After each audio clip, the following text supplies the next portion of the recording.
And here we go, live from Toronto, worldwide. Let's get it on. Let's get it on. Where would you like to get it on?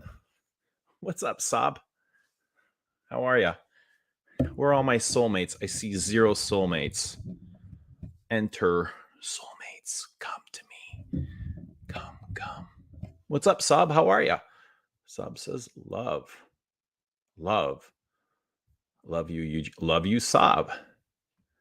Thank you so much for the wonderful videos. Thank you so much for watching. These wouldn't be possible without you. Margie! Hi, Marge. How are you? What are you wearing today, Marge? What's happening? Look at all the soulmates are coming in. Come on in. Get comfy. Margie, what are you wearing? Let us know what sheepra you're wearing. What's up, Unav? How you doing, buddy? I saw you post some videos from Scent Explore. Looks like you had a blast. Looks like you had a lot of fun. Let us know how it was. What else can you tell us? What's up, Michael John?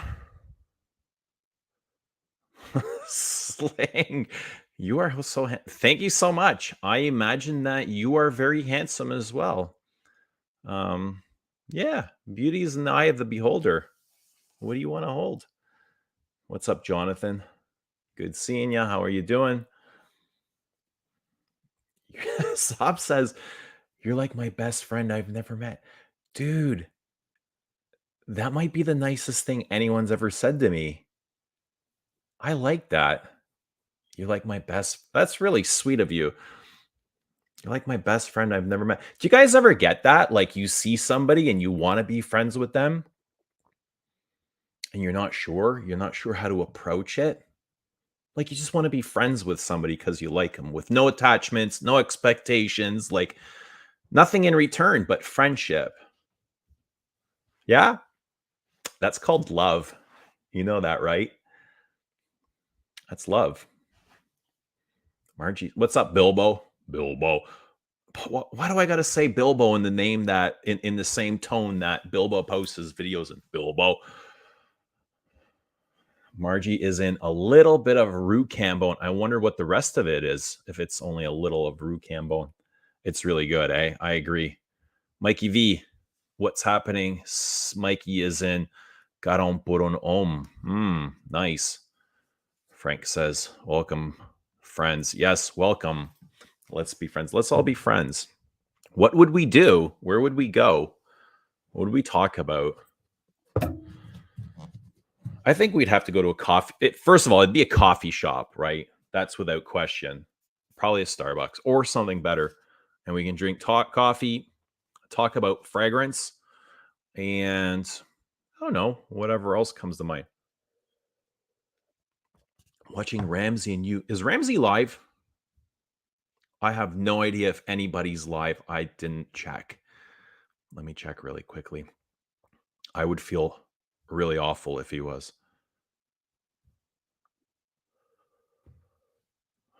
Oh, on average, just finished streaming. And I see Rich Mitch streamed today. Joey Canoli streamed today. I see JJ Colburn has something scheduled. It's not today, is it? Please tell me it's not today. Where did I see that? JJ Colburn. 12/6. What's today? Today's the 5th. All right, so it's tomorrow. Good. I don't want to butt heads or yeah, we can be friends, man. We can be friends. You can never have enough friends, but as long as you don't expect anything from me. That's where my issue lays in relationships. Relationships are great. Just don't need too much or expect too much. I can be there and I can listen and I can help and support, but not to the extent of giving myself away, going against my beliefs or anything that is expected. And I would be able to be friends with anybody that sets those kind of standards. What's up, Pep? Pep is in Musk talking. I think Pep, I got a notification that my Miskio sample sets have arrived. I haven't seen them yet, but I should check the front door. or the post, but I got a notification. I'm pretty sure I got a notification saying Miss Skio samples are here. Let's check this really quickly. I feel like my life, and I hate saying this because it's going to come true, but my life has become chaos. And I need Galen more than ever. Okay, I can't find it right now, but I think I saw it. So I'm excited to smell those. Frankson, Chopard, Malaki. Anav says, yeah, I had a lot of fun meeting people and trying a bunch. Oh, awesome. Who stood out for you, Anav? Who was like, I'm sure you enjoyed meeting everybody, but which one person stood out more than any? Anush, there's a good friend. There's somebody that I enjoy their friendship. Anush. Thank you so much, Anush. Frank says, no. No, what? Oh, yeah. No, he's not streaming. Cool. All right. And Margie's saying hi to Anuj, and Pep is saying hi to Margie, and Margie is saying hi to Pep. And what's up, Ross? How you doing, buddy? Oh, Ross had a live stream today too. Yeah. Yes, he did. Yes, he did. I pop in when I can. I try and pop in. But they had their Zaharoff Z Creators 2 launch today. Was it? There was something going on. Let us know, Ross. Good to see you, though. Anuj, do you have any Clinique wrappings?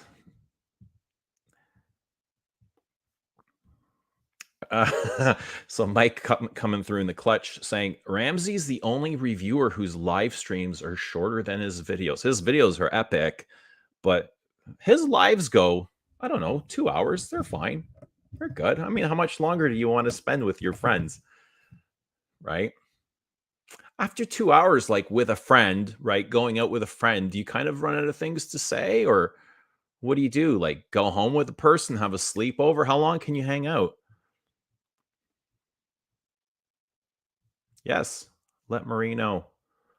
Let Marie know. Maybe we should do them on a live, or maybe you and Marie can be on while I'm smelling them and you guys can guide us through a process, a creative process, or whatever it is. That would be cool.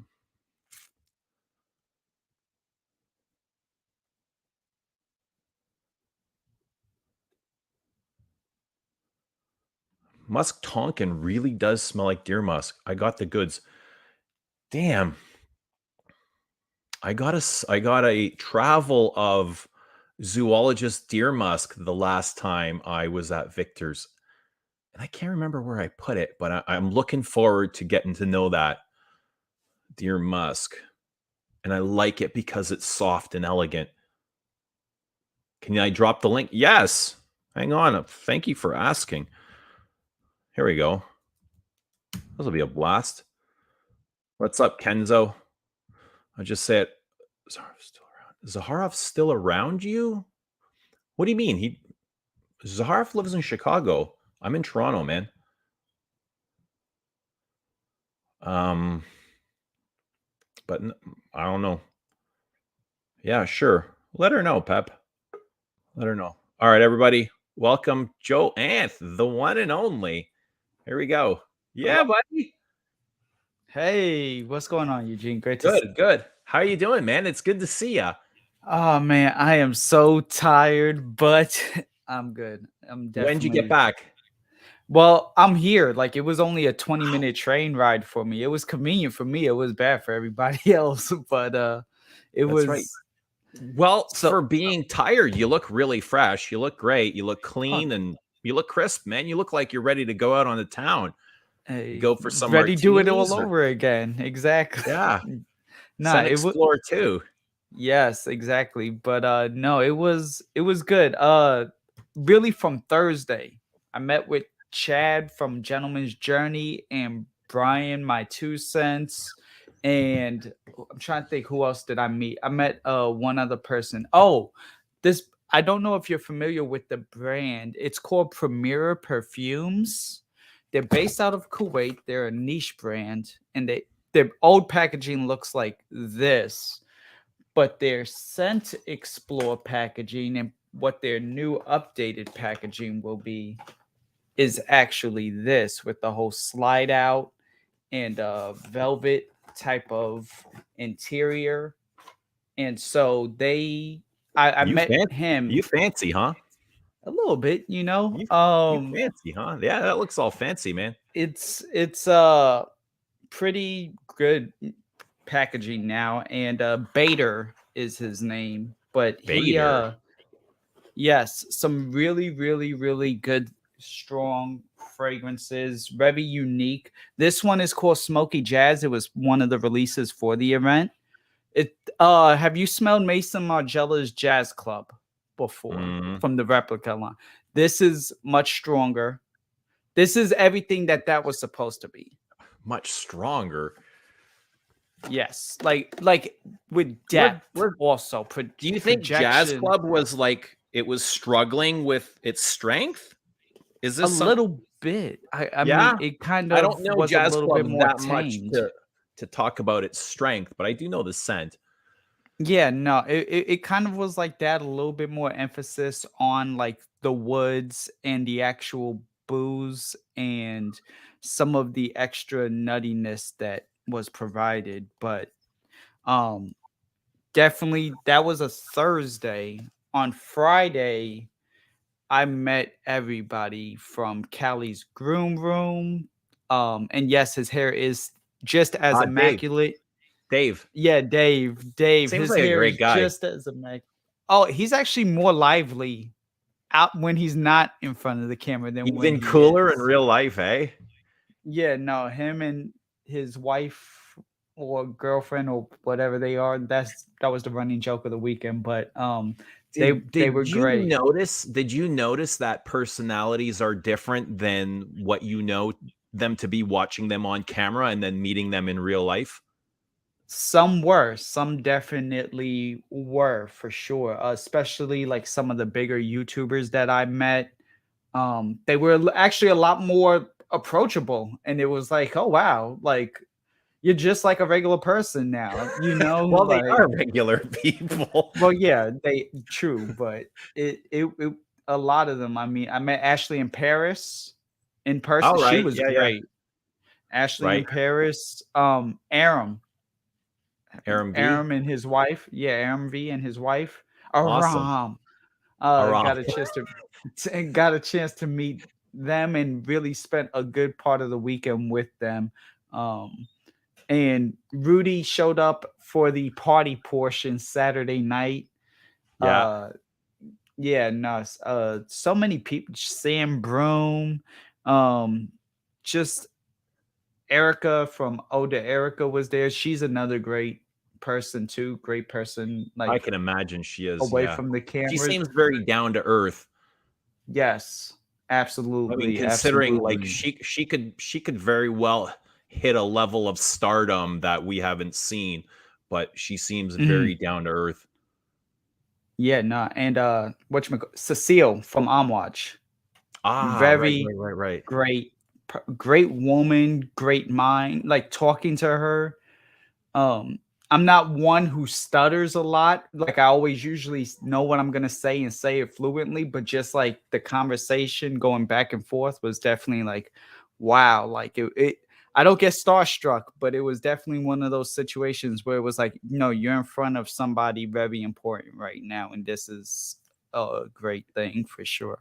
She was Did awesome you to talk to. did you find yourself stuttering with Cecile Zarokian? A little bit, like I didn't know what to call it was like, "Hi, I'm Joe." I mean, I'm unaverage Joe. I mean, yeah, I'm Joe. Fuck it. Like I'm Joe. like I didn't know which way to say it, but no, it was great. A lot of people that I've interacted with over the year, which was the good thing. A lot of like being in front of the camera in all these live streams, you picked up like you never missed it. Asked the question before I came on about 2 hours enough. Not when you spent so much time with people that you can. Yeah. And then we kept going to a bar called Mulligan's, which was by the event. And every day we went from Thursday night all the way until Saturday night. And every time we showed up with more people and more new people. And the whole it was like cheers. Everybody knew your name. Everybody already knew you what you wanted by the time your second drink came in. And it was very homey, very cozy, very welcoming, and just being around more people. Did you catch anyone simping at Sun Explorer? Yes. Yes, I did. For all different types of people. It All right, you got to drop the names. You can't just say that. You just got to start and dropping I names. There's I nobody here saw but a you few. and me. Nobody will hear I saw. anything, and I won't tell I anybody. I promise. let's just say that the usual suspects were definitely, uh, In full you force. know, in full force for sure, and definitely had the eyes and or the attention gravitated towards them for Nice. sure, without it, for sure. So were the after parties at the bar just as exciting than the event? I mean, first of all, wherever I was the after party, but in all That a boy. fairness, That a boy.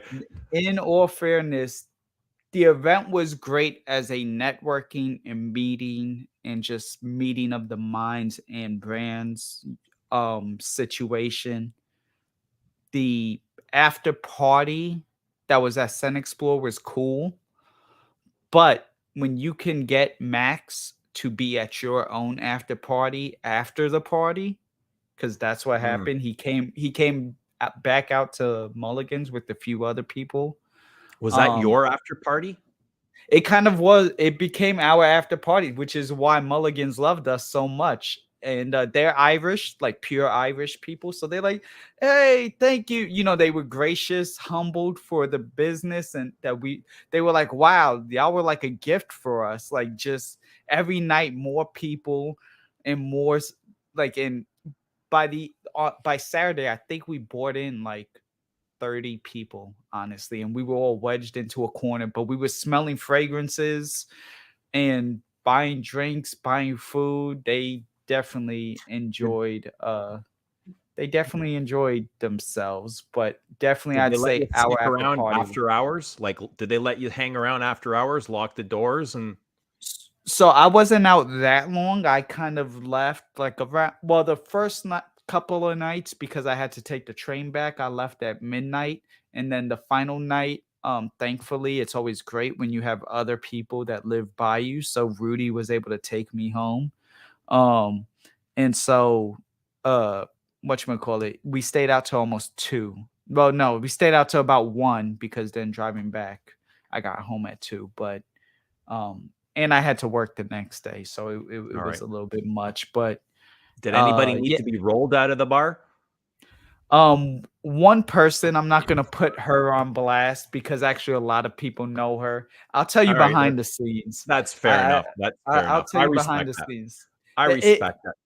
it put it like this: if I didn't have like a profound love and appreciation for this person, no, not literal love, but just then Right. I might actually say, hey, this is the name. But That's cool. That's cool. Yeah, man, that's cool. Keep it that um way then. Keep it. Margie, I see that you're asking me what houses had the big. Amwaj had the best masterclass, the biggest presence. I mean, obviously they were the diamond sponsor of the event, but also Premier Perfumes was a really good one that definitely stood out a lot. Kajal definitely was another one. This is Yasmin. I know the my LED lights kind of blowing it out. It's the white flower bottle. Kajal had a good presence, and another like slept on brand is MMASI, which is actually kind of pronounced Mazi. Okay. And Into Me, it's now changed to Decadence, but it used to be like Into Me for her, but it wasn't really for her. This is actually an amazing like coffee, rose, saffron, vanilla type of musk fragrance. They actually were really really good. But I mean, Amouage, of course, when Amouage is the diamond sponsor, people actually thought it was an Amouage store. and then you realized it was no, it was Sun Explore because they had all the posters of all the upcoming releases. That was definitely the one with the biggest present. And I mean, you have Cecile walking around there the entire time. It was definitely something, but it was a good time. Awesome, Absolutely. I awesome. Just really quickly, Pep's asking if I have any plans to go to Essence, and I haven't really spent too much time thinking about it, but a couple of people have asked, and now it's on my mind, and I'm thinking I might go. I might go. I am trying to plan something with Antoine and Remy to go to Paris and shoot something, but this is going to be next year. I might, and if I do go, it won't be as a brand. I'll go as just an individual, like just to enjoy it like everybody else. So yeah. we'll see. As it comes closer, I'll know better. But yeah, was there a lot of I didn't see a whole lot coming out of there, like live streams or videos. No, It was honestly, there like wasn't it's that like the many. I power mean, it had was gone out. quick. Yeah. It was very quick. It was like, hey guys, this is it. Da, da, da. Curly Sense went live. I think Erica went live at one point. I didn't even go live, but I was everywhere. I was back, forth, up, down. Good luck trying to do that. Also, another reason why a lot of people didn't go live was because the service wasn't good, the actual The service. So reception. the reception wasn't good. I mean, I have Verizon, so I was able to place calls and send things out, but in terms of going live, it would have came out choppy. So I didn't even bother with that. I kind of kept the pictures, made like a YouTube short compilation. Do the fragrance houses hire hot girls um to hawk their perfumes? No, not really. I mean, honestly, a lot of the fragrance houses that were there were them, and so it was actually a lot of men. There were a few brands that had women, like Mazi is an amazing woman. um and there was a few other brands, but otherwise, like Blackcliff, Arquiste. Arquiste. Yeah. Arquiste was there. That was a good brand. I didn't have a chance to really try all of their stuff because Right. they were right next to Kajal, and I've always been getting told to try Mo's stuff from Kajal and talk to Mo, and Mo is a great person just in general. But yeah, Arquiste was there, and yeah. Did you Hmm? get recognized by people that you didn't know? Actually, yeah. So I walked out of the Amwaj. I got thrusted into the Amwaj masterclass. I know What do you low mean people in thrusted? high places. I know low people in high places, and they were like, "We're about to start. Come on!" And they just grabbed me and I actually went through the side entrance, not even the main entrance. So I didn't even have my like badge and everything yet. Right. Did it Um, feel good? it did. It Yeah. definitely it definitely did. This is the badge. You could tell I had a good time because this is my badge. Here, let me. This is my badge now. After everything, it's like folded and bent and all the battle. It's actually ripped too, even. But um, yeah, no, I got recognized by a few people. Um, Immediately as soon as I came out the master class, they were like, "Hey, I love your on average patch." And I was like, "Oh, thank you." And then the next question was, "Where's your sour patch?" Like my actual bag. I was like, "I'm sorry. I if I planned on maybe having fragrances put in the bag, I had my jet like everything wasn't gonna fit." I was like, "It's gonna be too much." But no, they a few people were like, even like the content creators. Andrea definitely.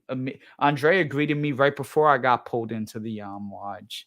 Uh, Cuba from Cuba. No, he immediately actually knew me. I wasn't expecting him to know me. He was like, "Joe." I was like, He "Oh seems snap, you like a know me." legit humble dude, eh?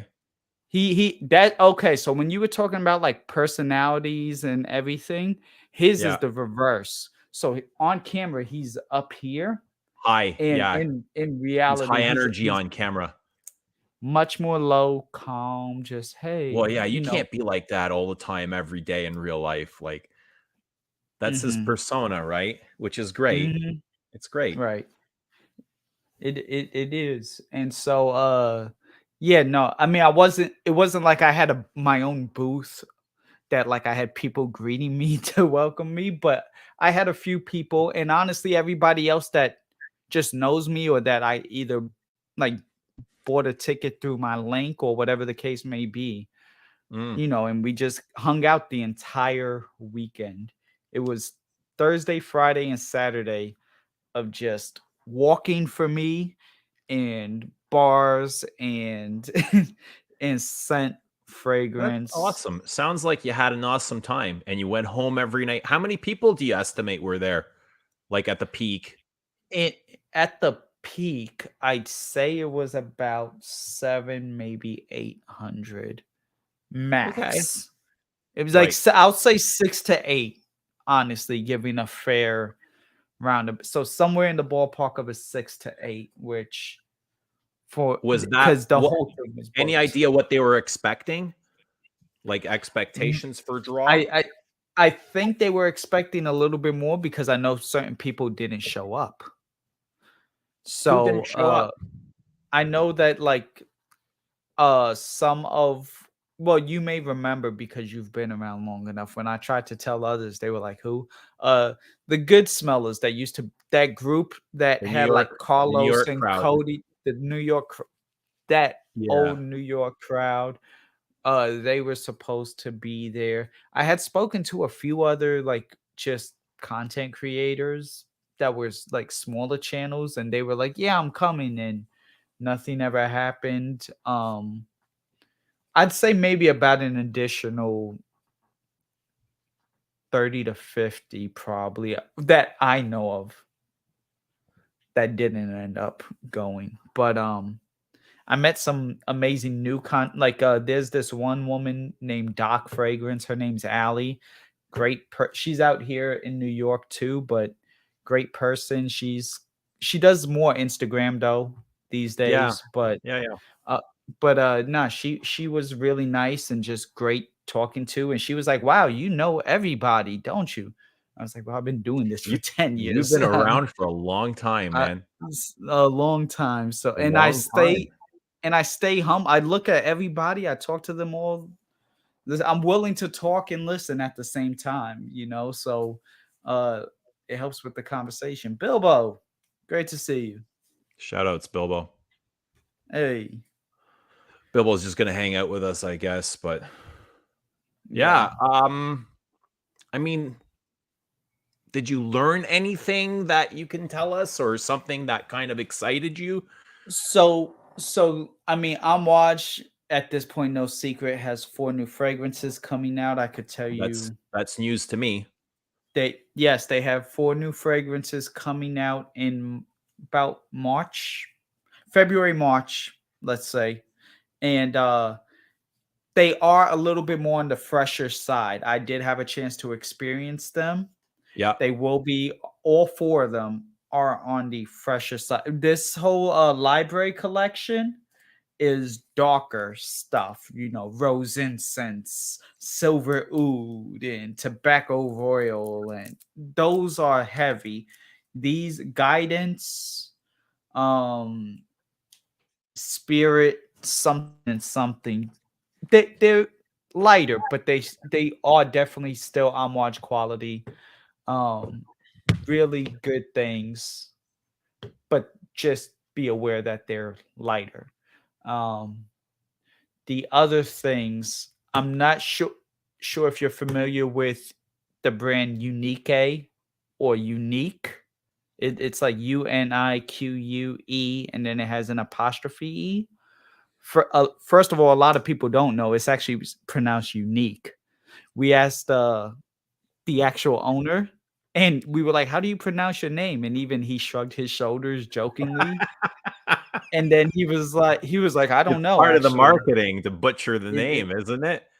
Exactly, and that was actually it. It was the marketing because he knew if you just put unique luxury, like the actual word unique luxury, it'll come up with all other random things. But by you adding that extra apostrophe E to it Mm, in that's search right. engines, it allows it now to be the only thing that comes up. So it really was an actual marketing.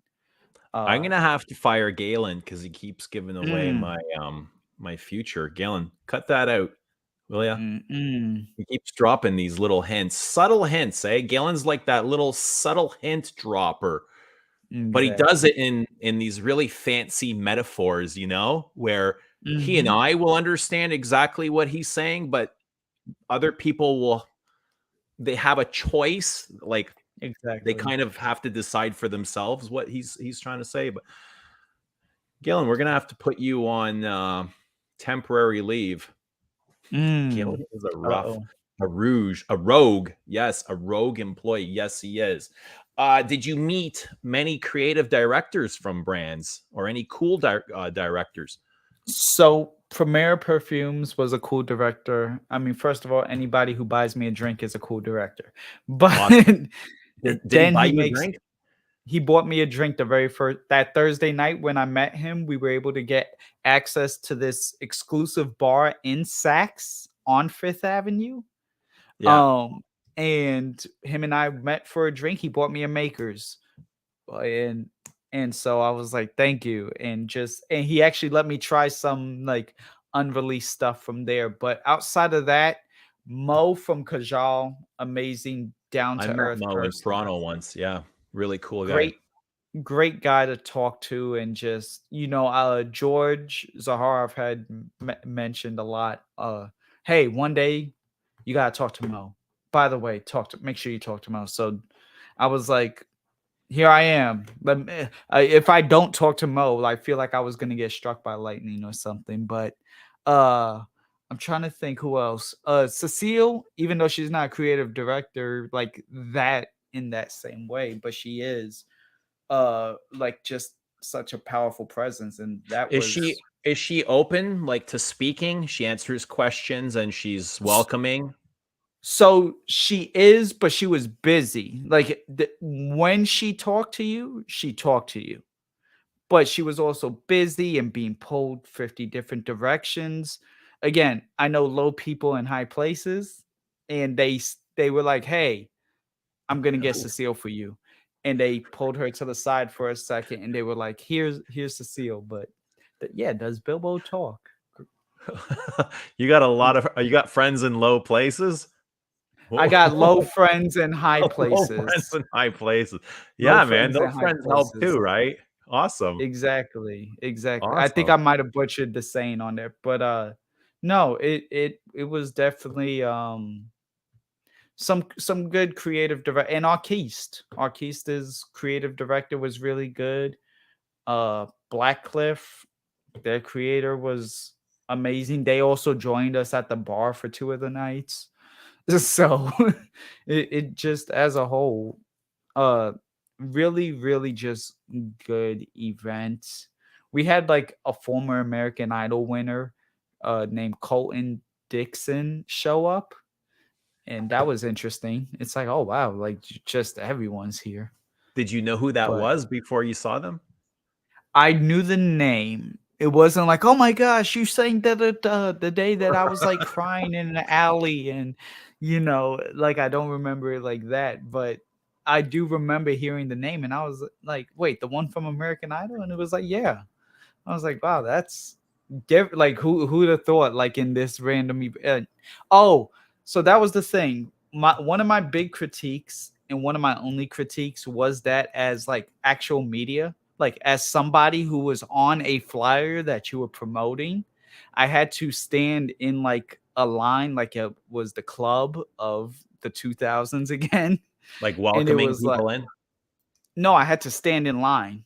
Like I had to stand Oh in shit. Are line you kidding? before I got my badge. Like there was no like fast pass or like, hey, this is me. Damn. And so there were lots of random New York, because of course it's New York, just walking around, and it's on Fifth Ave, one of the busiest streets. Everyone was like, "What's this line for?" I don't even know.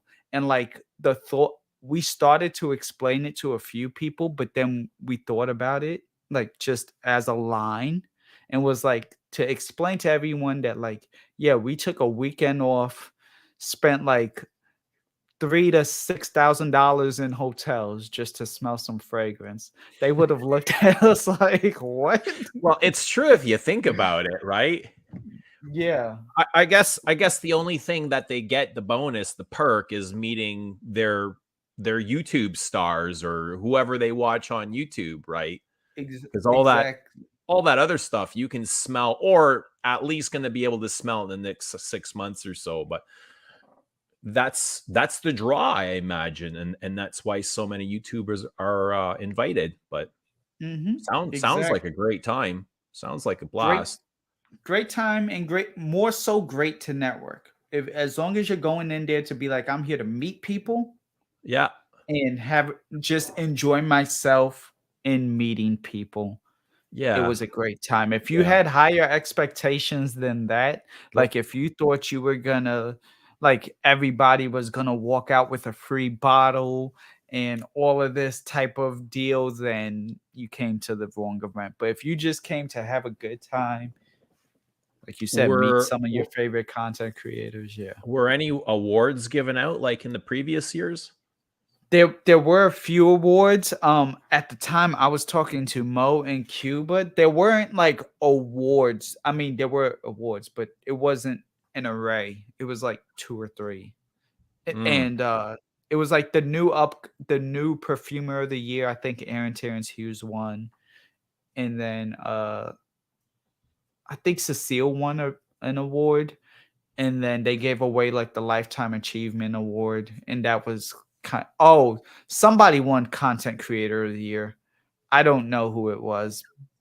It wasn't me, clearly, and so for that it it's wasn't me like either. whatever.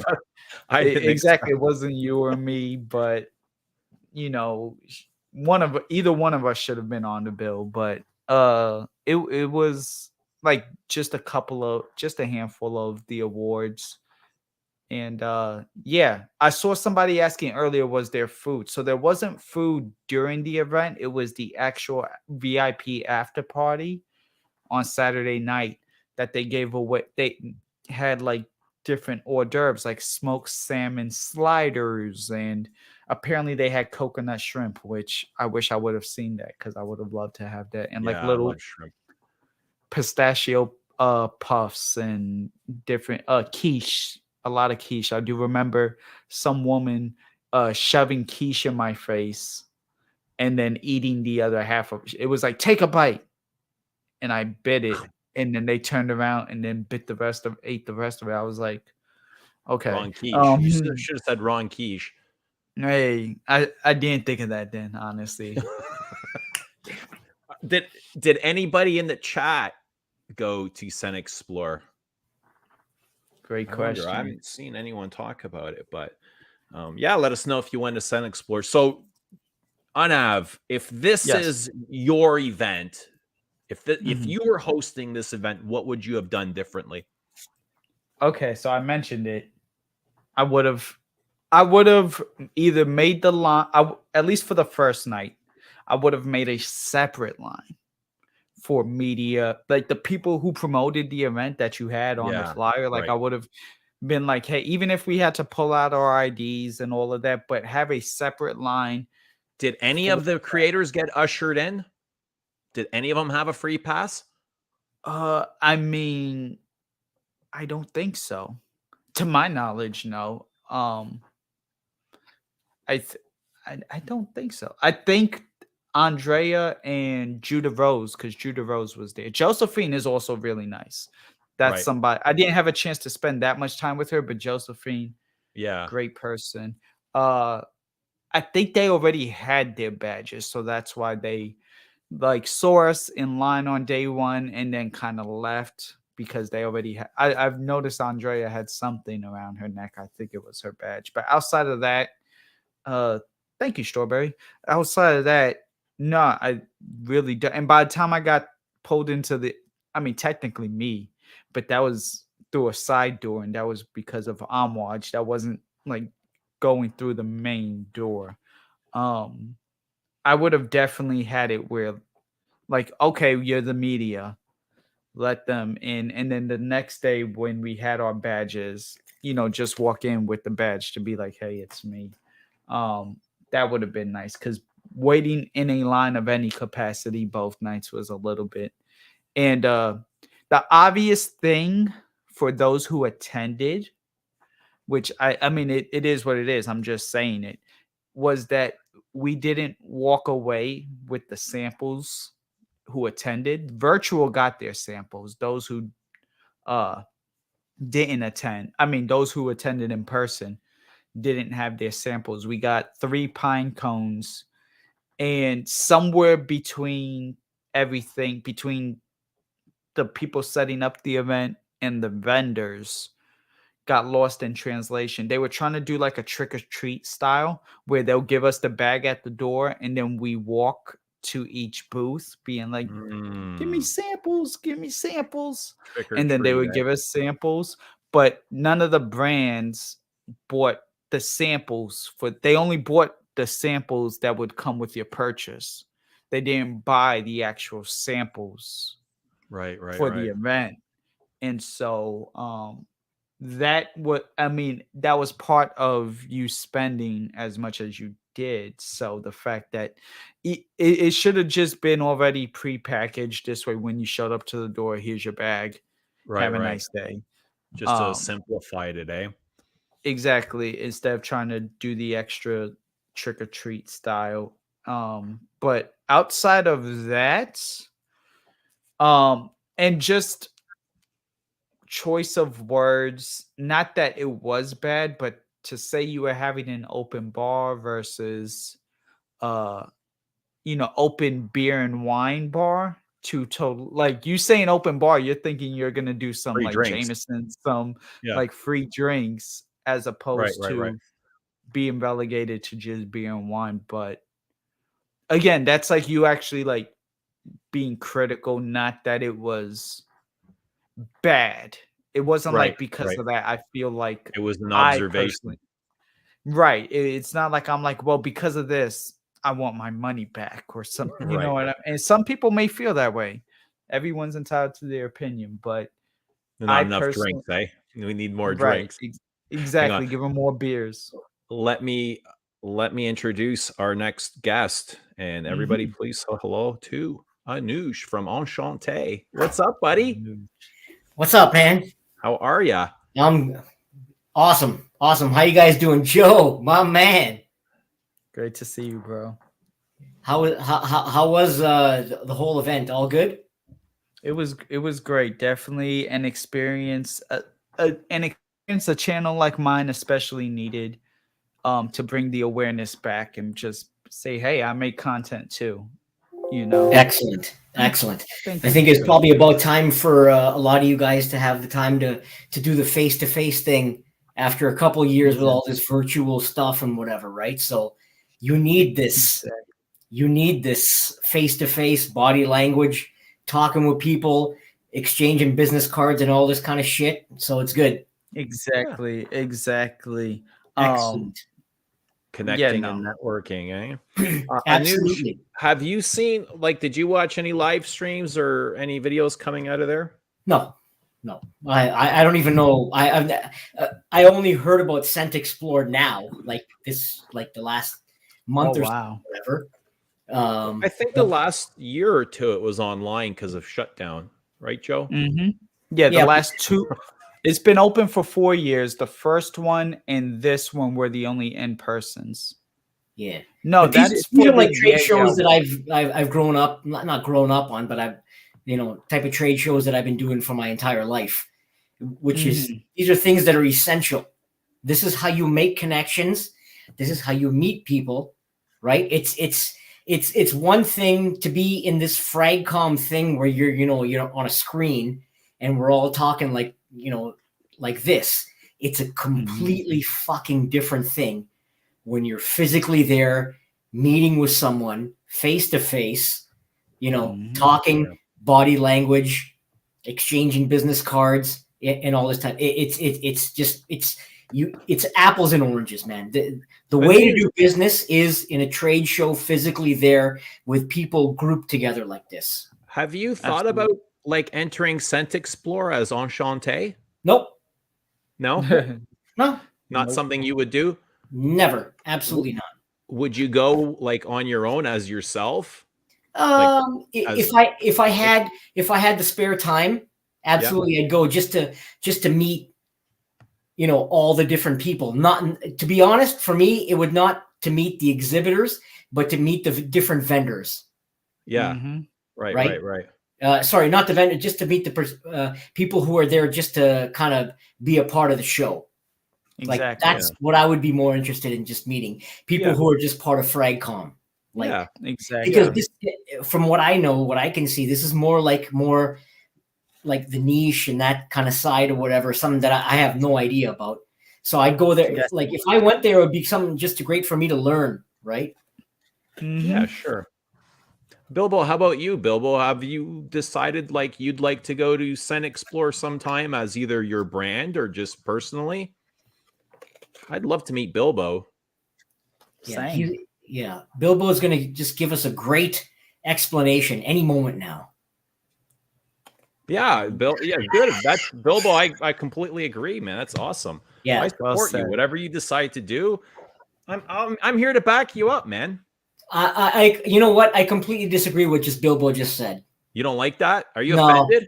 yeah, no, not offended, but I disagree with what he just said. Right. What Yeah, didn't you like about that offering from Bilbo? yeah, just everything. Was it his tone or Yeah, the inflection, the yeah? attitude. It was just Yeah. a little bit. Did Yeah, you take it personally? yeah. Yeah. You Yeah. think Bilbo, do you stand behind what you're saying? Like, do you mean it or do you want to take it back at all? Like you kind of hurt Anuja's feelings here.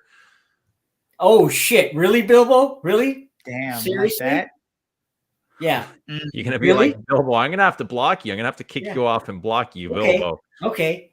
That's how it's going to be. All right. Bless you, Bilbo.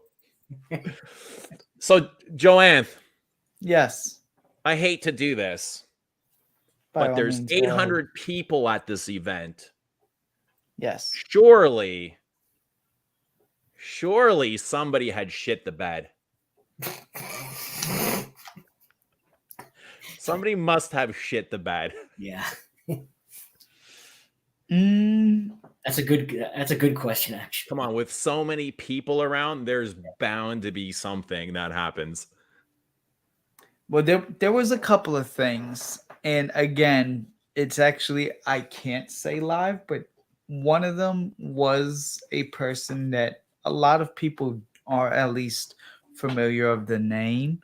That yeah, they hadn't, not that they physically had the accident, but let's just say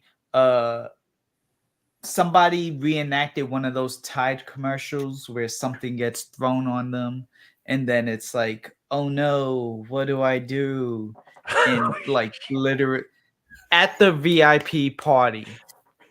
At the VIP party. It happened right there, and they were smelling the Unique, one of their unreleased releases that will be coming out. It's a mango fragrance and coming out next year.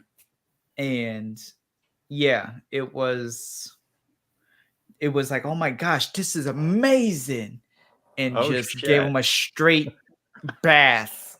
So there was like shrapnel. Did everybody Ye- get hit? No, just one person,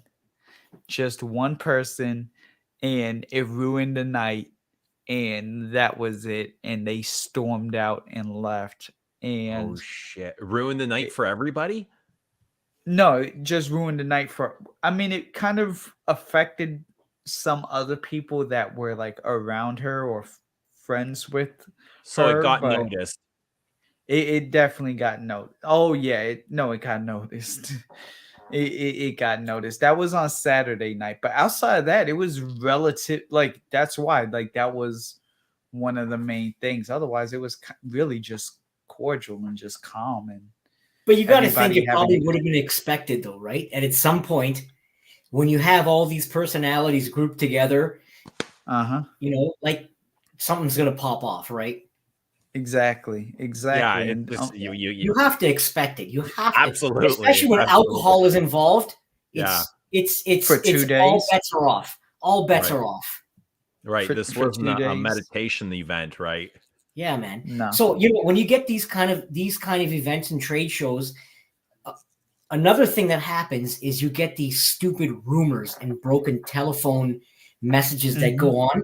So I was at a trade show in 2006. This was really fucked up. So in this trade show, which is a huge trade show in Vegas, someone put out the rumor that Chanel bought Bulgari. Oh, wow.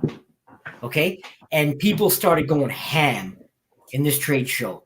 People started going ham, wholesalers started going to wholesalers who had Bulgari stock and saying, we want to buy your shit now and this and that. And is this true and that true? And things just went like upside down like nobody's business. And it was complete horse shit, obviously.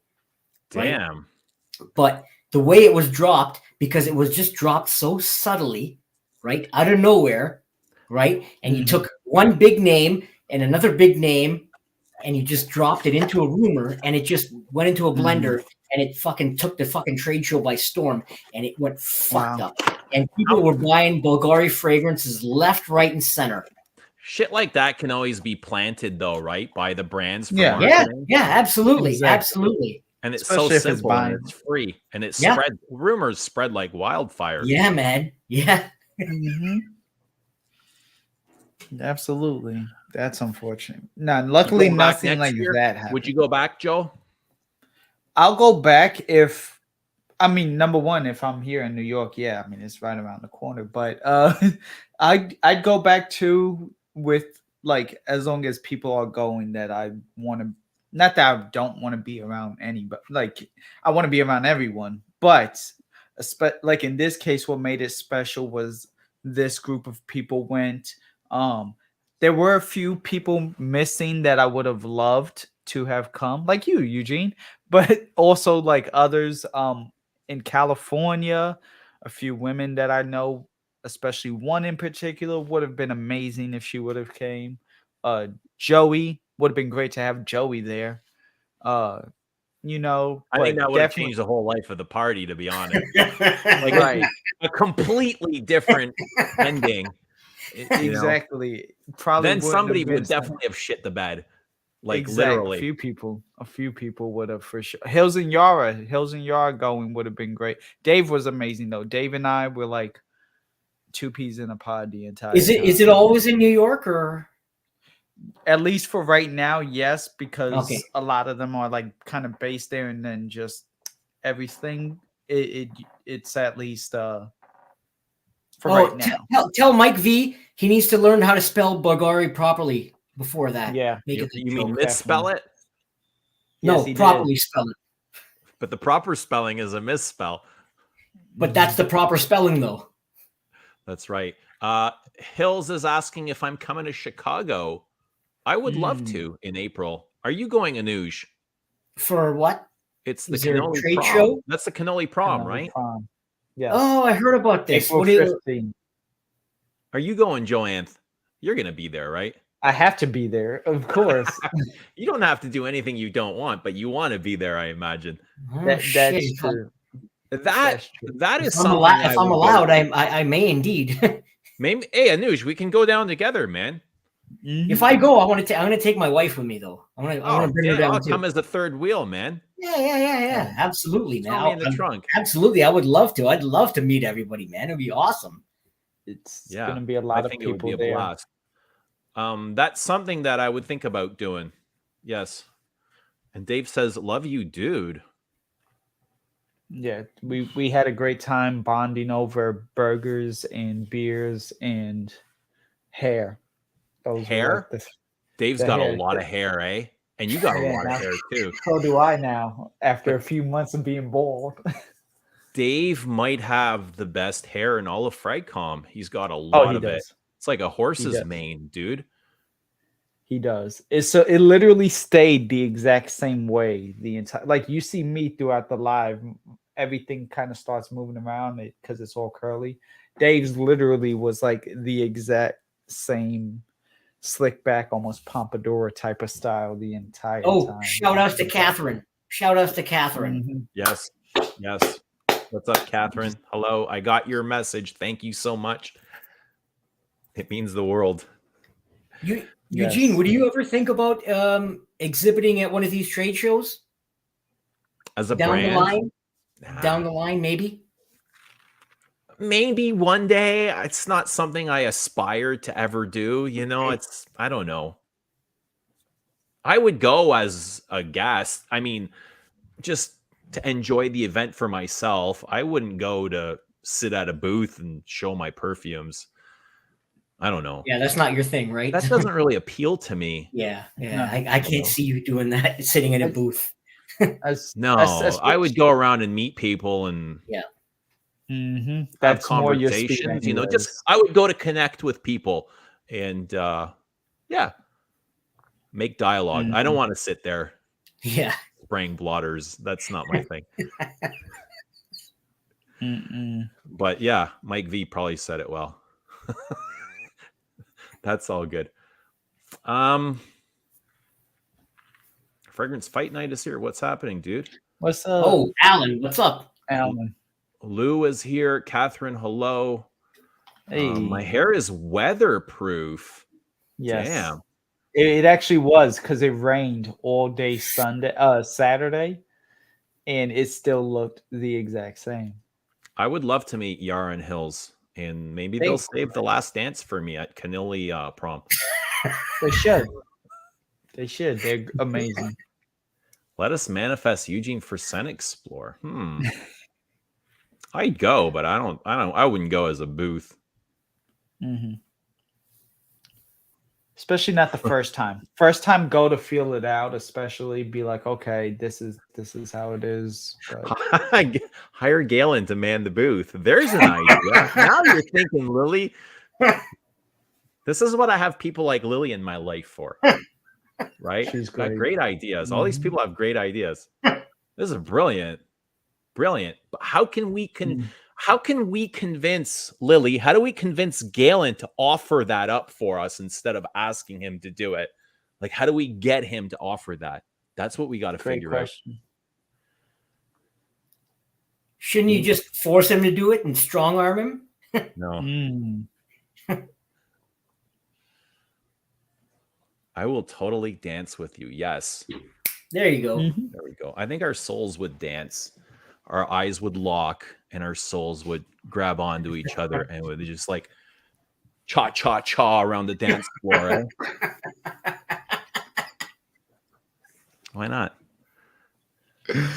Oh man. Joe, is there anybody that you would have liked to see there that didn't show up?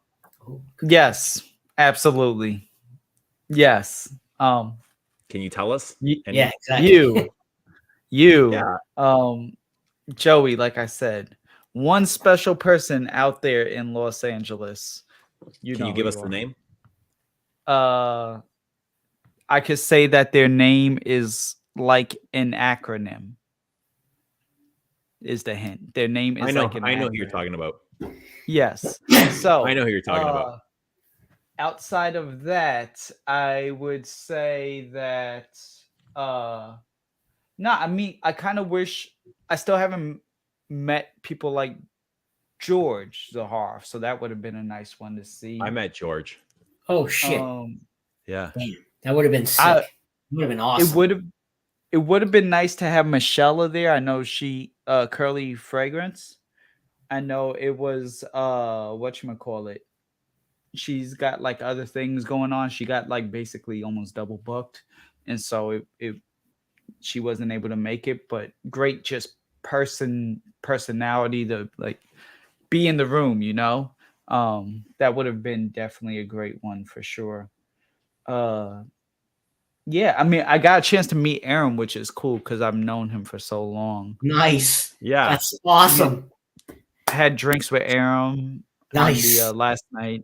Excellent. And excellent. Aaron, did he come with anyone? His wife. Okay. And you met her too? Yeah, hadn't had a chance to meet either of them. So, and I got a chance to see Rudy again, which I should because he lives 20 minutes from me. But it's always great to catch up with somebody like that. That's always just like right there for you, anyways. Yeah. You know, but otherwise, like I would have loved to see Lily there. That actually, yeah, that's my like actual pick. Yes, Yeah. even over. There's so many great people that you'd love to meet, and you don't. Yeah, I don't even want to list them out in like you don't want to forget somebody, right? Exactly. And you're like, Exactly. damn, you don't want to make anyone feel bad, but there's so many great people. Mhm. Yeah. What was Rudy like? Like, what's Rudy like in real life? Is he quiet? He's basically the exact same. I mean, he's cool and just like, hey, He's yeah, chill. let's. Yeah, he's so But chill. he's not like, like super crazy. Just chill, especially when there's fragrance around and like new brands and different things like that. It was all, I mean, he actually got a chance uh to try one of the premieres because I needed a ride home. So I was like, here, Merry Christmas. Not that he did it for free anyways, but I was like, here, so he's gonna have a chance to try one of those. But Nice.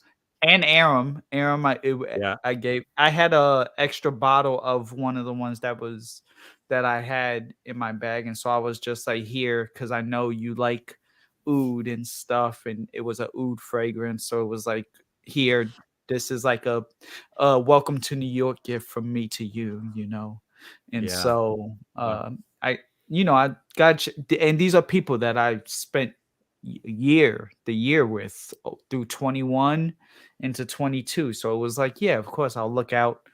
Quarterback has to look out for the offensive line, the people that protect them, and I got to look out for Yeah. those who have been around since I Yeah. came back. Yeah. The people that take You care know? of you, you take care of them, right? And you make sure you let them know that they're important to you. Yeah, you have their back. Exactly. Yeah, I get that. Exactly. I get that. I always try and make the people that are good to me and that show up for me, I always try and like remind them that they are important to me, that Hmm. it's just the right thing to do and it feels good. Yeah. Um and even when you do something for someone else, like you don't need praise, but a little bit of gratitude goes a long way and it makes Yep. you want to help even more, like to Mhm. not just help but go out of your way and help. Hmm. You know what I mean? Exactly. Exactly. Um, yeah, I mean, I give because I care. I don't give because I want something back, or I'm trying to be like, well, I did this, so you do that. Yeah. This Yeah, is a when quid pro you quo. give without expectation. Of You course, give of course. without It's not even a matter of gratitude, but maybe Mhm. more just an acknowledgement, yeah. That's right? To not really say, giving. Giving with an that's manipulation. no, no, no, no. Exactly. What I mean is like like you don't want someone to say, I you know I need to thank you for what I did for you, but just to Right. say, hey, I accept what you Yeah. did for me. Just an No, no. acknowledgement. Exactly. That's it. I agree That's it. That's 100%. it. I End of agree. story. Yeah, a little bit of gratitude goes a long way, but Yeah. I'm saying like when you do something with the intent of wanting something in return, that's Oh, that's manipulation. bullshit. That's fucking bullshit. Yeah. Hmm. Yeah, Rudy's a G. A G. I agree. Rudy is a G. Of course he is. I love the way that Rudy loves perfume. I mean, everybody here loves perfume, but he loves it in the way when Rudy says something is shit, it's like, okay, I know it's shit, right? Right. But yeah, I had two. Yo, Joe, I have two questions for you. First and Yes. foremost, how's your physiotherapy and your physical health going? First and foremost. So it was good up until Thursday. Me walking 23,000 steps a day, and then also having to work on Sunday and close in a mall was definitely not, something ideal. But honestly, I'm still moving along. I'm at that like quarter to almost halfway point. I get evaluated every 3 months. So things are improving, though slow. There Mhm. is improvement. Right now, the two biggest factors is my neck and the Shit. shoulder that I did have the surgery on. I don't need surgery, Okay, good.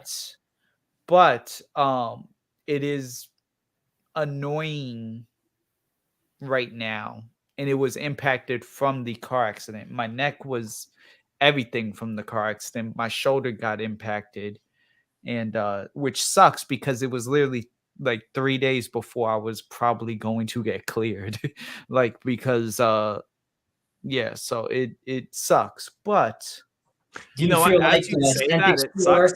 It sounds like you're in good spirits. It sounds like you're not feeling sorry for yourself, and it sounds like you're working it and looking forward well, to healing.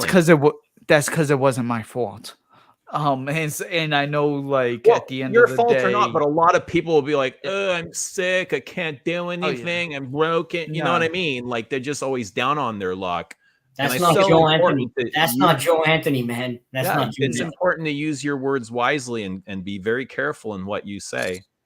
so And if I'm being 100% honest, and I'm sorry to interrupt, but I have not like mentally been the best the last month, and it's kind of shown because as if you actually think and look there, I haven't been here. This is like I've completely been off of streams, yeah, we notice, associations. but we always take it as So somebody's busy or they have something going on in their Exactly. lives. so that's the thing. When I get into like a sad or whatever, I end up flipping the switch to work.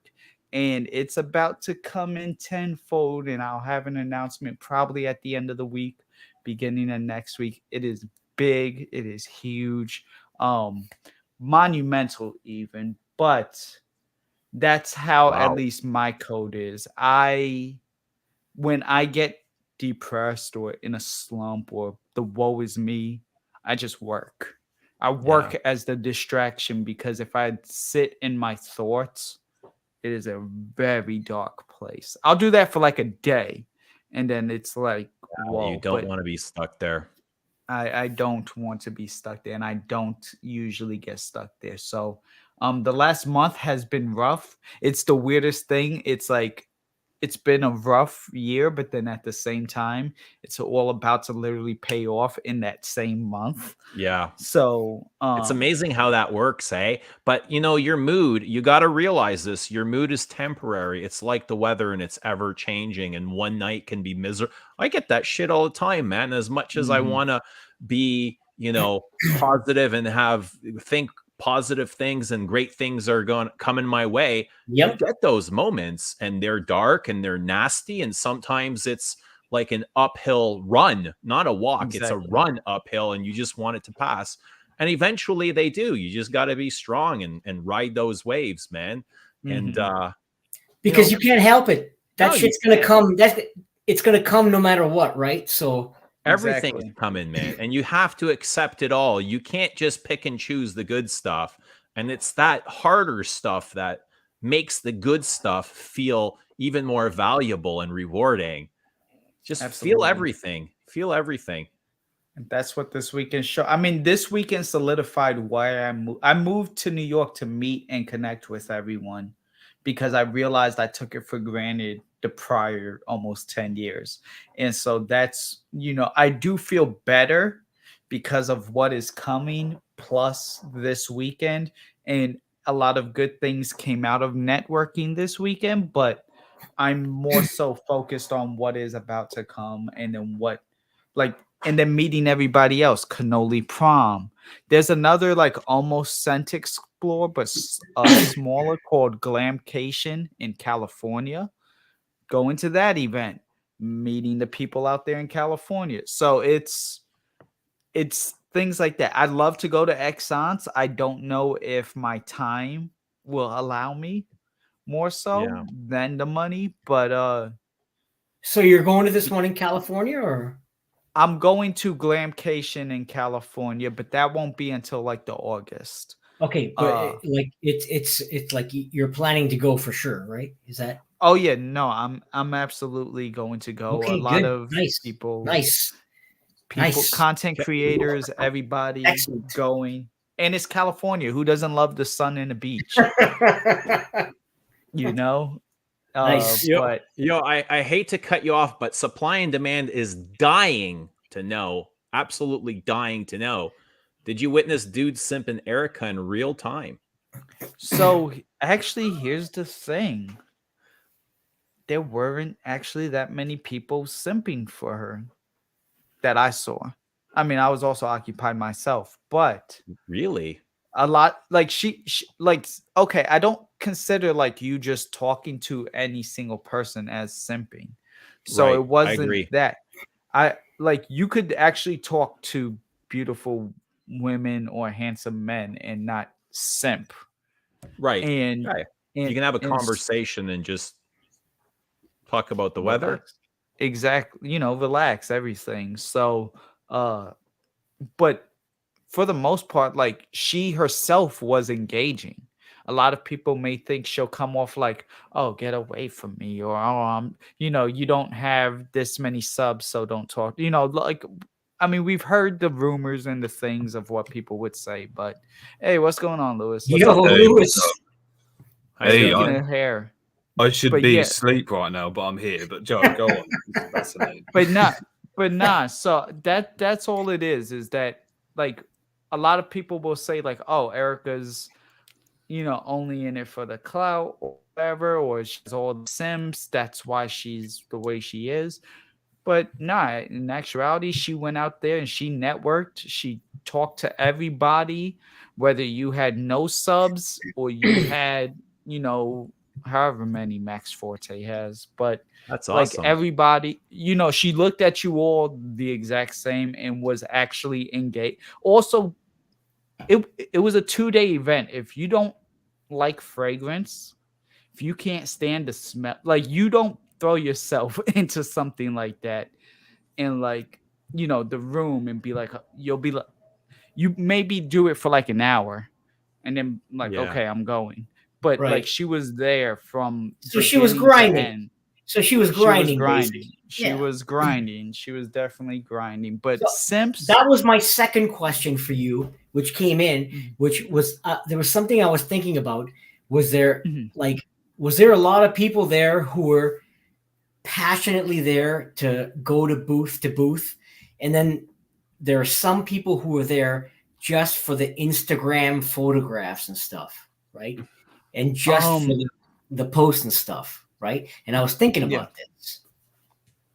So there actually was and I'm not like using this as a cop out. There was some sort of TikToker that was brought to my attention during my stream. Yeah. That also that's a plug for my channel. Go check out my stream and subscribe to my channel if you haven't. But no, there was a whatchamacallit, a TikToker on my stream that literally she was only there for an hour and Yeah. then she left Yeah. on the first day. Oh, shoot. And she's like some sort of fragrance TikToker. And it was like, oh well, damn, but otherwise, like if you came to the event, Right. you were immersed, you were there, you were Okay. in Good. it, Nice. you were there. I mean, and then minus the one situation at the very end, where we reenacted the Tide commercial, but that was the VIP part of everything. So Do you know if the stain was able to come out? I don't know yet. I don't know. Do you know? I actually don't know what you I'm guys are afraid to talking ask. about. I don't know if we don't have that advert or what, but maybe I shouldn't know. We only got the partial story. Probably better that way because we don't want to put anybody on the spot or in a difficult position. But Right. at the same time, it makes us all feel better hearing that, right? Right. Not really, Yes. but did anybody get simped more than the others? Did anyone get simped? Joe. Nah, I can't take credit for that. Any of the women? Were any of the women being simped more than some of the others? I mean, there weren't really actually that. I mean, there were women, but there weren't like women. It was actually more men at this convention. Doc Fragrance definitely had a lot of just people with her, which is great. She's a new person. She's on Instagram. She's goes by Doc Fragrance, like Doctor DOC Fragrance, and real beautiful woman, put together well. All the women were put together well, but as far as like actual, just like, oh my gosh, let me get your number. You are so amazing. Type of situation. No, like that wasn't really the case. Whether it was because Actually, a lot of people showed up as a couple too. So them trying to do that Yeah, exactly. would have not been. I mean, there are Okay. swingers and people right. are into that, but Good Lord. Fragrance Lord. swingers. If it was in Vegas and not New York, it might have happened Mm. more. But because what happens in Mm. Vegas, but Yeah, and there's a lot of cameras around too, right? And Yeah. rumors lots fly of cameras, like lots of forest cameras. fire. They spread. Lou, what's happening, man? How have you been? Bro, I should be asleep, but I was just watching you guys. I thought I'd just jump on. I won't be on for a huge amount, but yeah. I'm Lou, wearing the that's the ultimate story of snobs my life. fragrance. I should be asleep and I'm always up until it's too late. Oh, good old Armani code. Yeah, Joe, I know. What do you think of this Good one? code. Classic, right? It's great. Well, I don't know what you It's think. one of my Yeah. favorites Oh, all shit. time. That's nice. Look at this Cool. dude, man. Man, I'm The striped shirt, tired. Don't everything. put me full screen. I ain't looking my best. What you thinking? This You guy's look- like Jason Statham's nephew, You look man. Look at this savage guy. from here. Might be the next Brad Pitt, I would assume. No, man, he's Jason It's Statham's just the nephew. lighting. It's the, The the next lighting big is British horrible. star. You make up everything. Yeah, man. The lighting is horrible. Hey, Lewis, I'm waiting for a mixtape to drop, man. Man, the thing is, I keep uploading things and deleting them. I'm gonna release some new stuff and keep it. Why are you fucking deleting this shit, man? There's shit in here. The shit but you're I'll tell you dropping what, is fucking gold. it's flames, right? Yeah, I'll keep some stuff up eventually, Dude, guys. I promise. Dude, bro, the stuff you're dropping is fucking fire. Give me a Mm. fucking break. Yeah, more to come, man. More to come. Well, keep dropping it and don't delete it and put it out there so we Yeah, can that would download that shit. Come on, man. Oh shit! Holy This? fuck, look at this. Talk We got about bad lighting. Who's here? Oh Uh-oh. my lord. I feel like Oh, Wow. I just seen the devil. Look at this. I'm looking for a noosh. Where is that guy? Is he there? I'm looking for. There he is. There he is. What the hell are you doing? What up, guys? Dude, how did this place turn Big into a soap Al. opera? What's happening here? I'm waiting for my wife. We're going out to dinner. Where are you guys Where you guys going? going? Where are you going? I don't know. I don't know All yet. right. Happy holidays, everybody. How are you Yes, doing, man? absolutely. I'm doing great. How are you doing? Better now. Better Never now been to better. have seen you. Mhm. My wife was, "You're not going to go on." I go, "No, I'm not going to go on." So I came outside. So now, Great to see you out. here they Oh, are. man. Want to say hello? Ta-da. She doesn't want to say hello. Oh, Well, come on, Darlinda. Come on. We'll say hello to her. Please. We'll say hello to her. Hey, well, listen. Hey, listen. I got to run, you guys. But I wanted to chime in and just say hello. All right. Thanks for coming on, Al. It's always good to see you, man. Nice My seeing you, pleasure. Eugene. Take All right. care. Hey, Love have you, a Al. wonderful dinner. Have a wonderful dinner. I sure will. Take care. Ciao.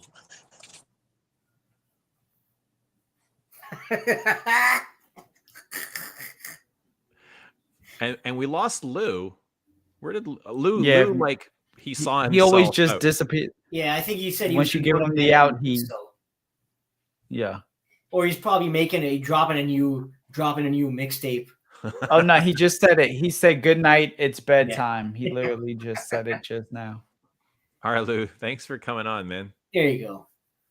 That guy's the best. Yeah. That kid's the best. And Rachel's here. What's up, Rachel? Rachel, you want to come on? Rachel. Let me drop. Hop on, you. Rachel. We've never had Rachel here, but I've seen her. I've seen her on Really? quite a few live streams. Oh yeah. If you have time. Don't mess with Rachel. Rachel, I hop would on. never. I would never. Absolutely not. Mm-hmm. Bilbo, how you Pretty good. feeling? How's everything doing? You good? What? Man, this guy is so offensive with the Yeah, shit that he says. man. Absolutely ridiculous. What do you think about that? Where do you think that's coming from? I don't some people they're in a dark place and they don't know how to express themselves. And they Right, lash out like this, like Bilbo does. right. And sorry, Bilbo, you can't help yourself. I don't know what to say. I kind of What can we do, right? We try. I think Bilbo needs a hug, and I wish I could give him a hug right now, and it Yeah. would take all his pain away, and he would feel better. Yeah. Bilbo, hugs to you, my man. I think he's jealous of Lewis, to be honest. You think he wants Lou's abs? Yeah, I think he's very, very jealous of Lewis. I want Lou's abs, bro. His abs and his accent and his flow. His abs are lovely, but they don't make me mad. I'm perfect. not upset that I don't have Lewis those is perfect. abs. Lewis is perfect. I'm happy with my abs. Me too. I'd swap Lou for his, but life goes on. I can't have everything I want. But Bilbo, thanks for being a sport and sharing with us. I really appreciate that. You've really opened up tonight. Bilbo, can you please shut the fuck up and stop talking so much? Come on, man. You might give Bilbo a complex. You might give him an alter ego. The guy has verbal diarrhea. Come on. So has Bilbo, such a way with words. He does. They're like poetry. Hey, Pep, get Pep to hop on. Bilbo, more controversial than cuddles. Damn, I didn't think I'd ever hear that. Bilbo. Who do you think Bilbo could be? I have my guess, but I don't know. Oh, you think he's someone else? Oh, for certain. This is somebody that loves perfume and is amongst us. I think there's somebody that has very high cholesterol. So first of all, Joe Anthony, do you know who it is? I don't, but my suspicion is that their blood pressure is very high because their cholesterol intake is just through the roof. Really? Yeah. Anyone want to trade fupas? What's a fupa?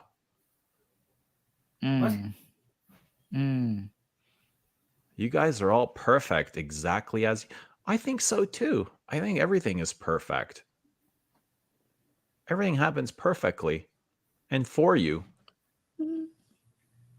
Bilbo is a genius. What they say babies are geniuses. Right. Baby is actually your smartest stage.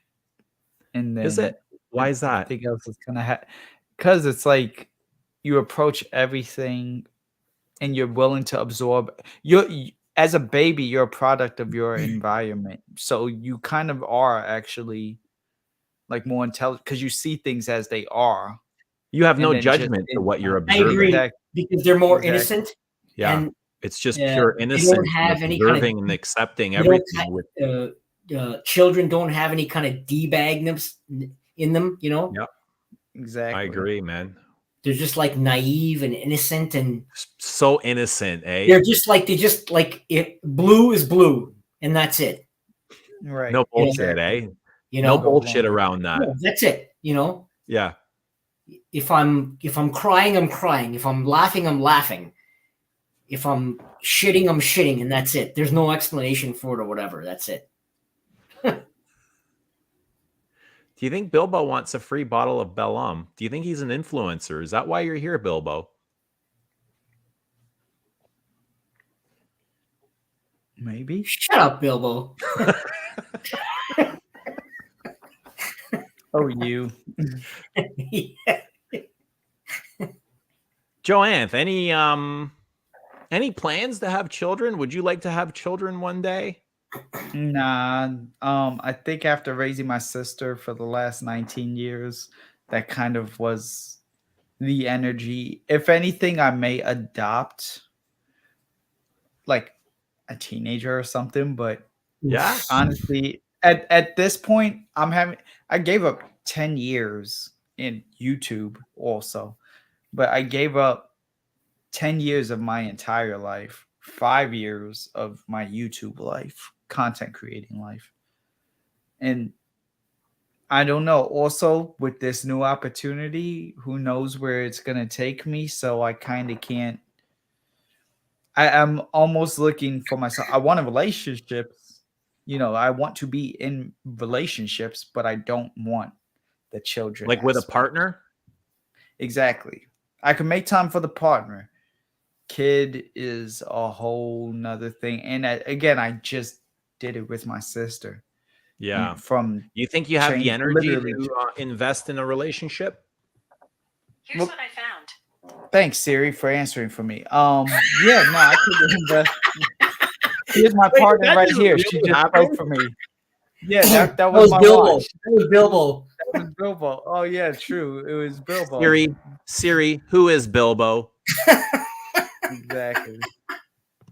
Siri, do you have Siri on? It was my watch, but because I have the headphone on, it's not going to be able to do the whole.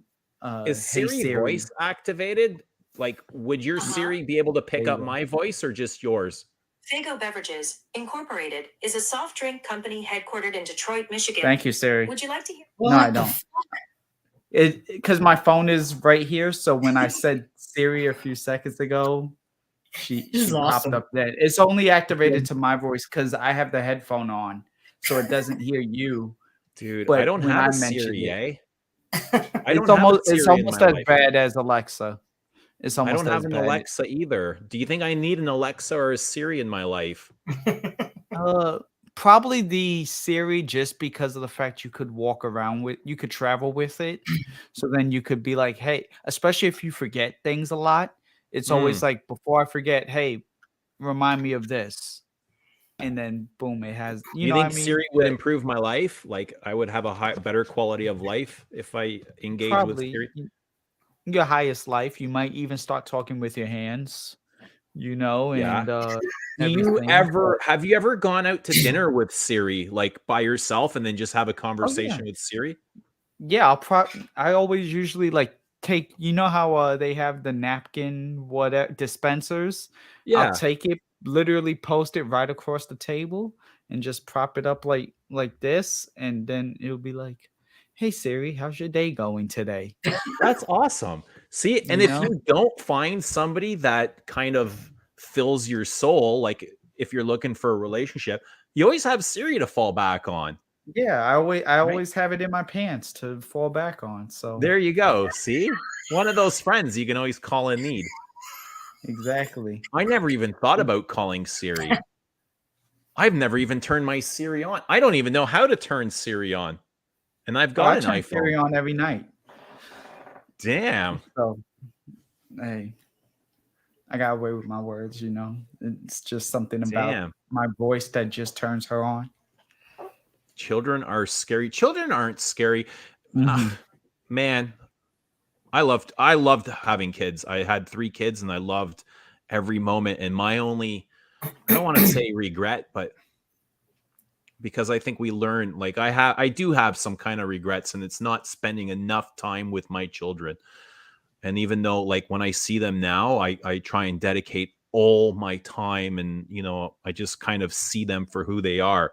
And I can see, like, there was a time where I was like, I should have spent more time with them, but I still have that opportunity, and I take that opportunity now, and I just, I let them be kids. I let them be the kids that they were. And I see, by giving them that time, they're opening up and just being themselves. When you just talk to somebody and have a conversation, and you don't judge them for their flaws, they open up, man. They bloom like flowers. And it's taken me a long time to realize, like, how this works, Right. So it's been pretty awesome. We went to Niagara Falls on the weekend, the 3 boys. We went quite late. It's an hour drive to Niagara Falls, and we head out about 10. How was it? How was the weather and all that shit? Amazing. Like, there was no traffic. There wasn't many people in Niagara Falls. So we left here around 10 o'clock. We got some coffee. I got coffees, and we got some McDonald's and stuff for the drive there. You park your car, you get some popcorn. We got some fudge. They got lots of fresh fudge over there. And just walk around, and we have a good time, and we just enjoy life for what it is. We make fun of each other, and we share laughs and all kinds of things. Man. That's cool. Yeah, That's we cool. we kicked it down there for 2 hours, and we were like, all right, this is good enough. We saw the water, we saw the falls, we got some snacks, walked around for a bit, and we're like, all right, let's go home. We had a nice 1-hour drive home, and it was the same thing, just the joking and just like the boys club. We call it kind of boys club because it's just I have all boys, right? So we But get it's home, and the cool, youngest man. is like, It's cool, man. can we do that again next weekend? I was like, yeah, man, of course. Sure. I'd love to. That's awesome. Like, yeah, I have fun too. So yeah, kids are great, man. Yeah. I'm super excited. I have the opposite opinion of Joe. My wife and I, when we tried to have kids, we couldn't, and she didn't want to do the whole medical thing. But we said, okay, we can do the whole, medical procedure thing or whatever. She said, no, I don't want to do that. I don't want to put my body through that. So I said, okay, that's fine. She said, I want to adopt. I said, nope, I don't want to adopt. I refuse to adopt a kid. You know why? I know it sounds kind of fucked up, but I had this fear that if I ever adopted a kid and if I ever started fighting with the kid, the time would come when they become a teenager, and if the fight got so out of control, I'd lose my shit and be like, you're not my real son or whatever. Like, I had this thought in my head, and I didn't trust myself. Or if they were to say to you, you're not my dad. Yeah. And I was like, you know what? I don't want to go down that path. But that's something you do have a lot of control over in raising the kid and accepting them for who they are. And when you see them for that person, I don't think that would ever come about. I guess, but I just didn't want to ever put myself in that position to put a kid. I get it. Put a child in that position, right? Right. Yeah. Not for my sake, but for the child's sake. You can like, really I didn't trust myself for the child's sake, right? Yeah. So, so we had this compromise. She didn't want to go through childbirth. I didn't want to do adoption. And Eugene, we talked about this, right? Where we said it started affecting our marriage. And then we were talking about this hypothetical child that didn't exist. And it was like, what are we talking about? And then we started having this pro and con list of, we have 19 things that are wonderful, lucky, and blessed in our life. And then we have this one thing that doesn't exist in our life. And you just kind of accept that, okay, not everyone is meant to have kids, right? And you have all this love from extended family and their children and your friends and their children. And you get that love and you grow up. Like, you just accept that it happens or whatever, right? And just move on with it. My marriage, we decided our marriage was more important than anything else. Right? Yeah. Absolutely. Yeah. So do you guys feel ever that that's kind of a void that comes in between you? Or? It's gone. It's gone. Gone? Yeah. Long gone. The minute the two of us came together and, both wife and I came together and decided that, it was either us or this other shit. It was game over, and we moved past it, and that's it. Yeah. Done. Relationships can be complicated, but it's good to be on board and just kind of support each other. Yeah. But I found, like, with relationships, be it a friendship or a partner, you can really deepen that relationship just by accepting the person for who they are, is what I wanted to say earlier. Yeah. Absolutely. Absolutely. And you're not going to agree with every single thing your friend says, but that's okay. Like, sometimes you don't have to agree. Just be there for them and accept it. Mm-hmm. And when you don't accept people for who they are, that's when some shame and guilt come about, and that's when lies start to happen because they feel like they got to protect themselves. And as soon as you're lying in a relationship, it's like, might as well be game over, right? Yeah. Problem. I don't want that. I just want, like, the truth is a beautiful thing, man. Right, Bilbo? What do you think, Bilbo? Do you guys think Bilbo is telling the truth? The whole truth and nothing but the truth. Nothing but the truth, eh? Oh, shut up, Bilbo. Come on, man. He didn't mean it like that. I think you misunderstood him. I think Bilbo's misunderstood. Bilbo came here for love, man. He came here to be loved, right? He just wants to be seen like every one of us. It's okay, Bilbo. We love you. You're the man, Bilbo.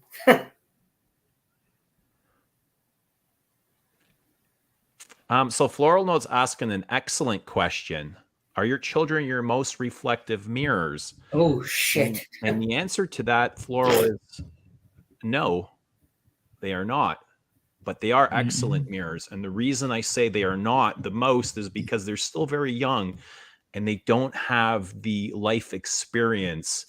But they definitely reflect back some things. I think a partner is the one that reflects back the most, that shine a light on things that you're feeling inside. Exactly. But every relationship will be different. Your relationship with your kids, your relationship with your friends, your relationship with your partner, they all play different roles. So my kids can never play that role of a partner or a parent, and I'd never expect them to. It would be really unfair for me to go to and depend on them for something that is not their responsibility. And I wouldn't put that upon them. But yeah, I hope that answers your questions. Let's normalize fighting, kids.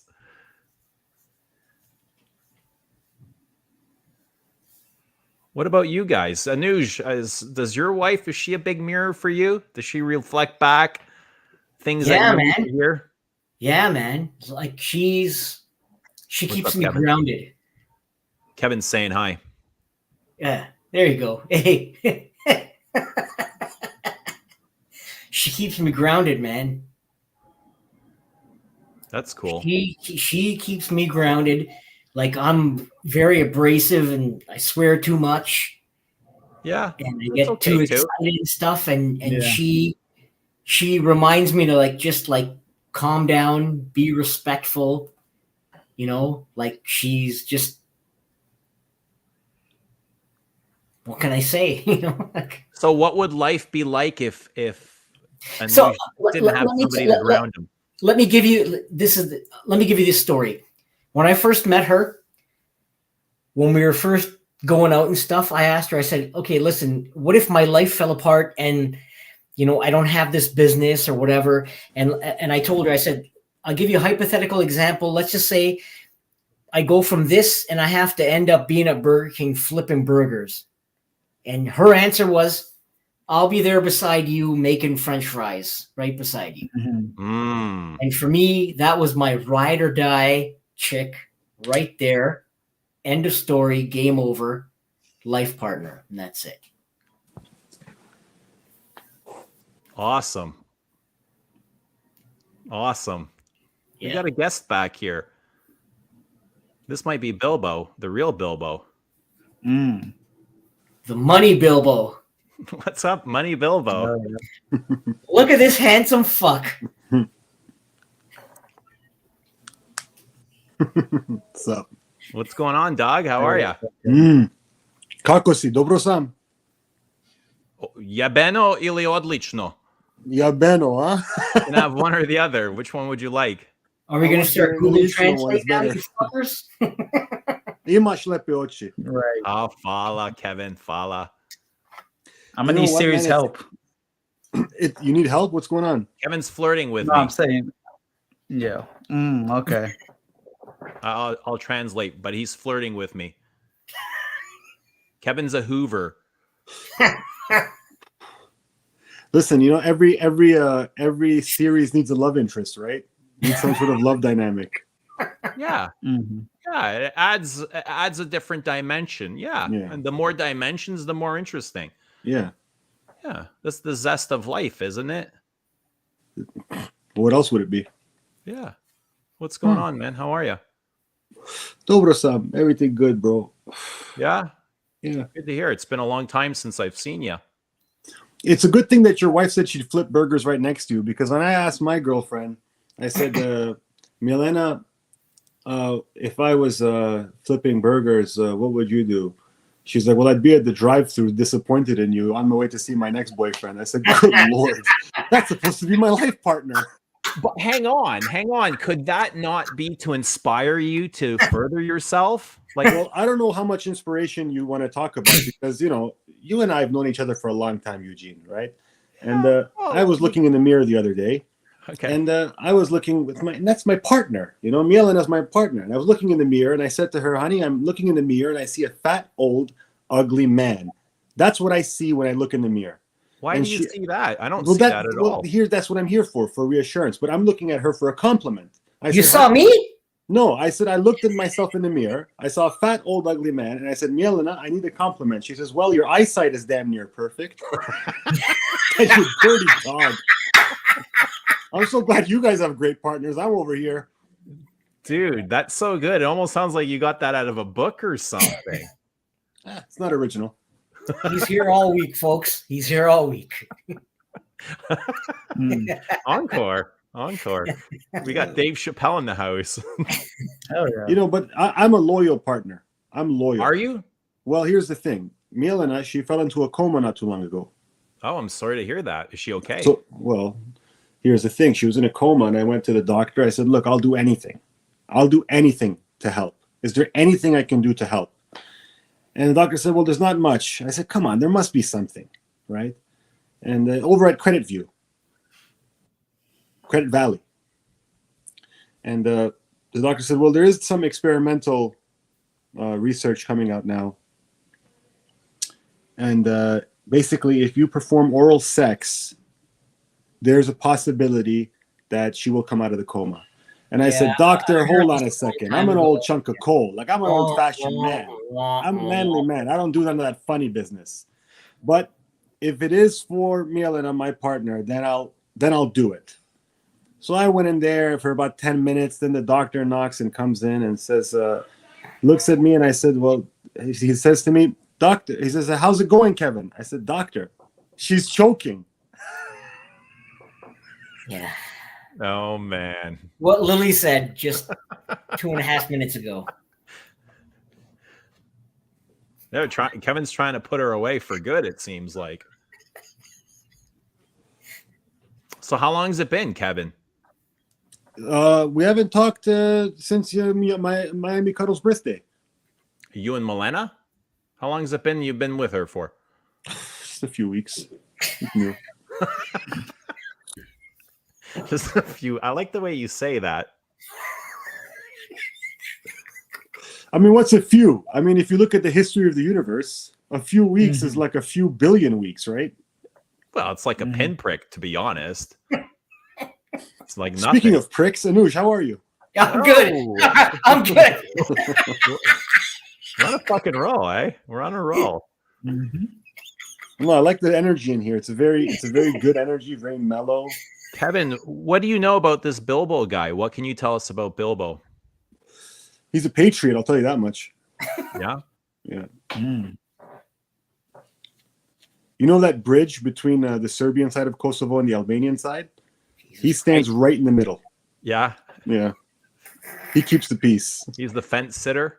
Mm-hmm. Can't decide which side has got the greener grass? No, he can decide, but he's more of an ambassador for peace. Yeah, Bilbo? Yeah. That's all right. We need more peacekeepers. Yeah, he'll go to the mosque in Albania, then have some burek in the Serbian side. Yeah. When we got guys around like you, we need some peacekeepers, right? Yeah. Yeah. I mean, it's all about the way you know, here's what I learned. This is something I learned when I was a bar star, when I was 19 to 23, and I was in the clubs doing my thing. How did that work for you? It was great. Would you go back if you could? Back to that age? Yeah. No. No? You happy with life now? Life is good? You happy where you are? Hey, when I got friends like you, who needs enemies, right? So I'm pretty happy. Exactly. No, but here's the thing I learned. When I was in the clubs, being a bar star, when I was a young guy, I'm still young. But you know, they say you can't make everybody happy. and this guy's not everybody's cup of tea, and you might not like. I learned that is the wrong mentality to have for me, right? I know you're very enlightened and you're on your path, so I don't want to, try to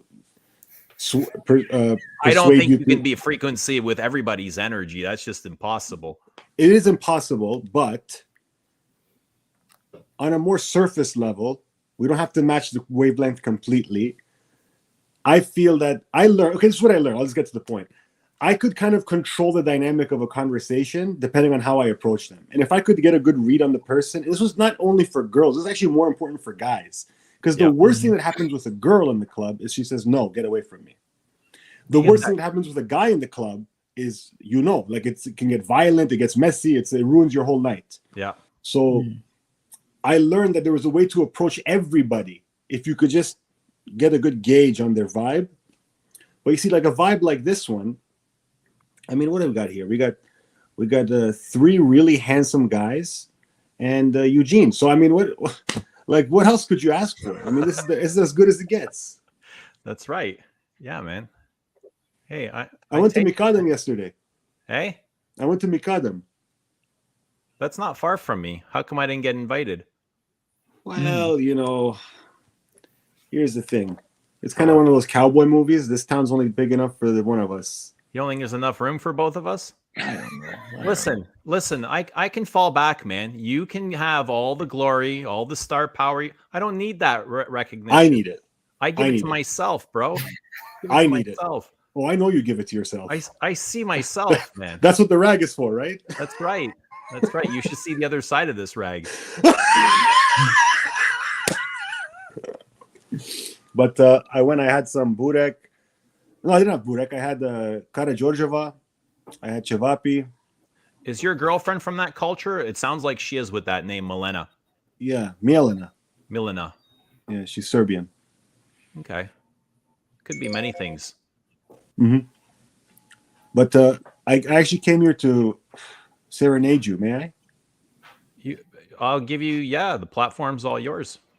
Otvori mi svoja vrata, ja sam čovek koji kuca, jebi šuba što te voli, zarebljenik što te moli. Ti kraljice moga srca, otvori mi svoja vrata. Thank you. That was absolutely beautiful. I'm touched. Looks like you'll be dancing with Kevin instead of Hills, Eugene. I'm absolutely touched. Did she teach you that? Like in just a couple of weeks, you guys know each other? No, man. I used to talk Serbian with you back then, remember? I do. But I know you're not. Are you from Iraq? No, you damn big racist. You see, in all these white guys, like we're European. We know all about everything. You're Persian. This guy couldn't tell You're Persian. That's what you are. This guy couldn't tell a hamburger from a shawarma. Persian girl in the summertime. You what? I went on some dates with a Persian girl in the summertime. This past summer? Yeah. What was her first name? I can't remember. Oh, this is good. Must have been a good date. This is getting. It would come to me if I gave it some moments. Give it a moment, man. That's okay. Okay. The floor is yours. No, I'll come back to you. Because okay, well, wait. Everyone's going to be silent while you figure out what... Kevin, what's your scent of the night? Rachel is asking, what's your scent of the night? I'm going to guess it's Aqua de Jo. Or scent of the day. It was my scent of the day. Sorry, day, whatever. But I just showered, and I'm not wearing anything. Answer the question. I'm not wearing anything. Yo, why are Persian women so beautiful? No. You're wearing something. Come on, man. Your eyes see beautiful, Eugene. That's why. Is that why? Is it because I'm you see through beautiful eyes inside myself? Why. I'm sorry. Is that why I see beauty? No, somebody once told. Well, my ex told me that she's like, you just think everybody's good looking, and I really do. I really think everybody's good looking. I think everybody has a charm to them. Yeah. When you look past the, I don't know, the shallow things, right? The shallow things that most people look for. But there's beauty to everybody and there's charm. But I feel like most people are too distracted and they're kind of like lost in their own thoughts and programming to express that beauty. They don't have the confidence or the self-esteem or the security to believe that someone can be beautiful without having it affect their, and they're programmed to believe that. Yeah. That's their past life experiences. That's what has amounted to, are those feelings that have built up inside of them. You can seems to be the zeitgeist of the day. You can feel the energy. Just you don't even have to hear the words. Just the energy, the icon. If they can lock eye contact, that's a good sign. If they can engage in conversation, that's a good sign. But you feel the energy and the words that they say and use. Oh, that's deep. I'm just talking about their physical looks. Like I'm talking about communicating with people. I don't even fucking hear the words anymore. It's just like I can feel the energy and the tone, and I feel like you could connect with a Xerox machine. I have many times. It's seen me in the full. Over at the CNC shop, dude. The 9x12s, not even the blueprints. 11s. I could do it on a 4.5x8. Yeah. Yo, Alex, shoot. So Lynn is saying this. I'm imagining she means Kevin is great. Please know, if you come to LA, come for dinner with any girlfriend or mom or anyone. I'm a good cook and have a full house. Oh, snap. We will love you. Damn. There you go. That's got to be the greatest comment ever. Good God, what kind of a crowd do you attract here, dude? You start talking about energy, and you got a whole bunch of Eckhart Tolles in your audience. That's what we want. Soulmates, man. We just want soulmates, and we feel them here. They're all soulmates of the channel, bro. But how does that make you feel? Do you feel flattered? I feel flattered. Do you feel flattered? Listen, I'm fully erect right now. Can I say that? Is that okay? It's natural. It's absolutely natural. I'm not camping, but I'm pitching a tent. I'll tell you that right now. All right. All right. How would Milena feel about hearing that? Listen, might be a kink. How do you know? Don't judge. I'm not. Absolutely. That's why I'm asking. I saw that look in your eye. I felt your energy. I'm not assuming, Kevin. I'm not assuming. I'm just putting it out there. Do you know what happens when we assume? I do. Make an ass out of you and me. Right. One of us. Anuj with the great contribution. Yeah. $2.99 super chat. I wanted to share a picture. Could I share a picture? No. Okay. Depends. What are you going to share? It's just a picture of it's a nice picture, don't worry. It's people we know. Define nice. Alex. It's a picture of Aram and Rudy and Joe Anthony. I thought they looked very handsome. Okay. Oh, of course they're handsome. Mm-hmm. May I show it? Sure, go ahead. Let me see if I can find it. Here it is. I know what this is going to be.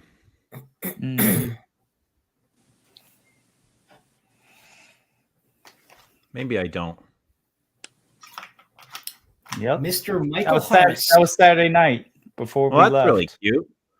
I thought it's a great picture. My favorite picture I got. Everybody looks so happy and in place. Look at these handsome motherfuckers.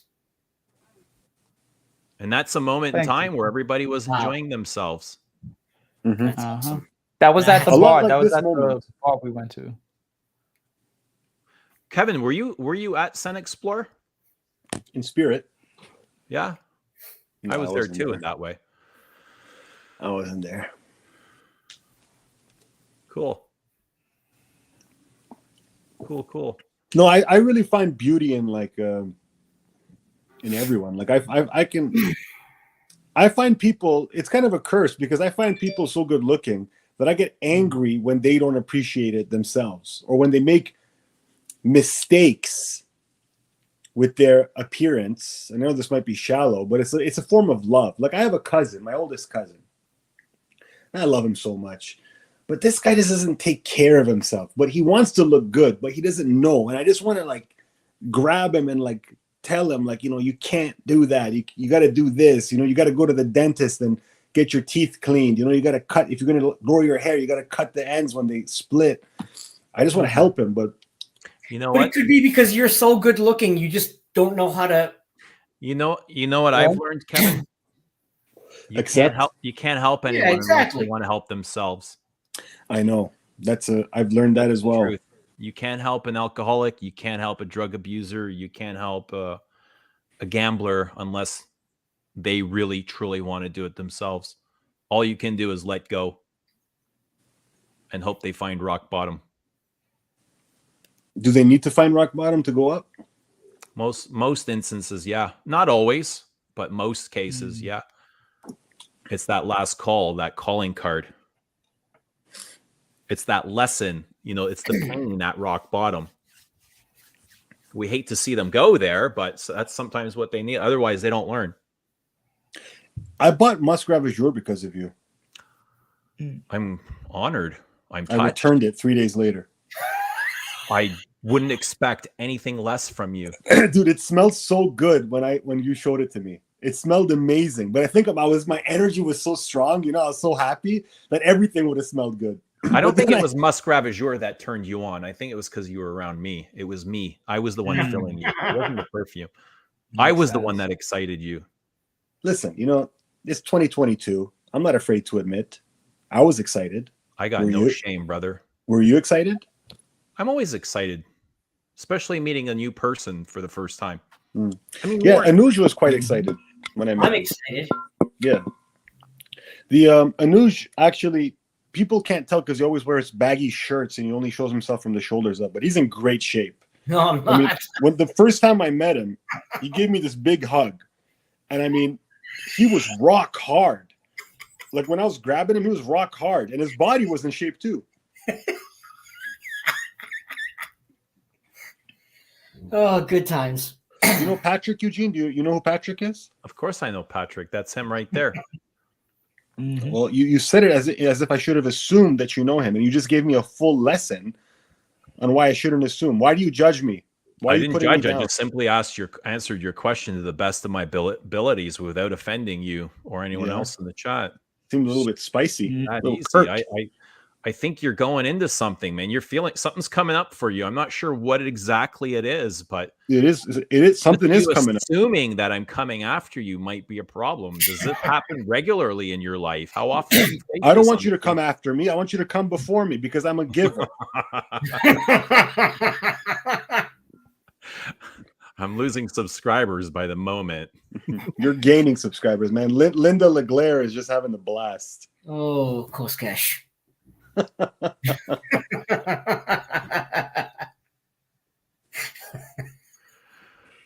So, Kevin, where do you see yourself in 5 years? 5 years. What's so funny? I'm actually pondering this question. On average, Joe, ask Siri where Kevin's going to be in 5 years. Hey Siri, where's Kevin going to be in 5 years? Oh shit! Wait, she's speechless. She's like, "Fuck Kevin." Say it again. Sorry, there's I see myself in the same house I'm living in right now, in the corner of this room, holding on to the last bottle of Aqua de Jus on Earth. Damn. Because all you bastards are gonna keep talking about Musk Ravageur and Portrait of a Lady. Everyone's gonna be smelling like potpourri, and I'll be the last one smelling like a man. That's what I came here today. I came here to spread a message, Eugene. Yeah, go for it. Okay. I love messages. Top 5 fragrances you need as a man. All right, Jacquard Noir, Calvin Klein Eternity, Platinum Egoist, Aqua de Gio, backup bottle of Platinum Egoist. Mm-hmm. Is that a cough Fritz set?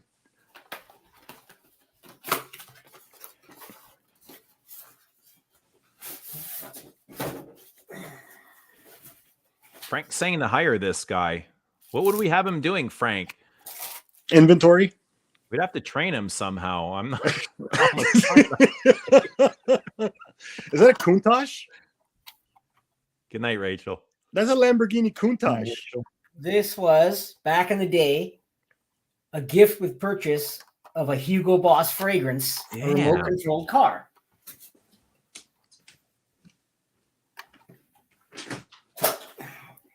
Then we also had this was a gift with purchase of a little boombox stereo of Exquise by Givenchy. That's badass, dude. Yep. Is that the greatest gift of all time? Yep.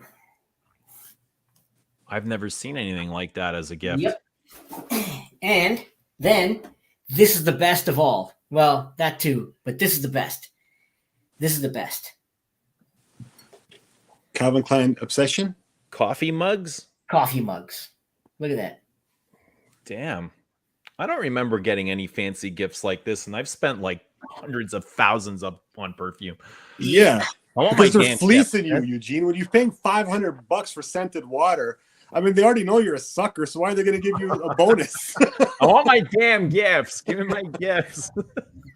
All right. Love you guys. Time for me to go climb in my coffin. But before you go, Anuj, I was going to say that when you buy from enchanteperfumes.com, enchanteperfumes.com, if you pick up in person, you also get a gift with purchase. The gift Bottom shelf also website. involves Bottom shelf website. Bottom shelf website. top shelf website, enchanteperfumes.com. When you purchase anything, vintage or discontinued or currently in production, from Anuj, from enchanteperfumes.com, you also get a gift with purchase, personally hand-delivered from Anuj, and it's a great gift. I'll tell you right now. That's why Great you get gift. this. A great gift. Dude, I've bought so much from Enchante. I've never gotten that damn gift. Oh, come on. Show us the other side of You're that banking rag. them for me? And $500 or more. Pick your hand. Good night. Love you guys. The amount Later, I man. spent, I'm gonna get a mouth. Hey, I Anuj, love you before you guys. go, Anuj, you know his. I know Eugene. You went on a couple of dates with an Iranian girl, but let's be honest. What you really did was you sprayed a little saffron on your right hand, and then you put a little Vegeta on the left hand. Then you had a Serbian Persian orgy. Come on, let's be honest, man. Come on, It's Eugene. best, bro. It's best, bro. Good night, buddy.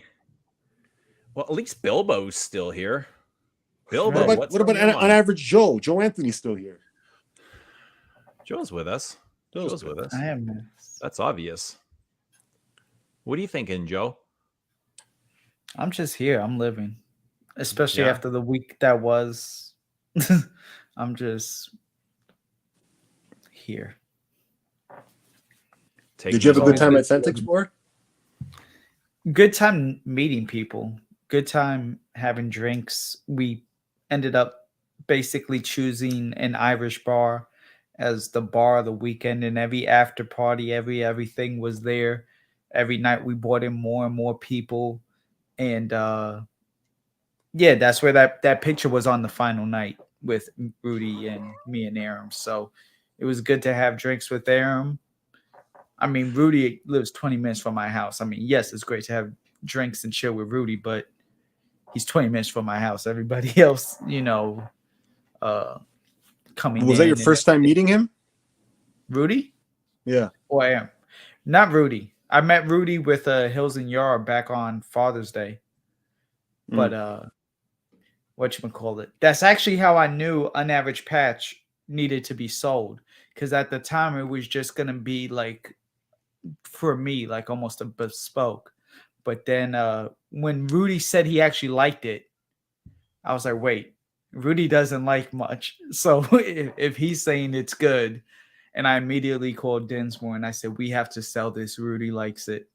And then literally it was up on the site later that night. But nah, it was good times, good vibes. The actual event, like, you're there to smell fragrance. That's cool. Everything was nice and but it was meeting the people, making the memories, making the moment, people flying in, and everything. And like I said before, that's why I moved back to New York, because I always did it'll happen next time. I'll catch you next time. Sometimes next time doesn't happen. So if they're there and you're there, try to make the time to see each other, Yeah, that's a good point. You don't know if there'll be a next time. Oh, But and I'm a testament to that. I've learned that, especially just this year alone. So Yeah, nah, definitely. Again, cool. And then the fact that so many people were involved, it wasn't just one or two. You're talking like almost 30 people.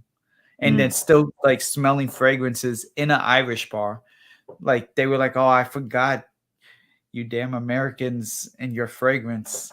It was like these are YouTubers. So Were they actually were trying Irish? to The people at the bar, like they were actually Irish legit, people running. like it was purebred through and through Irish. They were Irish. They even had still the 1920, or not even, maybe it might have been 1800. The very old cash register where you would go like this and then have to like ring it to open the drawer, like non-electrical, and they use it.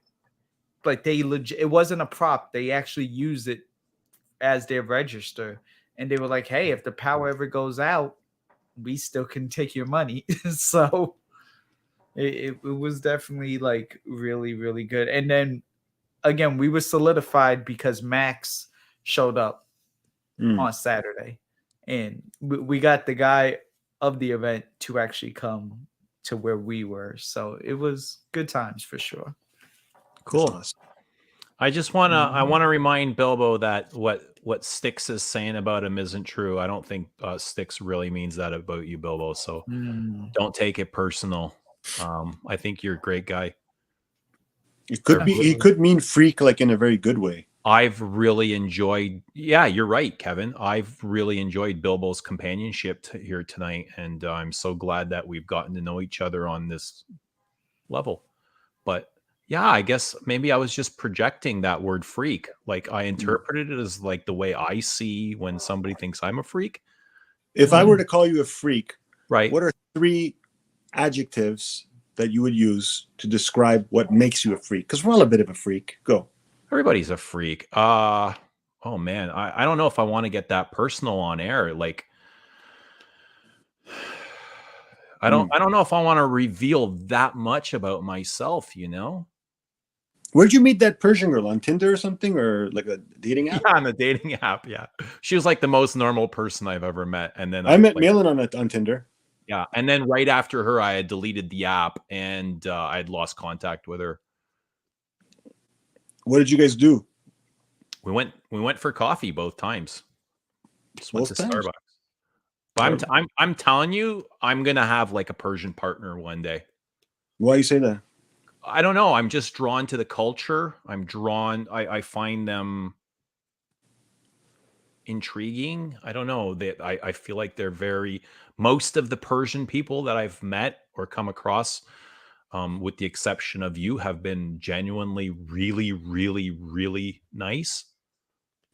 You have those qualities inside of you, but you also project your toughness. You know, you don't want people to see kind of your vulnerability. You have to let people know that you're badass. But I see the real you, and I know there's a beautiful, charming man inside of you. No, but I think I like the way Persians kind of present themselves. They're very respectable. They're intelligent. I don't know. They're just all the Persians I've ever come in contact with have been really fun. And I think the Balkan cultures and the Persian people get along really well, because I've always had a lot of good friends that were from Serbia and Croatia and even Bosnia. The Balkans are rough, man. It's a rough culture, eh? Like, it depends which part of Iran you go to. Like the south of Iran is a lot more like the Balkans than the north, and I'm from the south. The Balkans are rough. They're a tough crowd, man. They lack self-respect. They're very judgmental people. Why do you think they lack self-respect? Because they don't respect other people. At least, you know, in the parts that I've seen. I can't speak for them all as a whole race, but I was assuming that you had met every single Balkan person on the planet. That's why I've not met them. From my perception, you know, because I grew up in that community. Very judgmental, very harsh. It's a tough crowd. Did you dance folklore? I did. I did So not you know, enjoy you it. grew up with them properly. I didn't enjoy it at all. Yeah, Do you I think don't. Bilbo could be the next big thing? Isn't he already? Yeah, there you go. I wonder if I can get him to promote Les Ups today for me somehow. I'll promote it for you. As good as Bilbo would? Probably not. No one's better than him. I mean, the man hasn't said a word. We haven't seen his face, and he's famous in Fragcom. He might be the most famous person. Who do you Who's think more it could be? famous? Who do you think it could be? Maybe he's just Bilbo Fraggins, He's just nobody. right? Like, yeah. Why does it have to be like? What's the advantage of being on stream, not saying anything? There's nothing that he can see here that he can't see back there, but he wants to be part of this all. Why do you think he's in hiding? I don't think he's hiding. I think he's right where he wants to be. But why do you think he doesn't want to share more with us than just his avatar pic? Or she, for that matter. Maybe this person hasn't found the right time for him to or her to share. I'm going to assume it's a man because I think that picture's a man, right? So I'm just going to assume it's a man. Just for Why does that look like the comedian Robin? Is it Robin Williams? It's not Robin Williams. But you know, the same things you say about Iran, about the Balkan people, like I wouldn't say the same things about Serbian people. I mean, Persian people. I would say they're very judgmental. But it's because you're tighter knit into that community, and you see, like, I've met very little Persian people. My point is, what you say about Balkan people. Yeah, all the Balkan people I've met will say something similar about Balkan people. Right. But I will say the same kind of negative things about Iranian people. And I don't like hanging out with Iranian people. I don't like it. Like I live in Scarborough, right? You know, they all live in Richmond Hill. And I live in Scarborough. Why? Right? I don't want to be part of them. Yeah. But it's like my girl's brother does windows and doors, and all the builders are Persian that he works with. And he says they're the nicest people ever. When a Persian person calls me, I tell them, oh, I'm booked 6 months in advance. Right? So it's like Serbians and, like, let's say Balkan people like Persians, Persians like Balkans, and we treat each other better than we treat ourselves. They all like what's different, eh? Yeah. I guess you can say that for almost if you're inside of any kind of ethnic group, you'll find good and bad. You'll why? Find good and bad. It's back to what you were saying earlier. We're projecting. It's because we have higher expectations for our own people, right? And we know what they're up to all the time. And we're like, right. I see what you're doing there. And maybe it's the bad that we want to remember. You know, well, it's the bad that sticks, right? Negative energy is a lot stronger than positive energy. It's heavy, eh? Mm-hmm. Yeah. Yeah. But, you know, there's only energy. There isn't two types of energy. There's just there's just energy. There's just energy, but some feels good and some doesn't. Yeah. It's heavy. The nasty can get heavy. It's heavy and it's dysregulating. It can completely like disconnect the mind from the body. Do you ever get that? Where you kind of lose yourself? You lose touch with... When you get dysregulated, I feel like I lose touch with my emotions and anger gets the best of me. So I'll react in a way that isn't pleasant. Mm-hmm. No? No, I agree. That's why I didn't say anything. I'm just saying, Oh, I mean, what is there to agree or disagree with? You just told me about yourself. I'm just listening. You said that that's the way you react when you have negative energy. Yeah. Me too. I get angry. And then when I get angry, I don't cook my words before I speak them. I react instead of. But I don't like getting angry. I don't like it either. I don't like the feeling of when I get angry because it's a cheap release. I lose control. It's a cheap release. It's the easy. It's cheap. it's the cheap feeling, right? Anger.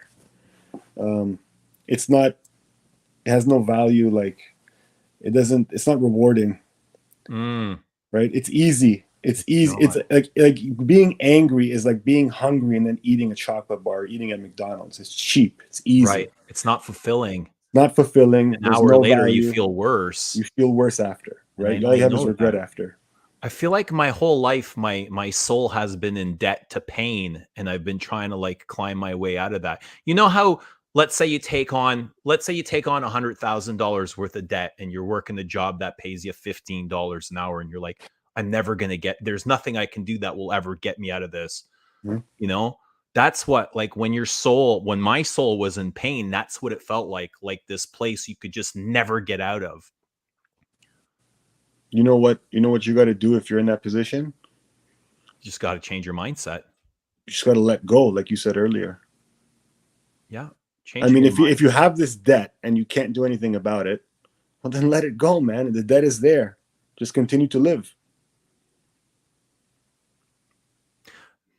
Well, I mean, debt on the soul, I think, is much easier to reverse than financial debt if you're working for $15 an hour, right? It's just a matter of changing your perspectives, changing your reactions, being grateful. You could also sell your soul to the devil. I mean, if you got a debt, just sell it. No, that's what got you there in the first place. That's come on, man. You know, you don't want to go back there, because once you find your way out, you never want to. Like, life feels so good that you never want to go back there. Life feels really good for you right now. I've never had this in my life. You can come here and take everything, and I'd still have everything I need. I'd feel full, and like I have more to offer to everybody else. What changed? My mind, my thinking, my beliefs. I got rid of all my beliefs. Any belief that I had about myself or anything else. It's just programming. Programming is a good word. We're all programmed. Every single moment of every day we're programmed. Even this language that we speak, it was programmed. It's not our language. Our official language is the language of the body that nature gave us. So if we didn't speak, that's the only language we would know. But we were taught this language. This is the programming. So we were taught even words to trigger. Like I can say, hey, fuck you. And what happens? Right away, you get an emotion, you get a feeling, you get triggered, right? That's just programming, though. It's just words. I just said a word. You sound more and more like Christopher Walken the more we're talking. That old dude? A word? I just said a word. You're a cutie pie, man. I'm happy for you. I'm happy you feel You're good. Zen cutie pie. Cutie boy. You're a cutie boy. We're a couple of cutie boys. What about Joe? Is he a cutie boy? Joe's cute, man. He's a cutie boy. Joe's cute. I like Joe. You a cutie boy, Joe? He's got a good soul, eh? Yeah, he's good. You're muted though. Appreciate it. Are you a cutie boy? I see myself kind of sort of like that. Yeah. I see. Yeah. How many people you got watching, Eugene? 38 people. 38 beautiful souls that all want to be part of something. What do you think they want to be part of? I mean, I think they're just appreciating the camaraderie the four of us have right now. Yeah. I had a bit of a headache when I first hopped on, but it's subsided. I think the energy in this. Yeah. In this street. No, I'm serious. I'm dead serious. Yeah, it's very calming here. I get headaches quite often too. Should I be concerned about that?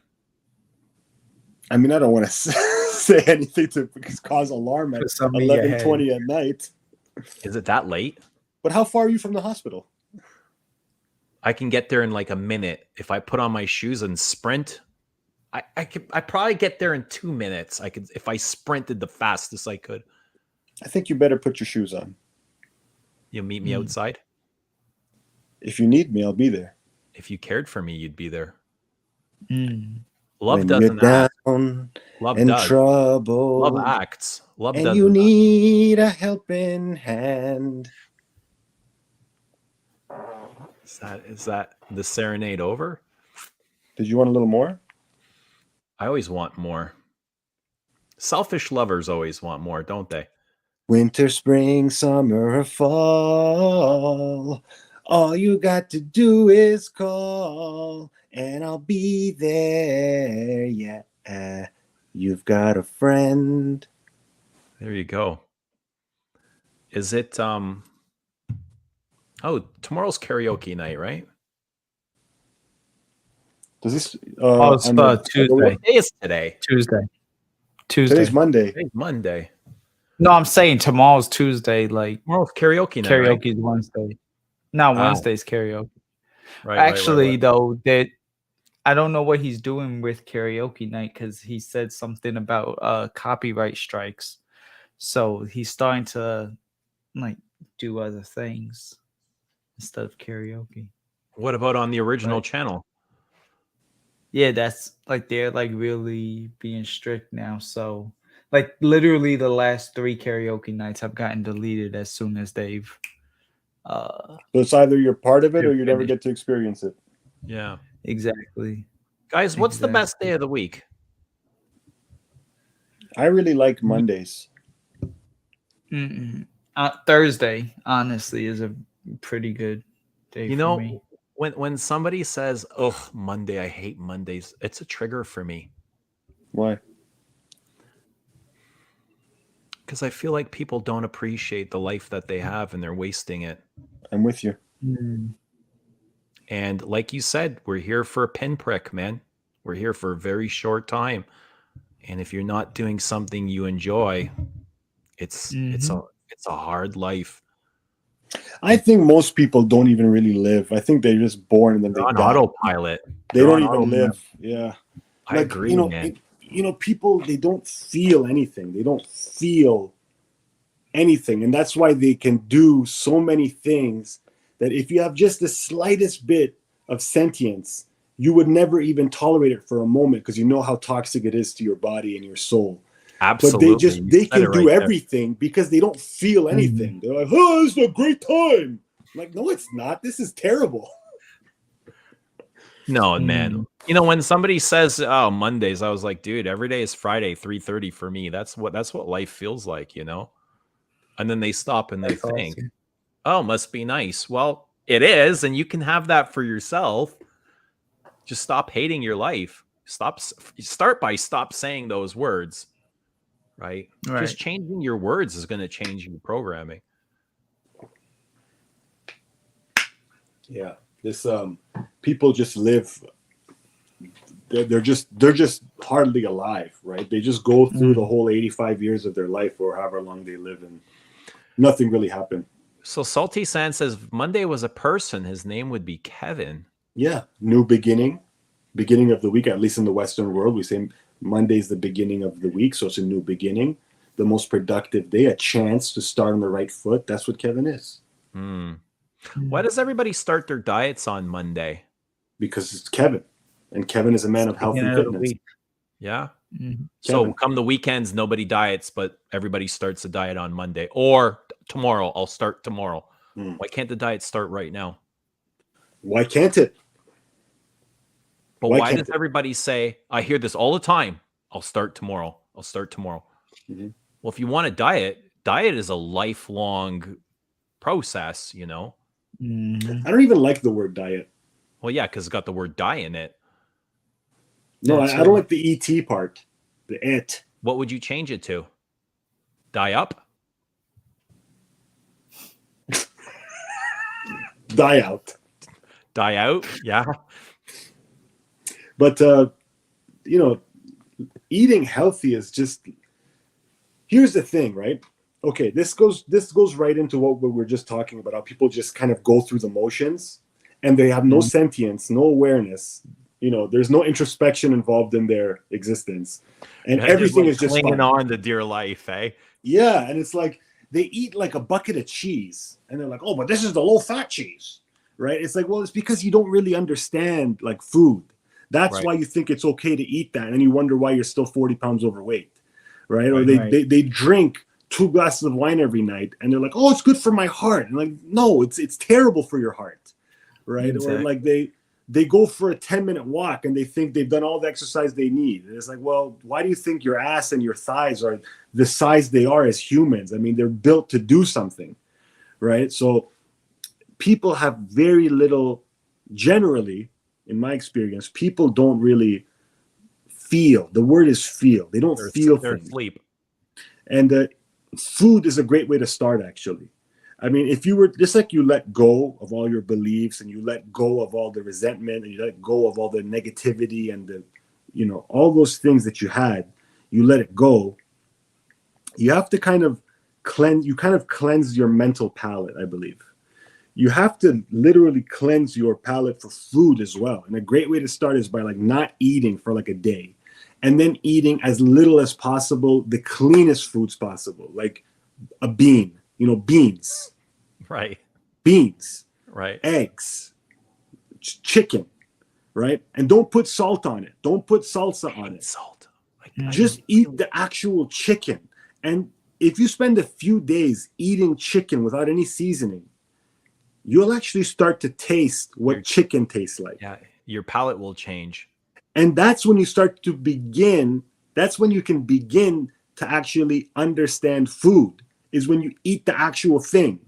But people eat chicken. They're actually eating Popeye's fried chicken with 18 different seasonings on it. They're eating the spice. Right. They're eating the spice and the oil, and they're like, oh, I love Without chicken. the spice, Popeyes would probably taste shit and bland. People are they're paying for the flavor. Yeah. That's what they're But- paying for. I mean, just go grill a chicken breast. Go cook an egg, fry an I egg. agree.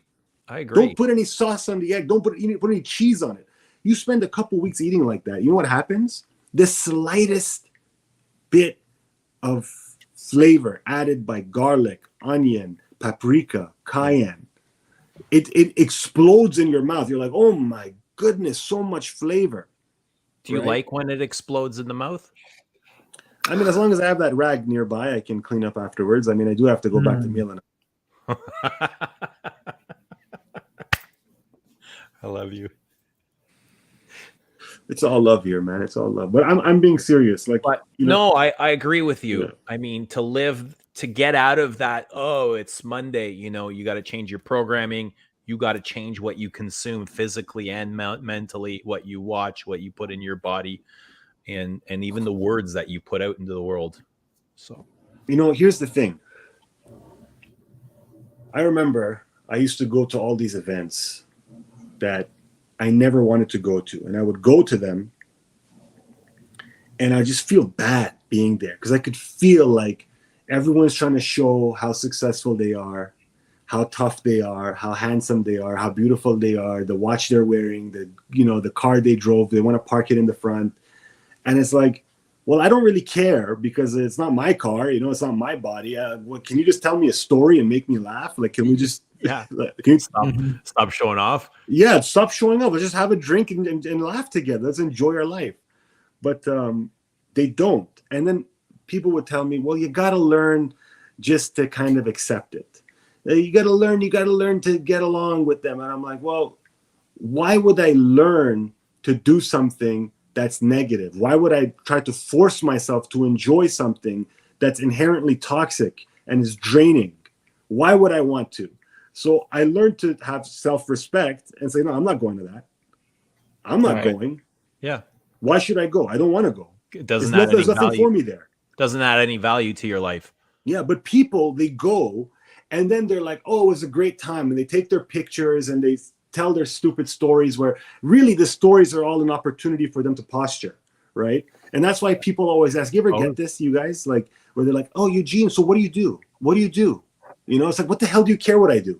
What? Right. Why do you care? What, you need something done? How about you start off with like, hey, I'm looking for some heating in my house. Do you know anyone? Yeah. Yeah, that's what Right. I do. Oh, great. Can you come give me a quote? But you know what people do is like, so what do you do? What do you do? Oh, yeah. Yeah. And then if you have the slightest bit of something positive in your life, let's say you look like you were worth something to them.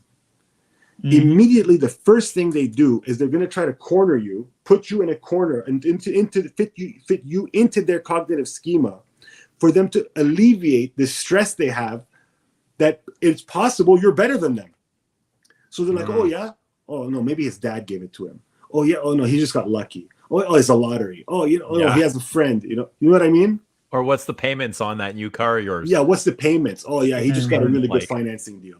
That house, oh, it's probably rented, right? Yeah. Oh, that watch is fake. You know, it's like, oh, what do you care, man? You know, what do you care? That's to compare themselves to you.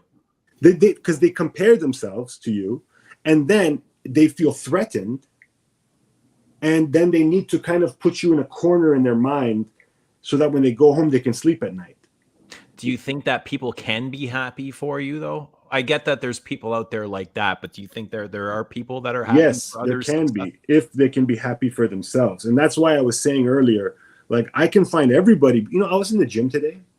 Me too. I swear to God, I was in the gym, and there was a guy next to me on the bike just now, like 3 hours ago. I was in the gym. Next to me on the bike, I know him.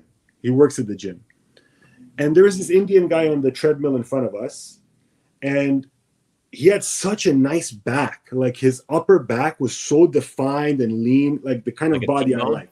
I'm Like a sorry? T-bone steak? So I said to him, I said, Ryan, look at this guy's back. That's a nice, you see how that's perfect. You see, no excess, lean, V shape. He's like, yeah, it's nice. Like, I can appreciate that this guy worked, and he has this very nicely sculpted back. Yeah, that's art. That's beauty. Yeah. That takes time. You don't get that overnight. That's dedication, hard work. But I remember, like, perseverance. Are you froze? I think you're froze. Yeah, it was me. Sorry. What did you say? I didn't hear you. I don't want to interrupt you. I said that's consistency, dedication, perseverance. That's day in, day out. That doesn't come overnight. I think I can only appreciate that because I don't feel threatened by him that he was in better shape than me. I was happy. I was like, good, you know. You know how often I go to the gym and I tell people, I'm like, man, you know, I've seen so much results in the past year. Like, I've been coming here for the year, and I seen you. There was this girl. She's young. She was a teenager, right? So I had to be careful the way I approached her. I didn't want her to think I was trying to hit on her or something. But I remember the day she came in with her father to sign up. I was at the gym. I saw her father signing her up. And she was maybe like 50 pounds overweight, tall girl. And then a year later, she was like an Instagram model, like so fit, tight, small waist, back straight, definition. I said, you know what? I remember when you signed up. I'm just really proud of you. But I did it in a way that she knew I wasn't like hitting on her, you know? Yeah. But my point was, if you have a bit of self-awareness, and sentience is really the word, and just consciousness of your own feelings, you can't expose yourself to toxicity. It's hard. Right? That's the beauty. To be conscious is to be separate from your ego, to be separate from fear, to be separate from judgment. Conscious is just to be in the moment and accept everything. There's no greater feeling in the world to be connected to that conscious moment. That's where all the beauty is found. It's like starting life as a newborn baby. We were just talking about that earlier. They're the most conscious beings because they're just living and observing. They got no judgments of their own, and they accept everything. They have no fear, right? You can throw a snake on a brand new baby and they'd be like, fear is the greatest sin. Fear is a bitch, and fear lives in your mind. You know, you talked about a baby being I want to make a tangent, if I may. My father is the greatest salesman I ever knew in my life, right? So a lot of my salesmanship I learned from him. And he used to say, you know who's the best salesman? A baby. A baby is the best salesman because they get whatever they want. And they don't even need to talk. They just communicate through feeling. Ah, I'm hungry. Ah, I'm hungry. Ah, I don't like that. And what do? You're like, okay, let me give it to this baby. The baby wants to eat. Yeah. But like, if you start crying and go, I'm hungry, no one's gonna care. It's like, what the hell? No. because it's not pure feeling. The baby Right. and what is sales? A transfer of feeling. And the best sales is just the best communication. And the best way to sell a product is to have 100% belief in it.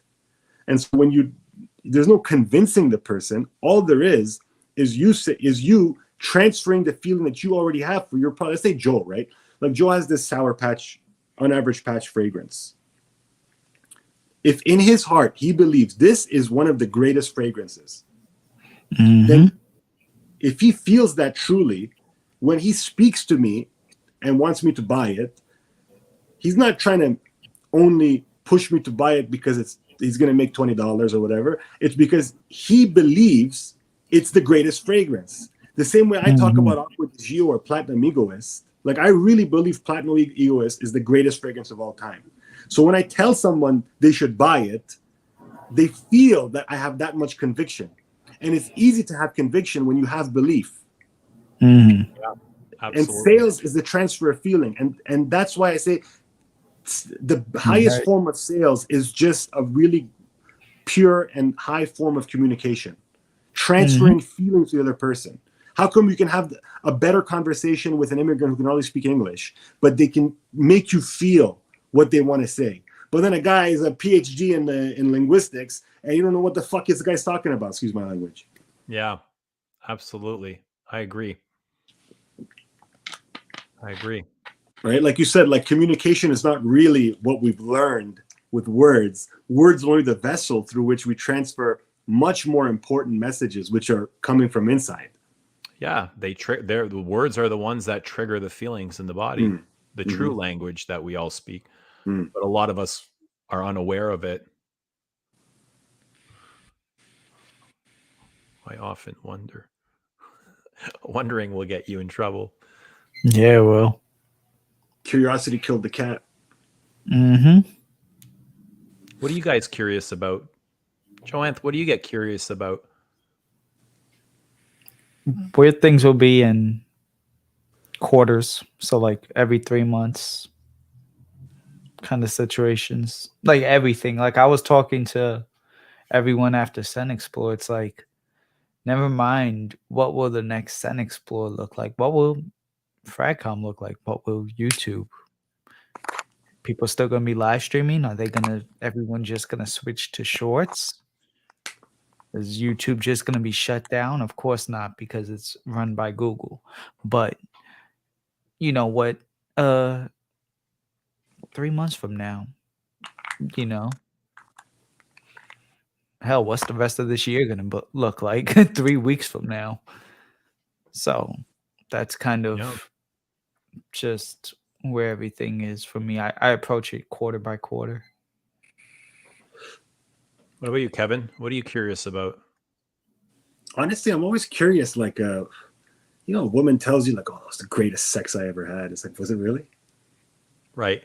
Like, what do you think sometimes they're just saying it because that's what you want to hear, and they want to just fulfill your needs? Yeah, but I'm confident, right? So I know I can learn to be a better lover. So just tell me, like, Is that important to you, though, to be known from your lovers as the best? No, it's more important for me to know that they are getting as much pleasure. That they're filled. Yeah. Filled. Well, I mean, it's going to be hard to fill them. I'll tell you with what I'm working with here. You know what I mean? But, like, also, like, when young guys, they say, like, oh, I'm the best at sex. Like, what are you even good at? Like, just moving? Like, it's not that hard. I mean, there's like 4, maybe 5 positions that an average person will do. We can all do them. It doesn't take any great feat of strength or flexibility. What are you really good at? Yeah. And we've all said that. And then you look back now to your first time and you're like, it wasn't that good, was it? I mean, she cried my first time ever. I was crying, and I said, "Are you okay?" Man, poor thing. What about you, Bilbo? How do you feel about all this? Solo him. Maybe he'll talk. Let's see. Right. Give us something, Bilbo. Flash us. Give us a flash in the pan, a spark, and let us know that you're alive. Do you need help? Do you need medical attention? Bilbo, we're all worried about you.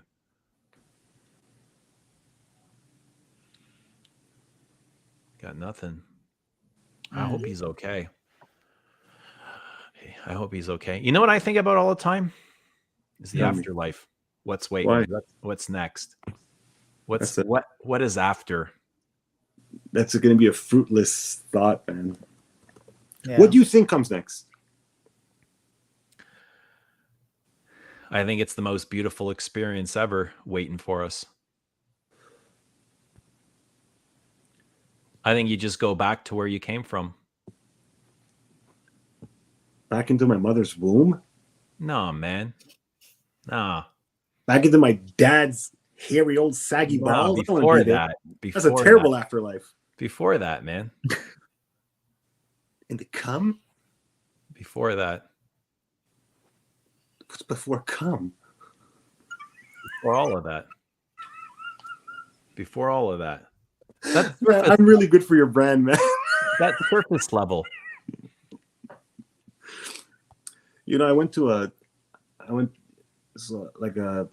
my girl's friend's mother died of cancer last week. My condolences. And so I didn't know them that well, right? So I met her a couple, 3-4 times. So she said, "Oh, we're gonna have to go to the house to console her." So the mom died at like 5 p.m. So at 7 p.m. we were in Hamilton. So it was like right away. And I knew, like I've been to so many funerals, I already know that it takes more than an hour or two for the funeral home people to come and pick up the body from the house. So I already knew she was gonna be like on a bed, and I was thinking she's gonna be in her bedroom and dead, right? What was she still like laying on the kitchen floor or something? Good Lord. So first of all, she says to me, "We need to go and get food. This is a tradition. Everyone brings food." And I'm thinking, like, who's gonna eat in a time like this, right? So we go to, Stadigrad. Yeah, the savages. You know Stadigrad? Yeah. Yeah. So we went to Stadigrad, bought a whole bunch of pulchenica and like different, smoked meats and cheese and burek. Like literally, I paid. So it was like $150 of food, and it was a lot. Like the largest charcuterie board and 2 trays of burek. Like, and I'm like, wow, this is a lot of food, Melina. This is too much. She's like, no. I don't know. Better hope somebody else dies too, eh? So we go and I'm wrapping this thing up with saran wrap to drive it over to Hamilton. And we drive over there to this apartment. We open the door, and the first thing we see is the dead mother laying on her deathbed, like, she died of cancer. God rest her beautiful soul. But like, cancer is terrible.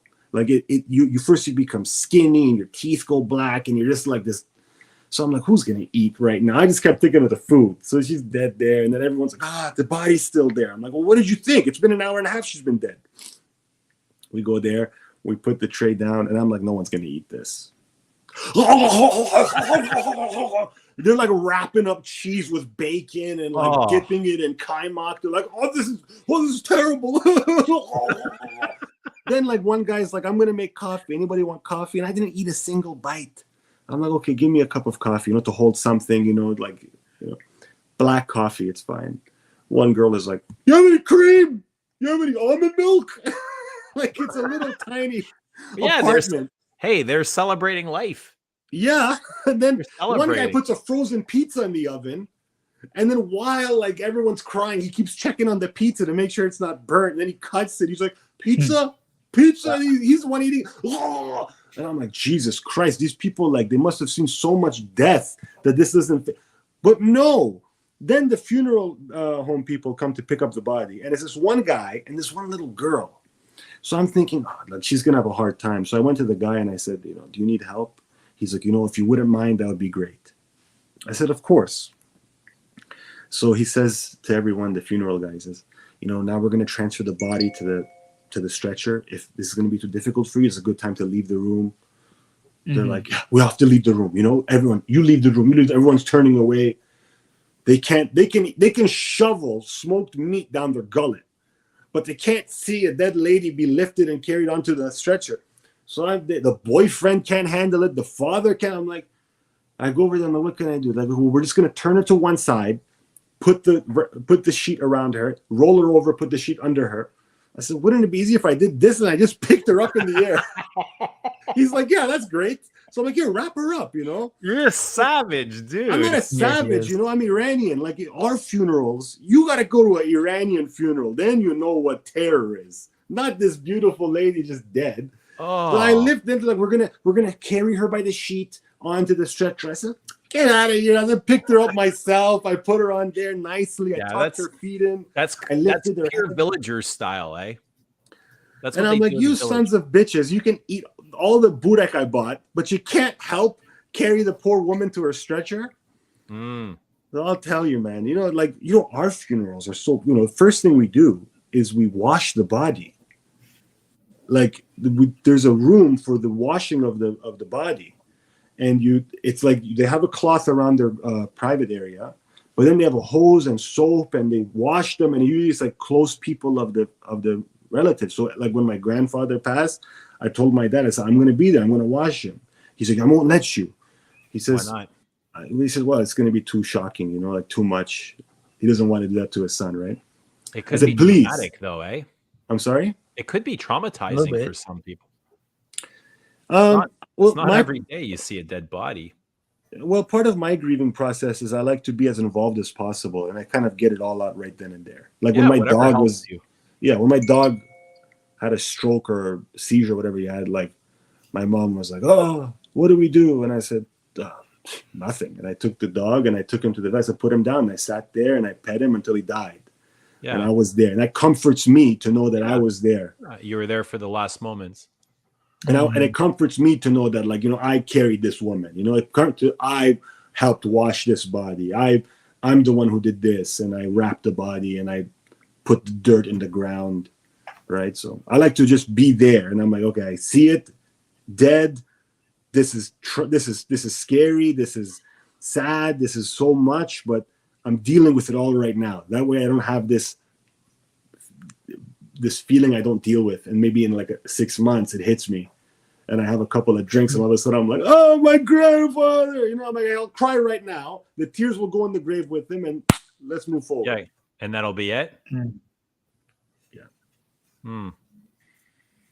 How do you think you got like that? How do you think you became to, like, being the one to have to fill those roles? Well, we don't have to fill any role, right? We decide. We choose what our responsibilities are in life. So there's cheap responsibilities and there's good responsibilities. It's based on your value structure. But I could have grown up in such a different way than I did.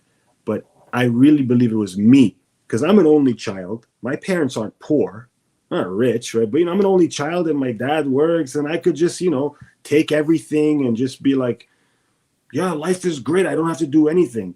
But I decided that I didn't want to do that. I decided that I wanted to, you know, I always liked cowboys. I always liked these salt of the earth people, right? And I said, I want to earn the right to believe in myself. I want to earn the right to have confidence.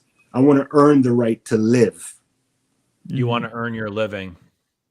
Yeah. Not earn my living. That's not important. Money is easy.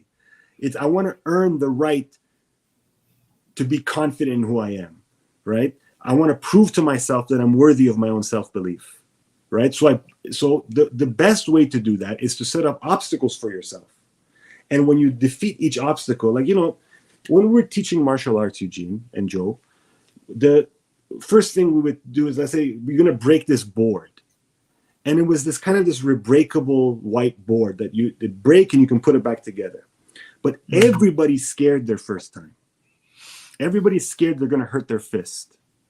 After 5-6 times of trying, they break it. Then we say, okay, now we're going to give you a piece of wood. And it's like this really weak piece of wood that if you squeeze, you can break. And after 5-6 attempts, they break it. Then we put 2, then 3. Then we take a 2x1. Then we take a 2x2. Then we take a 2x4. And how many of these obstacles do they need to overcome before they start to approach their next obstacle the way they ended the completion of the last one? And what is that? That's proving to yourself, you know, I broke the last 6. Why can't I break the 7th one? I can break the 7th one. I broke the last 7. I will break the 8th one. I broke the last 8. I'm going to break the ninth one. Right. Right? They prove to themselves through a series of challenges that they are worthy of their own self-belief. That's how you develop true confidence. Not by somebody telling you you're great, not by reading it in a book. The book is the beginning. Someone telling you is the beginning. Only you can do the work. Using that mentality and mindset, do you think you can use that in all aspects of your life outside Absolutely. of... Absolutely. Just like words are meaningless, right? Words are spoken. I mean, they are and they aren't. Words are meaningless, but when you use them to yourself and you tell yourself that you can do something, and after a certain while, you start to believe it, that you can do it. Words are useless, but they can be very powerful at the same time.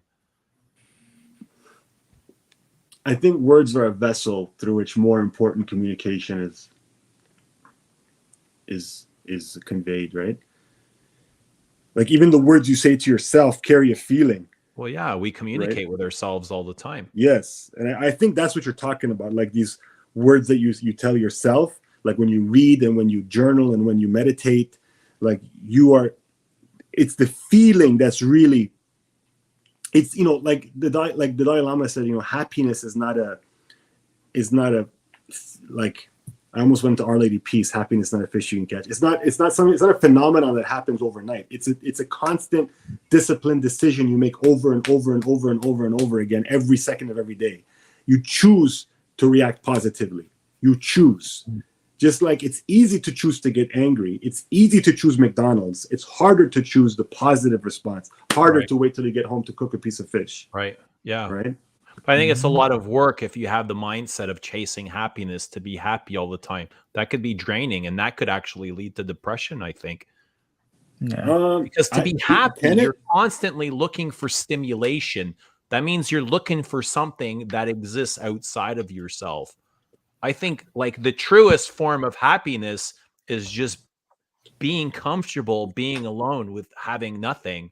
I think you're talking about being happy. That's just being in a very neutral state. That's content. That's being content. But I'm not talking about happiness or contentment. I was talking about positivity. Right? Right. You can be in a tough situation but still be positive. Absolutely. Yeah. Right? Yeah. I don't really believe in happiness, to be honest with you. No? No. What define it? What is happiness? Well, happiness is a state of temporary joy brought by, I don't know, whatever floats your boat. It could be a piece of chocolate cake. I don't know. Cheap. Right. It is. You're absolutely right. It is cheap and it is short-lived and it's temporary. But I mean, at the same time, we're also humans and we want to enjoy like this aspect of our human. You can't always be in an enlightened state, right? That can sometimes be hard work, but a balance works. You ever read The Celestine Prophecy? Never heard of it. It's a good book for you, man. You think? 100%. It's an easy read too. It's maybe like 3 days. Okay. You should check out this book, The Celestine Prophecy. All right, I'll look it up. I promise you will enjoy it more than most books about, you know, like the power of now and, you know, this like self-help books and these gurus. You'll enjoy, because this is written as a fiction. Right. But it's not a fictional concept the guy's speaking of. Sure. Yeah, I mean, chasing happiness is... That is not a good way to dedicate your life. This is not a good thing to dedicate your life to. No. But I think that's what a lot of us do. And that's when I hear, oh, Mondays, you know, that's what comes to mind. People can't enjoy their Mondays because they're not chasing happiness or they're not being stimulated. The way I see it, a man, and I mean man in the biblical sense, human, chooses a life based on responsibilities, right? So we decide what responsibilities are we going to take on. So let's say one of your responsibilities is I need to make money. So I'm going to have this job. Now your job is your responsibility. It's your responsibility to show up to this job. Is it a good job? Does it pay well? Do you enjoy it? Is it enough money for you? Do you like the people you work with? Is it doing something that you want to do? Are you learning? Are you growing? Or is it just draining and negative? You don't like the people. You make a lot of money. You don't make money. Another responsibility you may choose to take on is a partner. Do you love this partner? You can love someone who's really bad for you too, right? So is it someone good for you? Do you like them? You don't like them? Is the sex good, sex bad? Do you like what you guys have in common? You don't like what you have in common? Children is a choice most times, right? So I decide to have children, and that's another responsibility. Maybe your fitness, your health. So you have to decide which responsibilities you're going to take on. Now, there are responsibilities that have a good it's a pursuit worth pursuing, and some maybe not.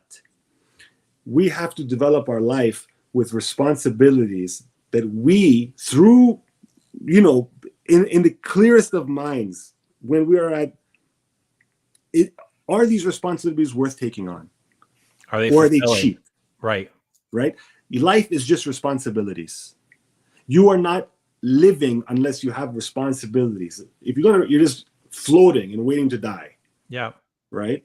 Because you don't get up just because the sun is up. You get up because you got to go to work. You got to face the tasks at hand. Yeah, you have a mother of children to take care of. You have children to take care of. You have friendships. You have this fragrance brand you've developed. You have this. Congratulations, by the way. I never got to tell you. Thank you. It's really nice. The Anu showed me the Douleur Exquise. I wouldn't wear it. I'm not going to wear that, but it's really good. I take that as really a compliment. Don't worry, I'm not offended. Really quick, sorry to interrupt. First of all, yes, congrats on the new fragrance, Eugene. Thanks, Joe. And speaking of responsibilities, I'm getting a call, and it is my responsibility that I have to take it part of New Beginnings. So hey, it is your duty to please that booty. Good for you, man. Hey, good for you, Joe. Shout outs. Thanks for coming on. Always good seeing you. Thank you for having me. Great to see y'all, and y'all have a good night. We'll talk to you soon, bud. I think to myself, I'm not a dad yet, right? But I love my dad. Do you want to be one day? Yeah, that's what I was gonna say. Is that I don't see, from what I know about life. I know I'm young and inexperienced and naive, but I don't think there's any more important role in my life I'm gonna have than to be a good father. But what is a good father? From what I see, I look at my dad and I'm like, man, this guy has never bought a single fucking thing for himself. He doesn't even go through a drive-thru to get a coffee. He'll just not eat from 6 a.m. until 8 p.m. He'll just forget to eat. Is it because he wants somebody else to take care of those needs for him, like your mother? No, because he doesn't think of his stomach. When I used to work with him when I was a kid, he used to say, I said, oh, Boba, I'm hungry. He's like, don't think of your stomach. Man doesn't think of his stomach. Just work. We go home, then we eat. But he doesn't buy anything for himself.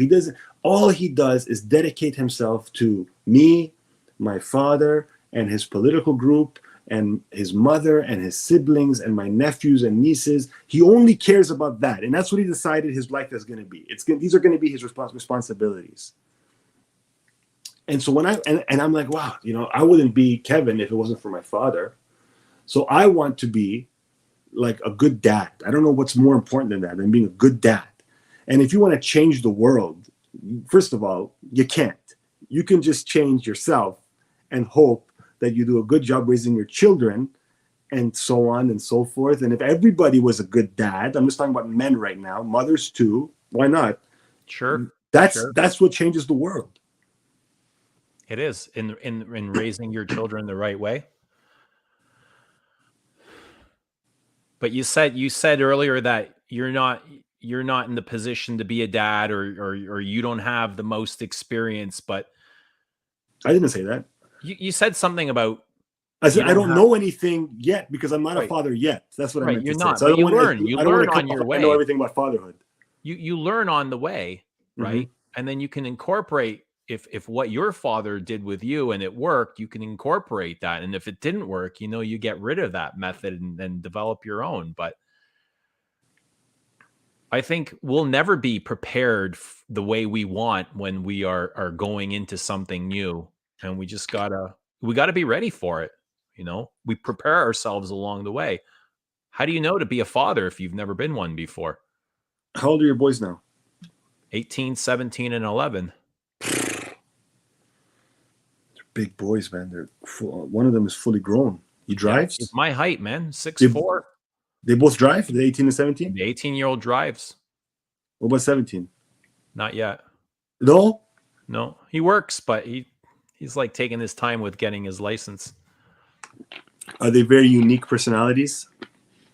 They all have their own characteristics. Yeah, they're all unique in their own way, but they get along great.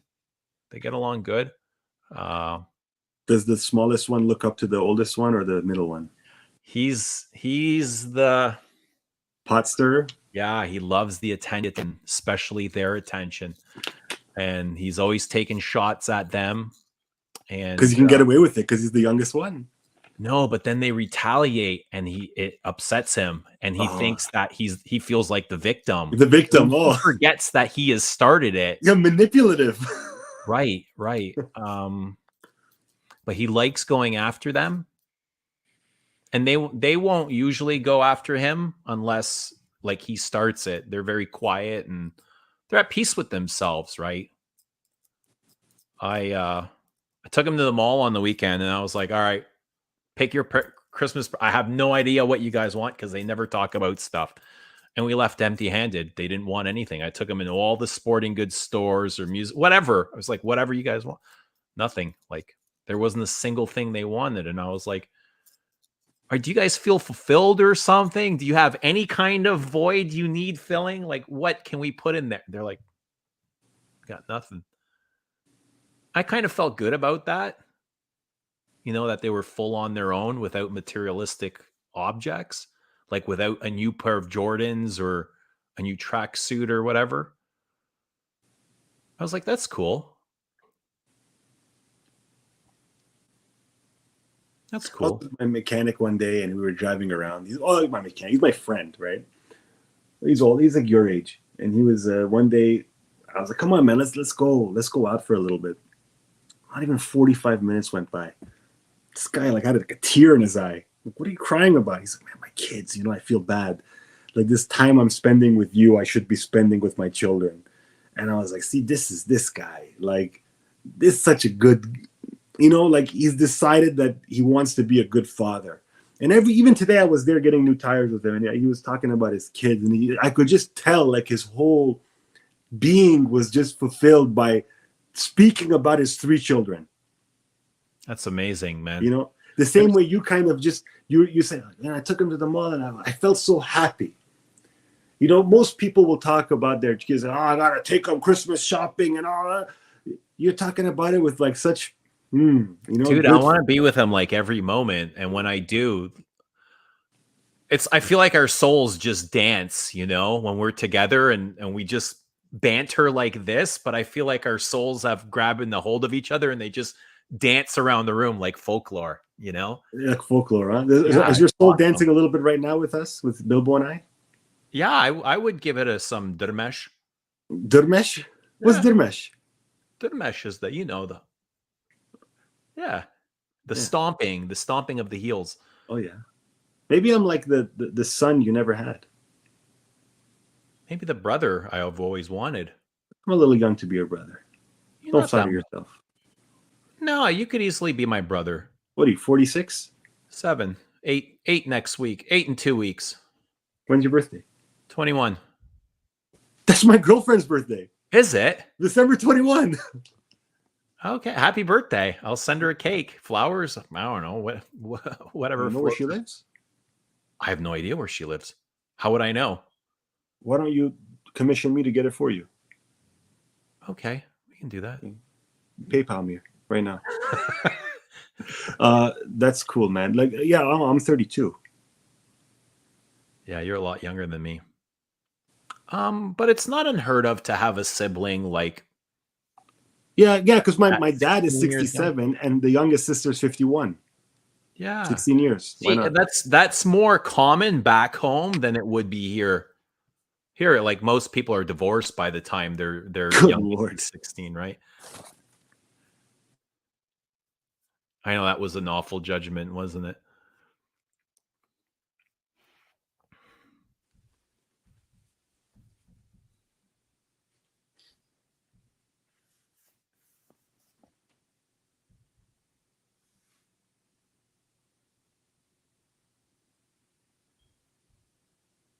You think he's okay?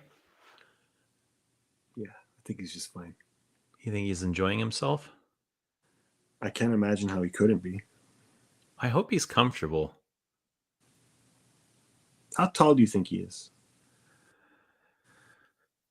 5'8". I was going to go a little taller. I was thinking like 5'11". Like tall average. Tall average. 5'11's a good height. Solid height. What height would you be content with? Me? Yeah. I wouldn't mind being 5'8". I don't care. How tall are you? You met me. I can't remember. It was like 3 years ago, bro. Yeah, also everyone's short to you because you're like 6'5". I'm 6'1". Yeah, that's big. I remember you had stocky trunks, man. You had the thickest trunks I've ever seen. You had big legs, eh? Did they feel good wrapped around your head or what? Possibly. You can squeeze it like a watermelon. Yeah. Might pop all over you. That's when the microfiber towel comes out. There you go. There you go. Floral says she'd like to be 5'8". How tall You know what do I you don't think? appreciate about... Oh, go ahead. How tall do you think Floral is? I don't know, like 5'1", 5. Hmm. I picture her being like a petite Asian girl with a lot of spunk. What's up, Daneem? You know what I don't like about Lily is that she comes here and she puts her little put her picture up if you don't mind, please. I mean, she comes on your stream, Eugene. Has her little thirst trap picture with a bit of cleavage and her red hair and her peony covering her face and making all the men thirsty. Then she comes on every other stream. It's just a goddamn letter F and a goddamn letter N. Is that so? Only for you does she have this picture. You know, I have to tell you something. Like Lily and I have something really special. Mm-hmm. I know. I've called her out on it a couple of times, and she got a little bit defensive, and that's how I There's knew it. nothing to call out. What is. There's nothing to question. What's special about it? I can tell you, but I don't think you would understand. I'll try my best. Lily, have you ever seen Lily? Never. Do you know why that is? Why? Because I'm Lily. And Lily is me.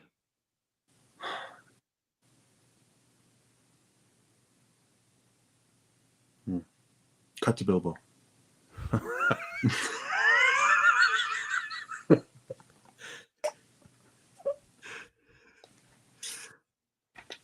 Do you think this is the real Bilbo? I think Lily's Bilbo. You think so? Maybe she's checking up on me by being here in the chat or on stream. Lily, I feel a lot of pressure when Lily's around because I feel like I need to add commas and parentheses and perfect grammar. Why does Lily make you feel that way? I don't know, because she's always typing with like grammatically perfect comments in the chat. Maybe that's her thing. I mean, it's better to type properly, right? Right. Is it? I imagine. I think we're losing part of that as technology advances and we get lost with like taking writing out, and we're just, I remember my martial arts master. One day he asked me, he's like, write this sentence out as nice as you can. And I wrote it out. And I was, that's pretty nice. Then he wrote with perfect traditional cursive handwriting. And he looked at me and he says, "You see that? That's practice. I wasn't born learning how to. I practiced to write that way." And he practiced that for a reason because he wanted to learn. That's not everybody's ambition, though. I don't think it was that. I think he wanted to embarrass me that day. I think his whole life was prelude to that moment of him embarrassing me. I was going to say, that feels like a judgment. He put you on the spot and compared your printing to his because he spent many, many years honing that craft, and he asked you to write something on the spot. Did he even give you like direction? Yeah, I was too busy cleaning his car. Yeah. What do you say you and I team up? We go get him. I know where he lives. If it was a couple of years ago, I probably would. I'd pick you up and drive you there, and I'd even put. I'd fill the canister with gasoline and bring the matches too. Good Lord, man, you don't have to go that far. Yeah, now I know it's not the proper thing to do.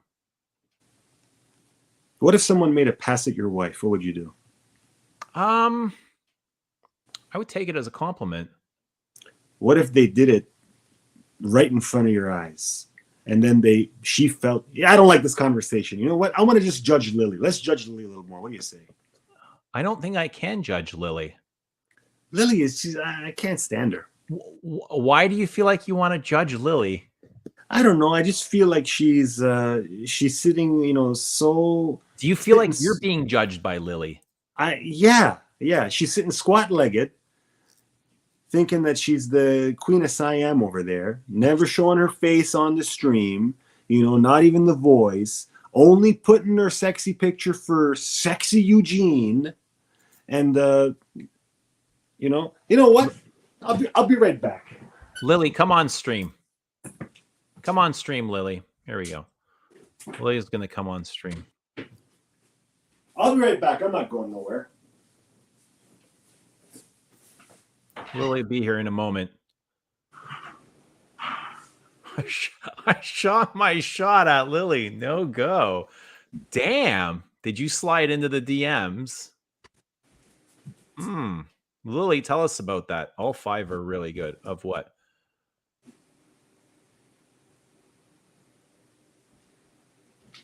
There you go. Lily says she's already on stream. See, I told you. Oh, damn, bro. Reppin'. Did you even put on a black t-shirt? Did you just change your t-shirt? You weren't wearing a black t-shirt, were you? Mm-mm. Damn. You got to fold it one more time, though, Kev?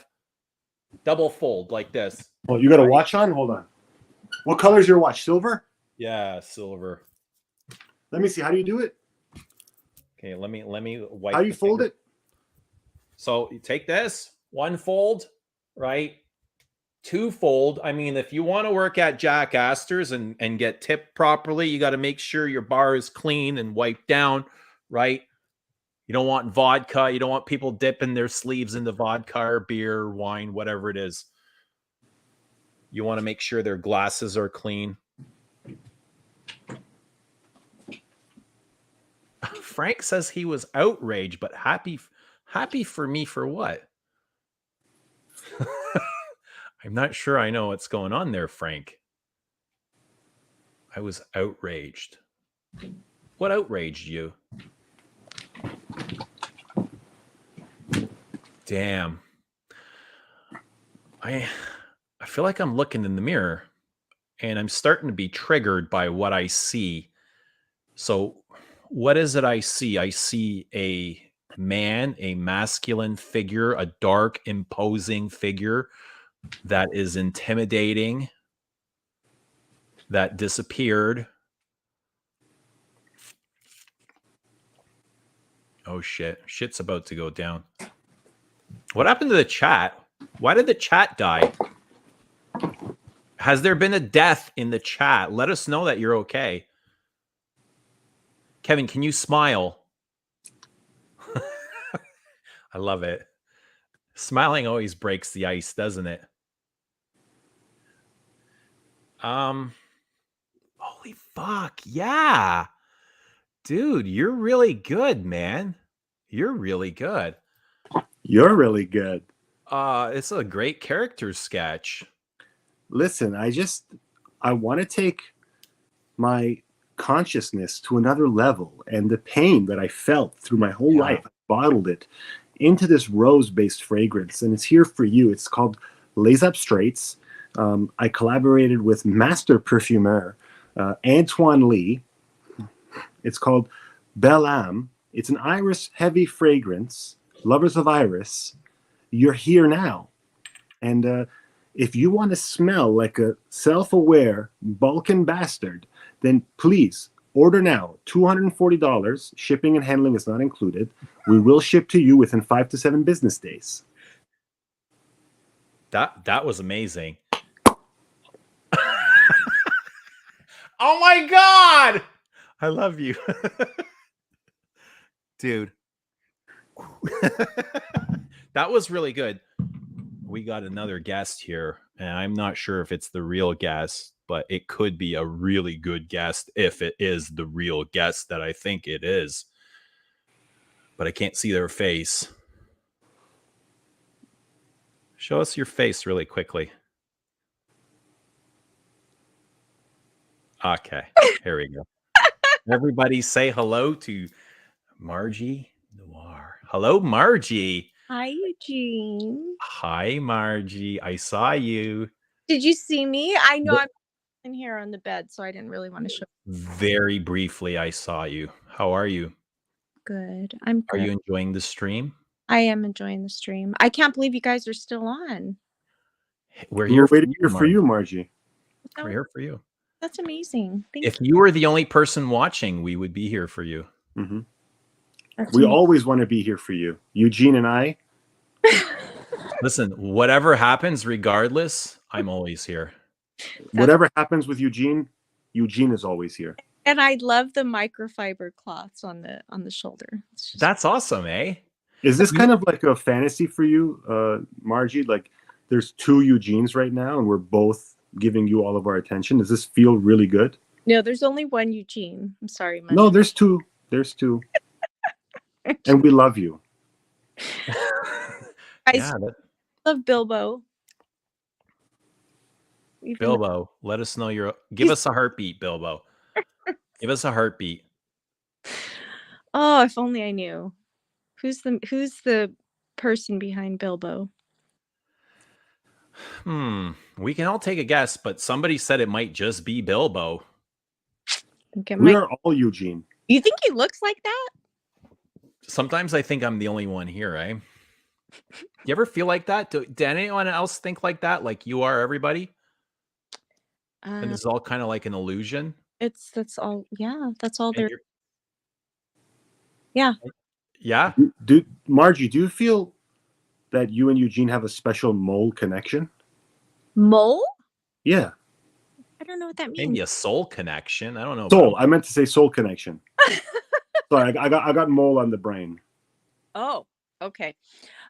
Soul connection. Not necessarily. Well, I just feel like I connect with Eugene on some level. I think we all do. Like, what level do you connect with him on? Just the fact that, like, just kind of what? Wait, I can't see you guys very well. So we can't see you at all, so it's fine. This is the best comment ever. What does it say? I can't see it. It says, if I can't have Margie, I want Eugene to have her with all due respect. That's the most thoughtful thing anyone's ever said. Oh, that's sweet. No, but I look at Margie and I see a good soul. I see a great soul. I see a happy person. You know what? I am a happy person.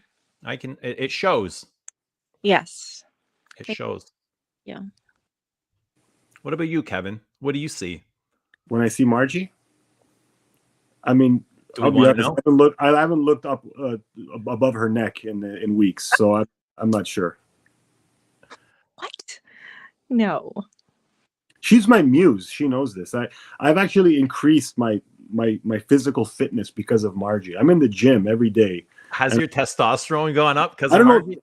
I don't know, but I've been lifting more than ever. I'm in the gym lifting weight, and I'm like, Margie Noir!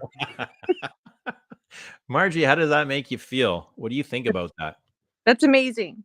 Yeah? I'm glad. Does it make you happy you're inspiring people to better themselves? You know what? I'm glad I can help.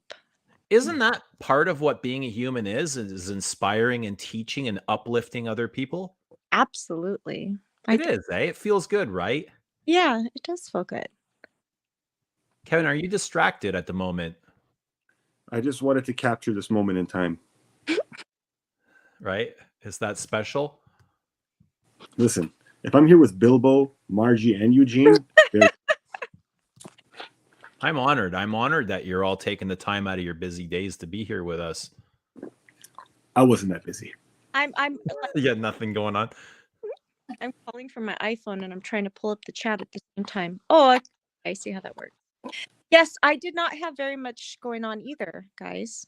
which is why I jumped on. But it's kind of a slower time for work for me, which is great. Before the holidays? Yes, it kind of slows down. So I'm happy about that. So I'm just kind of enjoying a slower time. Yeah. How is life treating you at the moment, Margie? It is all good. It's just, work. I mean, we'll have to work, right? So it's a little stressful at times, but other than that, What do you do? What kind of things do you find yourself doing to de-stress from work, to enjoy yourself? oh, that's personal, Eugene. Ooh, wow. That sounds very exciting, Margie.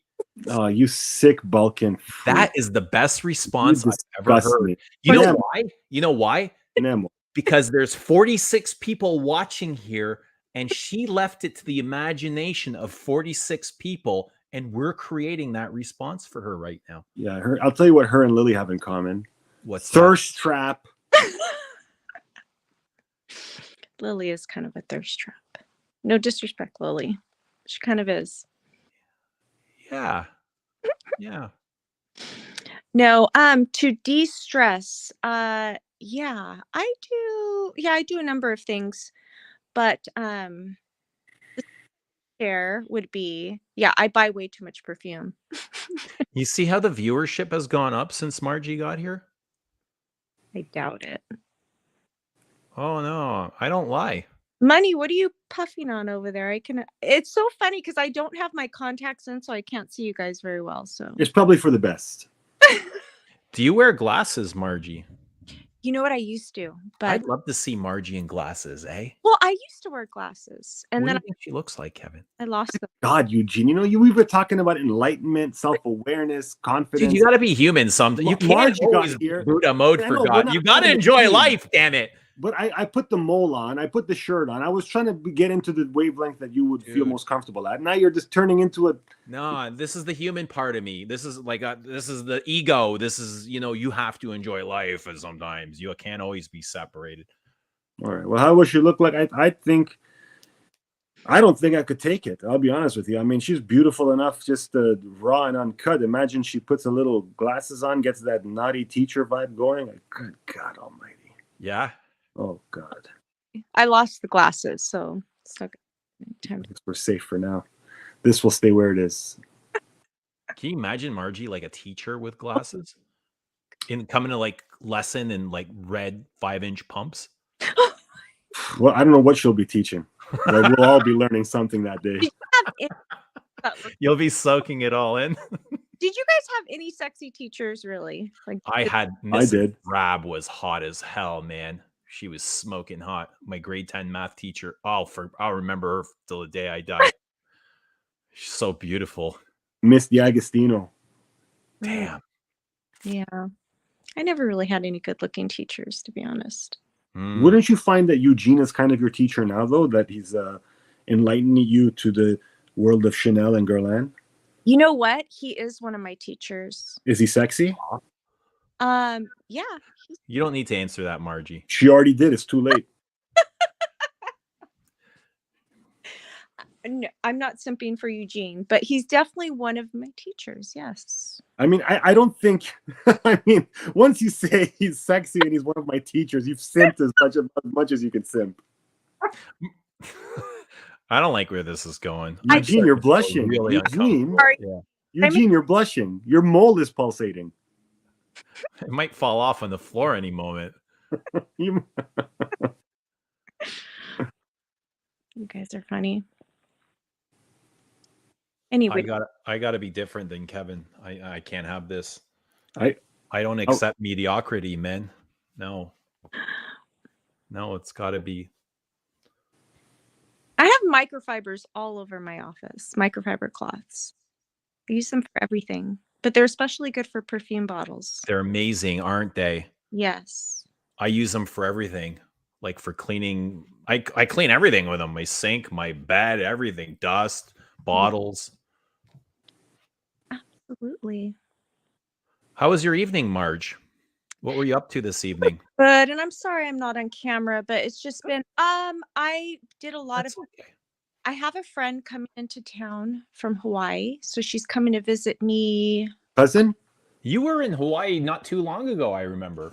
Yes, my best friend Vicky, she lives in Hawaii, and she's coming. I went to Hawaii, yes, and I did see Vicky when I was out there. But anyway, so she's coming to visit me on Friday, and she's staying with me through Tuesday, so that'll be nice. Is she there now? No. She's coming. She's coming on Friday. Look at him. He Oh. couldn't even. I heard what you said. She's coming Friday. But this guy is distracted by the thought of you in 5-inch pumps and glasses. He doesn't even listen to what you're saying. You're not. Get a hold of yourself, man. You are going to take every opportunity you have to push It's called me down, awareness. aren't you? I'm living in the moment. I'm listening. You're not. Can't let it go, can you? You can't. You're the one thinking about her in 5-inch pumps, you sick bastard. I didn't say anything. Are we going to get to meet Vicky, Margie? I'm hoping so. I asked her if she would come on stream on Saturday to do a little, sniffing, because she's not into perfume really. So anyway, so we'll see if I can get her on. What's up, Rudy? Do you think that she's not into perfume, but does she know about your perfume stuff? Oh yeah, she does. Yeah. What are her kind of thoughts and observations? You know what? I don't think my friends or family are very surprised by my collection, but they know I'm really into it. So they kind of just, how could you not like perfume? Come on. Oh no, you got to be missing a pulse or something if you don't. Well, I'll tell you one thing: the perfume that you two freaks like, it's really easy not to like those perfumes. Good God, we're on a different level, man. Yeah, we're on the enlightened perfume level, dude. Money. That's one way to look at it. Margie, how does Kevin look in a black shirt? How does the black suit Kevin? I think it's very fitting. I really like it. Love a good black t-shirt, because you just can't go wrong with a good black. You can't go wrong with black. Yeah. Kevin, you look great. I did say my vision's kind of blurry because I don't have my contacts in, but you look great from what I can see. I think thank you. It was a compliment elicited through Eugene. Make that noted. I wasn't asking for a compliment, but Eugene, thank you. By proxy, Margie, thank you. You're welcome. It suits you. Adopt it. Yeah. We can be like this all the time. Eugene, is your wardrobe pretty streamlined? Are you more just like black t-shirts? I got a lot of black t-shirts, and then I got like a lot of like colorful collared shirts. Nice. I like shapes and square. I don't know, squares and colors. Yeah, I do. I just don't wear them on stream. Cool. What about you? You wear a lot of colors, I notice. I bet you. I do. I'm so pale that I need that. I think I need that to kind of like.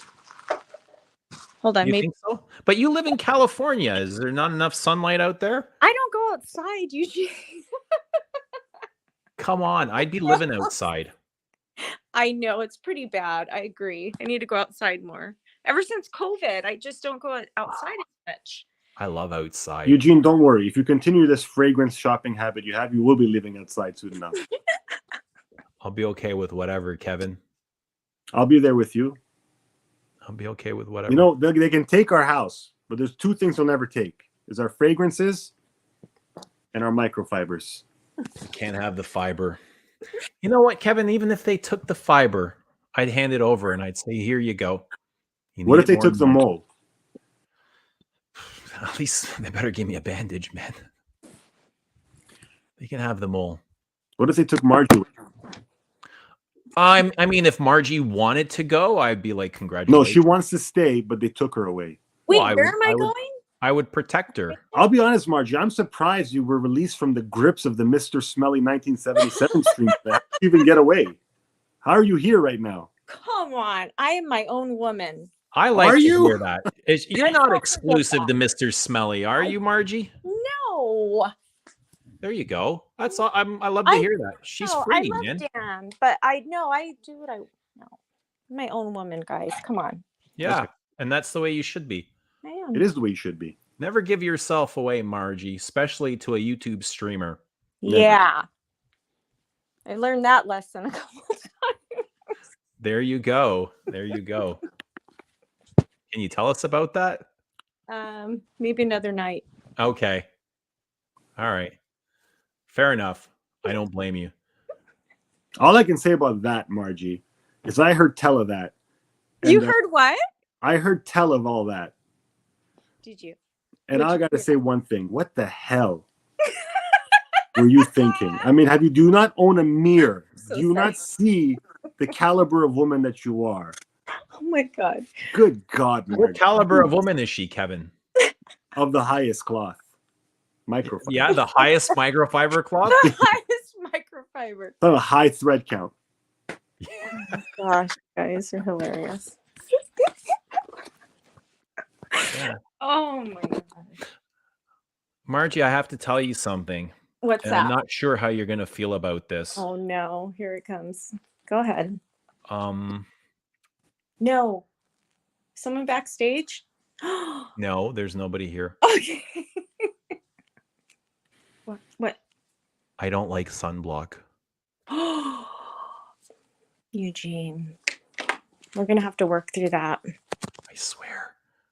We're gonna have to. A lot of people don't, Eugene. A lot of people don't. You seem to be doing okay though. I don't see you as having like major. See, you don't live here in California. You see sun damage everywhere. It's just everybody has fried skin. I'm not kidding. That's just what it's like here because there's so much sun all the time. So Rudy says I think he's referring to you. She wears moisturizer with 100 SPF 24/7. no, I don't. Isn't everything after 45 SPF just a You miss? guys don't listen, and eventually you will. So no, I wear separate moisturizer for my sunscreen. Two separate things. I moisturize first and then put on the sunscreen. And no, I don't wear 100 sunscreen. I wear like 40, 45. You know, everything after 45. Oh God. It's not. It's a myth, right? Mm-hmm. It's 45 is the max.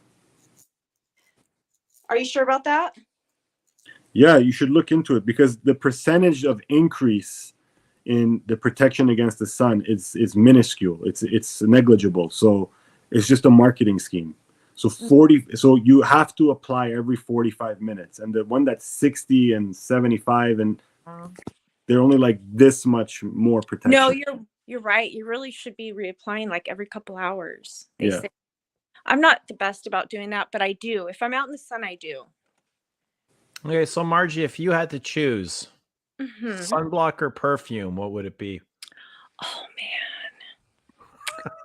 man. If she chooses perfume, you know damn well she's going to be in some dark basement. I think I know the answer to Exactly.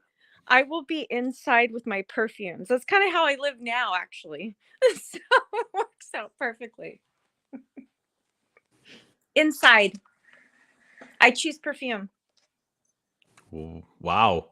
Yeah. There you go. I choose perfume too. There you go. I was given the choice and I chose perfume.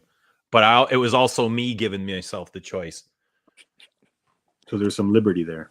That's right. I'm biased.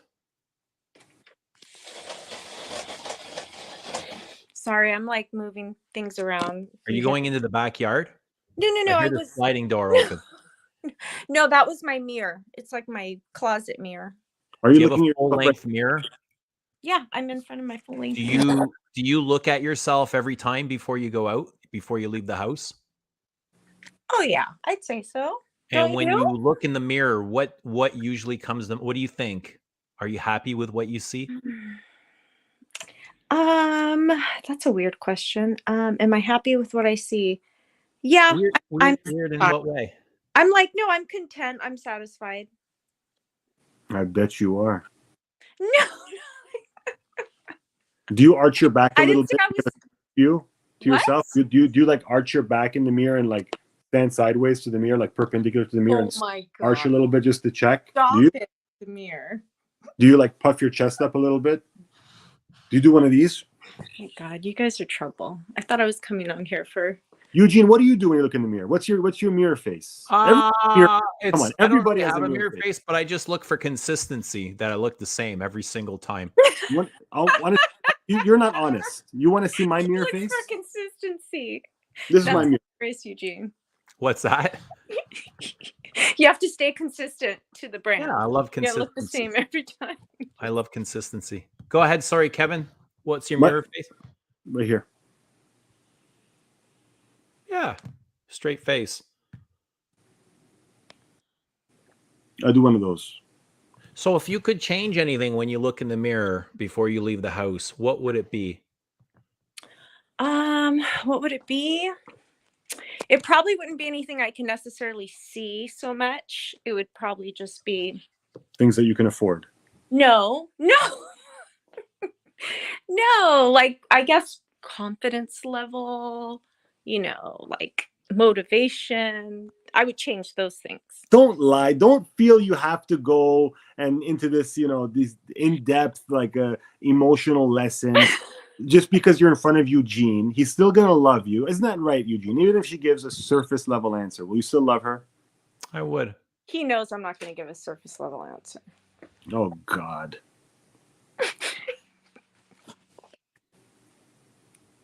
What I about feel you, like Kevin? did I kill your guys' vibe? You were just No. You put some spark into it. Actually, okay. Cool. you doubled the viewership. I mean, and they don't even see you. I was trying to get on camera, but You just draw them in like magnets. oh goodness. No, I saw you guys on here, and I definitely wanted to stop in and say hello. Well, I'm glad that you did. Margie, have you ever had a poutine? Oh, what a yeah. poutine is? I know what poutine is. I went to Quebec at like a couple of years ago. Anyways, but poutine. We had a good time, it's didn't like we, Margie? We had a good time. Actually, when I was talking about, I'm always concerned if I'm pleasing my lovers. It started in Quebec. Had nothing to do with Margie. Sorry, nothing to do with Margie. It was cold there, but they had. I really know, good but we kept each other warm. Mm-hmm. Yes. Was it Montreal in Quebec, Margie? I don't really know. It was Quebec. It was like this really like Quebec cute City? little. Yeah, it was Quebec City, and we Quebec. stayed at this like kind of like castle-looking thing. It was The Chateau Frontenac. Was it like during the winter time when they had Yes. the winter carnival? Yes, it was during the winter. I don't remember a carnival. Did they have a But big it's- white snowman like the bonhomme? I don't know if I remember that, to be honest. I Did you just see remember Papa Noel? What? Did you meet Papa Noel? No, I don't know who these people are. But no, I did. It was beautiful. It was really, really cold. But yeah, the poutine. Yeah, poutine's pretty good. It's For like, those that how would didn't- you describe it? Like, okay, so here's how I Very would describe easily. it. Here's how I would describe it. Like French fries, right. like in a, I don't know, like in a bowl, right? French fries with, is it like, I know there's cheese curds involved. Yes, and one more ingredient. Is it ground beef? Gravy. There can be. Okay. But the tip, I mean, the basic original poutine is French fries, gravy and cheese curds. Yeah. And then you can start getting like these fancier poutines with, I don't know, buffalo chicken or bacon or ground beef. Kind of like what they did to pizza, they started putting pineapple on pizza. You guys like pineapple on pizza? I like it. I like it. Yeah. I do too, but that's what they've started to do with poutine. I think poutine was really big in Montreal, and then it started spreading out. I don't know why it's only popular in Canada. I don't think it's taken off in the US, has it? No, not really. I'm trying to remember if I've tried it here at all or if any place has it, but I don't think so. But here it's really taken off. You know what else has? And like 15 years ago, I couldn't get one of these. I didn't even know these things existed. Now you can get them every 30 feet away. Can I guess? Yeah. Bubble tea. Shawarma. Oh, shawarma. Yeah. Shawarma. I had no clue. I've never heard of a shawarma 10 or 15 years ago. Oh, man, I love it. But now it's every second restaurant is shawarma. You know what? California, that's one great thing about living in Southern California is there's a lot of different types of foods. And there's a lot of Asian inspired foods, which I love. So yeah. You're part Asian, aren't you? I'm Japanese. I'm a quarter Japanese. So not a lot, but no, I do. What are the other 3/4? I think I'm mostly German. It's German, Scottish, and Japanese. That's Good an God! All she interesting had to be was Italian. She'd complete the axis of evil. So, Margie, if you were to have a poutine, what would you follow that up with for dessert? Ooh, okay. So if I'm gonna have a poutine and I'm already just going in, and who cares about the calories? Yeah. For Fuck the dessert, calories. Fuck the calories. okay. For dessert, I'm definitely like I love ice cream. I love. Me too. Oh, Me Are you an too. American ice cream gal or a gelato girl? I like all ice cream, but I was thinking like after a poutine, like a ice cream sundae would be good. Like just vanilla ice cream with like chocolate syrup, and I love ice cream so much. All right, favorite flavors. Okay, so I really like pecan, like like the pecan caramel. Buttery You pronounce that so chic. So like English. Yeah, Aristocrats. pecan. We just call them pecans over here. Man, I'm starting to feel like Kevin and I are both simping for Margie all of a sudden. How did that No, transition? Eugene, this is what a conversation sounds like. Is this an adult conversation? Yes. Bilbo is a huge simp. Bilbo, yeah, it's kind of embarrassing at this point. Okay, so you like pecan, eh? Do you like Ben and Jerry's or anything? Oh yeah, love all of that. What's your favorite Ben and Jerry's? Well, okay, so I haven't had Ben and Jerry's in a while, but I like stuff like I'm trying to think of what I would like. I'd probably like peanut butter cup, like chocolate, some like really, really decadent, yummy thing.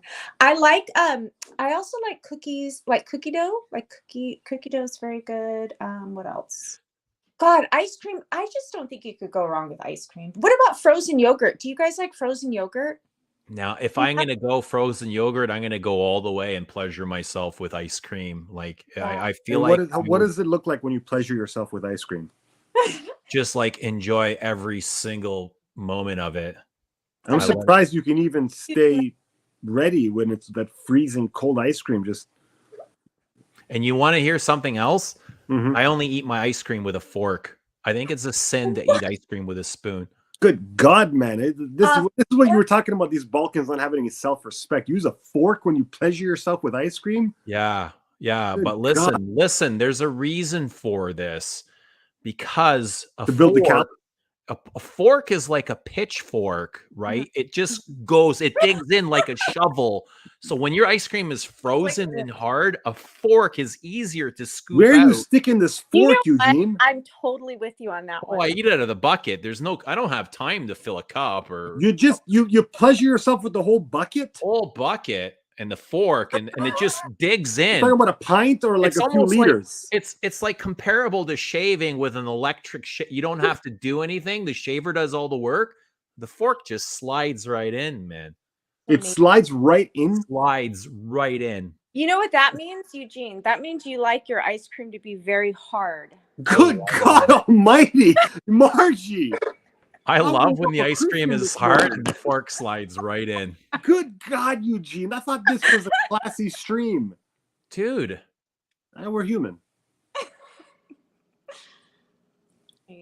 Hold on. Shelly Collins says you're supposed to let the ice cream rest at room temperature for 15 minutes. This is after hours, though, eh, guys? So you know what though? I love really hard ice cream. For forks. Sorry? I like my ice cream to be very, very hard. I bet you do. No, I'm serious. I like it to be super cold. Cold? That's new. Yes. Yeah, you don't want like drippy, droopy, it's no good. friggin' room temperature ice cream, man. Yeah. I like cold. You want it hard. You want it exciting. You want it like just put it in your mouth and you want it to like explode, you know? Good God. Lily says, I like chewing my ice cream. Good God.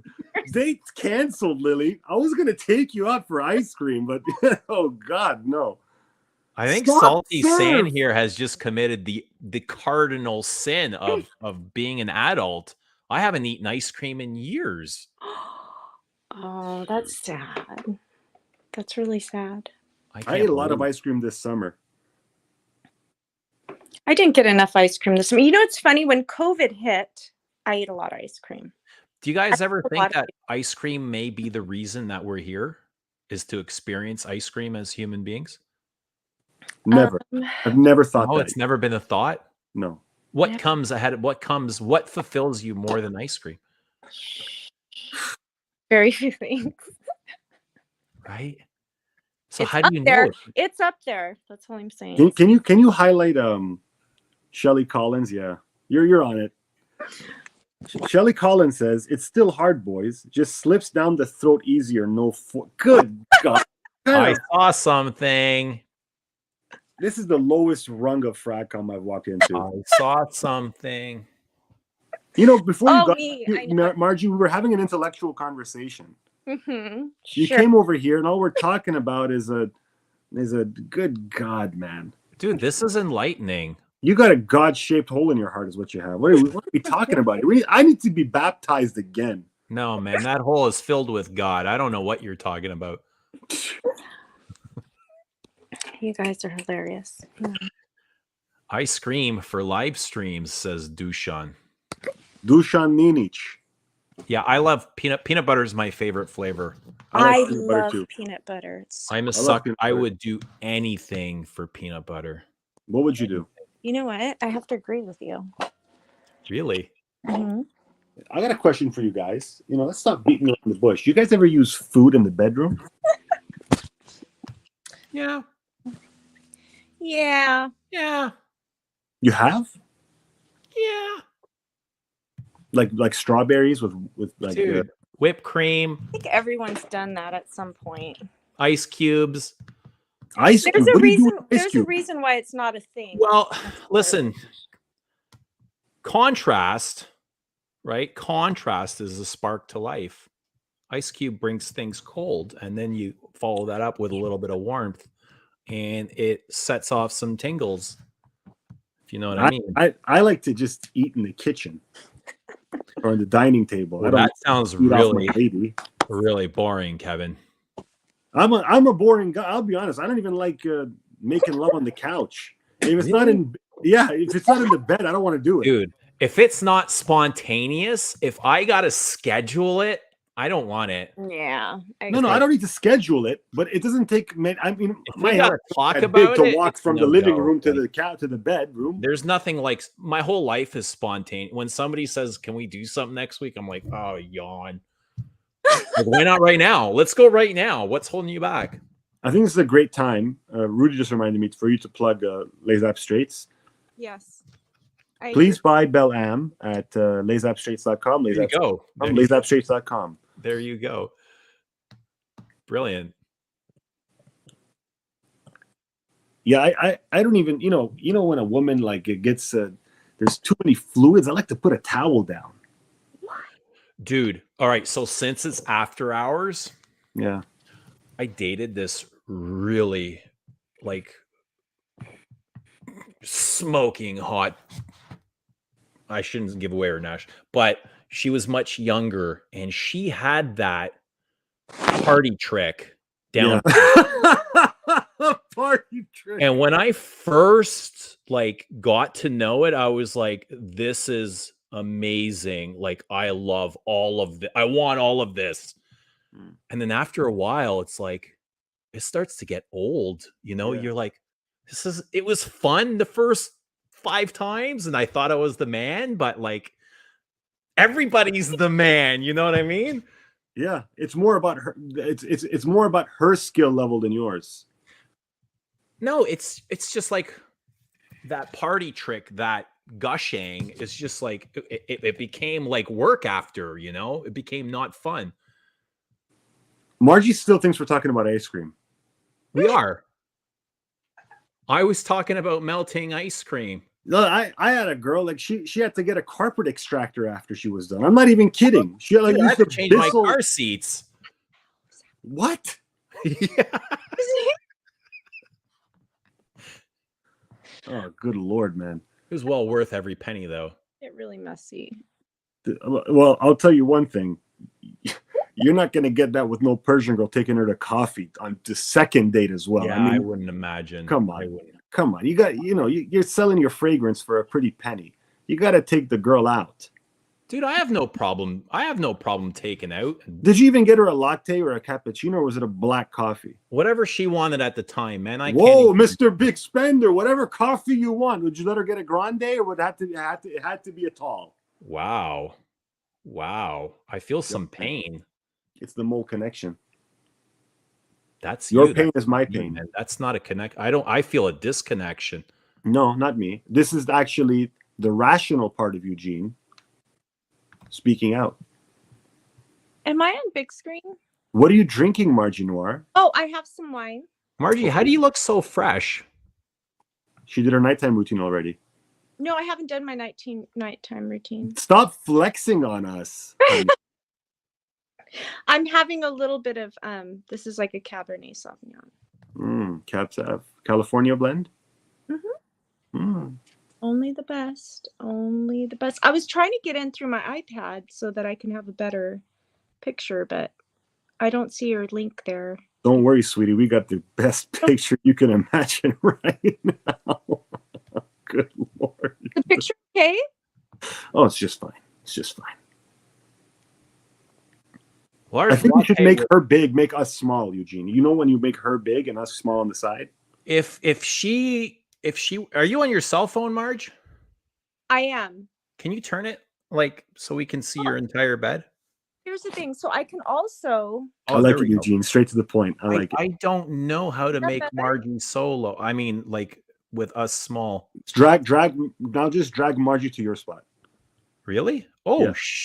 Damn, Kevin. That was awesome. Touch it. Touch it. Touch it, Eugene. No, touch yours. Touch yours. Dude. You can touch me through it now. I love this. Me too. Dude, I feel you. I feel you. That's awesome. That felt really good too. That's Me coming too. through loud and clear. Loud and clear. Here we go. they're crazy. Here we go. Hi. Hello. Dude, if I ran into Margie at a Starbucks, I would think she's like 19. Aw, thank you, Eugene. I wouldn't say 19. I'd say like 26, 27. She can like either. Yeah. Easily. I pretend to be younger sometimes. No, I'm kidding. Do you? No, I don't. Are you not ever- wearing makeup right now? What? Are you wearing makeup right now? Very little. Oh, well done. I think I'm wearing very much, yeah. You guys are funny. Thank you. Margie, do you ever wear a ring like to throw men off? Oh, like a wedding ring? Yeah, just to keep guys from hitting on you? I don't want to keep guys from hitting on me. Oh, all Good right. God. Take another sip, darling. Damn. Take another sip. Come on. When's the last time a guy's hit on you in person, like in public? Good fucking question, Eugene. Ow. Wow. No, because like it's like I don't know, like it's just different things. Like sometimes I'll just like have a conversation with someone. Today I was at Costco and someone like talked to me a little bit, but I don't know if he was hitting on me. What did they say? But Do you not think he was hitting on you? I don't know. You know what? I'm very much in my zone when I'm doing things throughout the day, which is probably not good because I don't pay attention of like what's going on around me sometimes. But he could have been hitting on me. So when you say in the zone, do you mean like you're distracted with your thoughts and Yes. Okay. Yeah.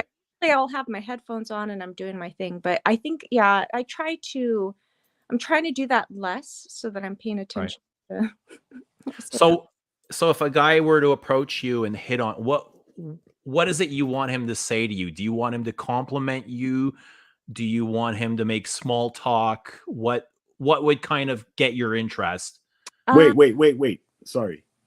Okay. Sorry to interrupt, Margie. Sorry. Before you answer that, Eugene, I think a more interesting way to do this is if we do an experiment where you hit on her, just hypothetically, we're all kidding, right?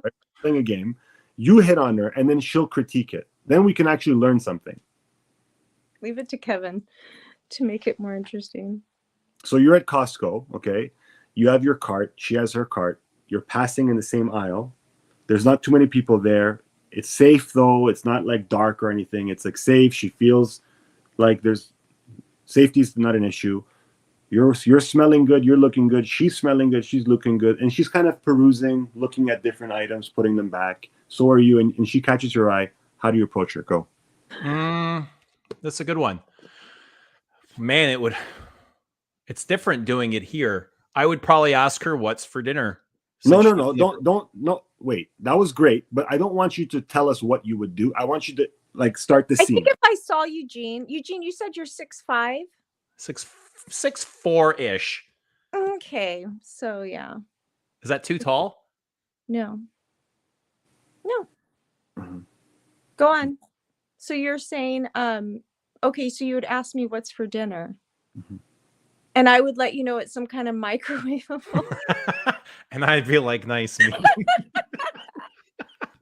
You'd see my basket. It's all wine and microwavable food. You know what? If I was like really attracted to the person, I would let the microwave dinner go. I would let it pass because you can change that in a person, or you hold can... on. Don't leave the scene, Eugene. Stay in the moment. We're still in now the you scene. put me in the spot, Kevin. We're all on the spot. Margie's okay with it. I'm okay with it. You're okay with it too. Just the power of now. So some microwave dinner, and you would laugh, and then what would you say? Me or Margie? You, because it's up to you now. Because she showed you her microwave dinner. I don't know, Kevin, man. I don't know. Kevin. You're a blushing cutie, Eugene. Come on. I don't know what I would say. She already said, like, you said you're 6'4", 6'4.5". Mm-hmm. Yeah, I would tell her. I'd remind her that I'm 6'4". How do you feel about 6'4" dudes? I think some women like taller men. Okay. Especially like, yeah. Petite. Especially Californian women. Yeah. Mm-hmm. What if I didn't have any sunblock in my cart? Would you be okay with that? Ooh, that's... Would you educate him? I would give you a chance to be educated on the sunscreen. Okay. Yeah. Yeah. That's pretty cool. Would you split your show me how to apply it? Sunblock with him? Would you show me how to apply it? Yes, I would show you how to apply it properly. Absolutely. Would you apply it for me? A little forward. At first, but at some point you're going to have to figure it out for yourself. Right. Mm-hmm. It's like at some point I'd have to leave the nest and go off on my own. Yes. All right. That's interesting. Mm-hmm. I'll tell you, Mark. All right, end of the stream. We're taking this backstage. Bye, everybody. Okay. Wait, Margie, how tall are you? 5'4". He's got a whole foot and an inch on you. I know. Totally. Wow. Are we still on stream? No, we're backstage now. Oh, okay. Yeah, we're backstage. No. Are we? Yeah, no, we're on stream. You can see the time is going. No, we're backstage. Okay. Where would you want if Eugene took you on a date? Starbucks, which is fair. Starbucks? Do you think Starbucks is an acceptable first date? Starbucks just kind of for two adults in their 40s, mind you. You know what? I think it's probably like the smart thing to do. Just go have a coffee, see how you like each other. I agree. What about second date? Then you can go to a restaurant or something and something. I mean, if there's a second date, chances are both people enjoyed the first date. And the first date is just to kind of like feel each other out, get to know each other. You might not even like that person. Why would you want to spend 2 hours at dinner with them? But you know what? I heard what people do nowadays is they just do like their first date like via FaceTime. You could go on FaceTime and see if you like the person. I've never thought of that. You can totally do it. And then see if you even, just to see if you get a vibe. Have you ever had a FaceTime date? I have. How did it work? It went well. I did get a good vibe from him, but then when I met him, I didn't like him. So I guess it's not really. So how do you tell a guy lightly that you don't like them? Do you just ghost them? Shoot, yeah, I'm not good at that. I think you just have to kind of ghost them. Do you think you guys ever It's had a nice thing to do. have you guys ever had like FaceTime sex? Where is this conversation going? Kevin, I thought I was coming on here to talk about perfume. Yeah, what happened to Buddha, Kevin? What you think the Buddha doesn't have sex? Oh Oh my no, he has a God. Rolex, so he's probably not enlightened, is he? We're talking So, so have you guys ever had FaceTime sex? I don't know. Have you? You mean together? No, I meant like, have you individually in your lives ever had FaceTime sex with somebody else, with a partner? I mean, does like WhatsApp count? Yeah. Yeah, lots of people have had FaceTime Oh. sex. Have you never had FaceTime sex, Kevin? I have, yeah. What are you laughing about? Oh my God. Have you, Margie? Huh? Have you? Had FaceTime sex? Yeah. No. You don't have to answer that, Margie. What about you, Eugene? Ever? I don't have to answer that either. That's the best Well, part of this stream. Well, one day you'll have enough confidence in yourself and your life experiences to be able to share them with the fans. It's not that I don't have confidence, but I have kids and I have I know. family that I got. Talking about the fork up your ass and the cum all over your face. That wasn't. I never said those Oh, words. you're right. Sorry. I never said those words. I'm sorry. I said words you had Oh, wait. assumed to take them and perceive them how you find fit. You ever had phone sex just on the phone? I never had sex with a phone, if that's what you mean. Like on the phone, talking dirty with a woman? Maybe. Probably more frustrating than it's worth. Than it's Maybe. like, yeah. Hmm. My God, you guys. Horrible. You guys are wild, huh? Like I just came here with my microfiber. I was just getting ready to enter the dimension of Berlin. Were you gonna do impressions tonight, Kevin? I mean, I'm doing one right now. I don't know if you could tell. He's doing the best impression ever. I'm so honored. This is amazing. I feel very honored, Kevin. Thank you so much for impersonating me. Background. Kevin, have you ever thought about like wanting to be me? I wanted to be on you. Oh my gosh. I need a drink. Yeah, get a drink. Go get a drink, Eugene. It's like for the first time It's ever. Monday night. Right. Margie wants someone to drink with. Go get a drink. What should I drink? You have any brandy? I have lots of brandy. Pours that Remy Martin then. Remy? Yeah. Okay, I'll be back in a moment. Shall I get a drink as well, or is it? Get a drink. Margie, are you okay to take you and Bilbo? Like, please go on. We'll be right back. We'll hold it down. Yes. Should I get a drink too?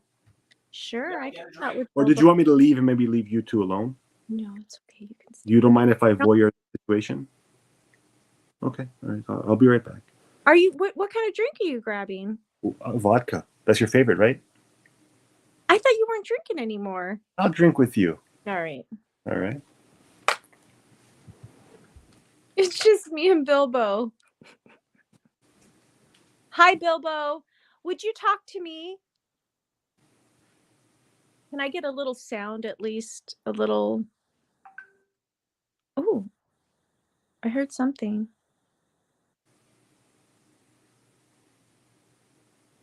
Bilbo?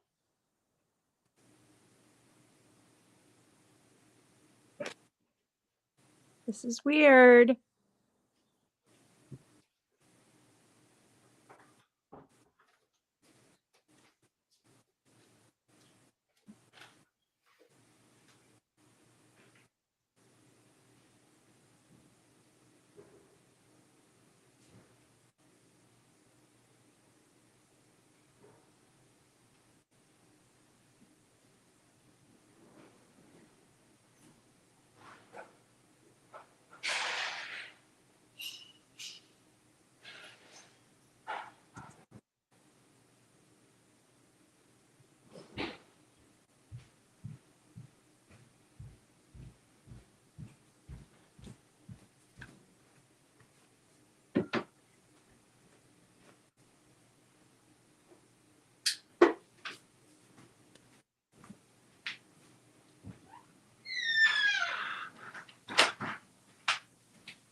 Oh, hi there. Oh, Eugene is not back.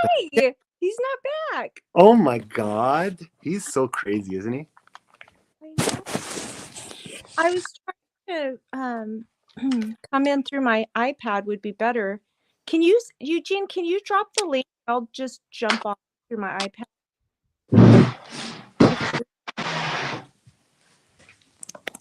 Yeah, there you go. You. Bilbo's still hanging tight, man. He Bilbo did. makes a great wingman. He didn't talk about.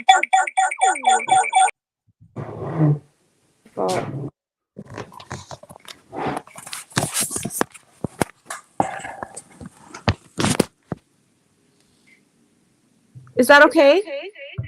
Yeah, it's perfect. Okay. Do you know what this is, Marge? Let me see. No.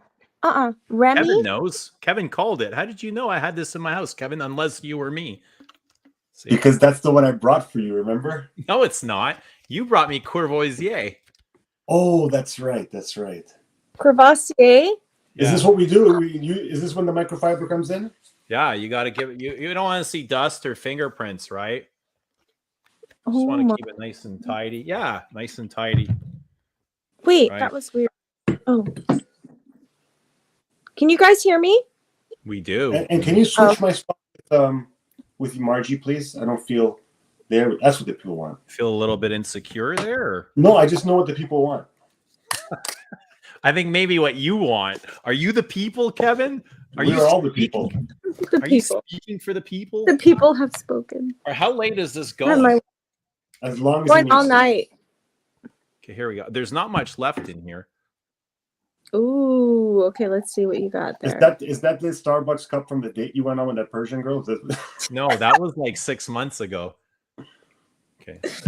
So yes, it is the cup. Where's your drink? I have it right here. You have lots. Bilbo, cheers, brother. Salud. Cheers. Cantane. There we go. Salamati. Woo! Cheers. What are we cheersing to? Yes, what are we cheersing? Cheersing to the holiday season. Right. 'Cause we're What are you grateful for? What am I grateful for? A lot. I have a lot to be grateful for. All right, great. Cheers, everybody. Everybody in the stream. Hey, can I make a toast? Yeah, absolutely. Please. Here's to those who love us, those who hate us, and those who wish to be part of it all. Cheers, guys. Hey, cheers. Salute.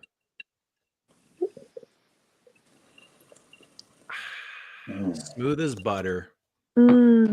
So what is that, Eugene? What kind of alcohol is that exactly? This is brandy. Okay. Brandy. Brandy. There's no batch code on here, so we won't get into all that mumbo jumbo. Well, that's good. This is like. Oh, hang on. So Daneem said I'm not looking at his super chat. Don't listen to him. He wants to get you into trouble. Damn. What? Daneem. I haven't really watched any of Daneem's newer. I've been so busy with work, but I know he's. Margie's a bad influence, says Rudy. I doubt it. I think I'm influenced most of the time. Adam says Margie got 2 bartenders to serve up. Damn. Hey, watch it. See all these judgments, Margie, and we're just sitting here surviving, enjoying each other's companies. And do you see how people perceive us? Yes, I do. I think it's human nature. Right? Do we all do it? I think we do. But I think we have to check ourselves, right? Like I'm constantly kind of like trying to check myself. What's that? Kenzo, 25. He says cheers. Cheers. I always wonder if the people look like their avatar. I wonder that too. Right? Because Kenzo looks pretty chiseled, eh? He does look chiseled. He's got a really lean face. Like, looks muscular. He looks Serbian. Maybe ask him if he is. Kenzo 25, Serbian. Margie, are you mad at me? Asks Daneem Fragrance. Oh, no. No, I'm not mad at you, Daneem, at all. No. If you were mad at him, what would you be mad at him about? I don't even know because I'm not even mad at him. I've never even considered that. All right, there you go. When's the last time you were mad at somebody? That's a good question. Probably my ex-husband. 2 years ago. Yeah, that would probably do it. Is it you've been alone for 2 years now? Mm-hmm. But don't you Yeah. see that as a blessing too? What, being alone? No, I mean having that, just that experience. Yeah, I do. I do. I mean, I think we learn from all of our experiences, right? Yeah. Yeah. It's all good. Kenzo says Ukrainian. Ooh, Ukraine. Nastarovia. Oh, that's Russian, but he understands. Иди сюда, пожалуйста. So Margie, like going forward, if you were to meet somebody, do you have any deal breakers?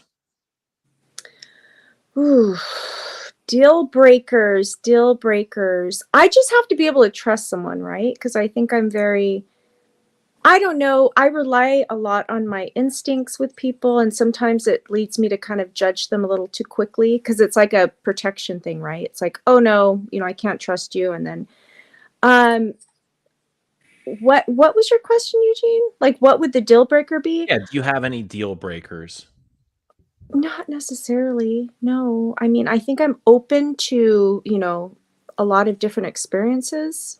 I'm not so rigid. I've never been very rigid with how I live. Like, oh, I'm going to do this by 25 and this by, and I don't know if that's good or bad, but I haven't been very planned out with stuff. So no, I don't necessarily, I think if you like a person, you put up with a lot of stuff, right? Like if you really, really care about someone. So yeah, I don't know. I don't know what the answer is, but Are you the type that when you're in a relationship, you always have to be with your partner? Like you always want them around? No, not necessarily. No. If you had a boyfriend, if you had, sorry, go ahead. No. I don't I've always been in very long, relationships. But am I the type of, I do prefer to be in a relationship because it feels kind of grounding for me, but, no, I don't have to have them around. As long as there's trust there and you guys, then it's like, do your thing, I'll do my thing, Are abs a requirement? Are abs a requirement? Yeah. Abs help. Abs help? Yes. Yeah. There you go. Abs are helpful. Margie, do you have an avoidant attachment style? I don't know what that means. Do you like to be chased or are you the chaser? If you I'm not the chaser. If you find somebody chasing too hard, putting too much effort, being needy, always needing attention, does that push you away? That's that push and pull. That pushes you away. Me away. Yeah, that's me. I have an avoidant attachment style. I like to chase, but the moment somebody turns back and gives into my chase, I am like, I'm done. You know what I mean? Yes. I think I'm that way, definitely. You guys are going back to Piaget, huh? I like it. To what? If you know, you know. So Margie, I love that Kevin's there sipping his vodka. Go ahead, Kevin. Margie, I'm happy to be here with you guys, having a drink and hanging. The pleasure is ours. Thank you. Is it your pleasure as well, Eugene? I've never been more pleasured in my life. Bilbo, how do you feel? Smitten. He looks smitten. Margie, if you had a boyfriend, like let's say you had a boyfriend in town, right, in the Orange County, would you want to see him 3 times a week, 5 times a week, or 7 times a week? I would say at least 2 to 3 times a week. And at most? At most, yeah, exactly. 2 to 3 times a week would be good. Yes. That's very little in my opinion. That's just my opinion. Yeah, in my opinion, it's very little. Yeah, some people expect more as far as spending time together. Kevin, how often do you spend with your partner? Is it enough? Is it not enough? Or is it? Well, she's always welcome to stay with me, and I'm always welcome to stay with her. But 5 days a week at least. Yeah. Do you ever find that encroaching on your space, or you wanting more time for yourself? Yeah, and then I just tell her, I said, I'm going to leave, and then she's like, yeah, okay. Because Does she get offended? Does she take it personal? No, I know how to deliver these things. You what? He knows. He knows how to deliver these things. He said. Right, so they don't shatter. Yeah, you have to be gentle with people, right? Like, even I wouldn't like it if someone just got up and left my house, right? Like, if someone's sleeping at my house and in the morning is like, I'm leaving, I would be upset too. It's not a boy or girl thing. It's just we're humans. Yeah. Do you think that you can love someone deeply and still only want to spend 2 days a week with them? Yeah.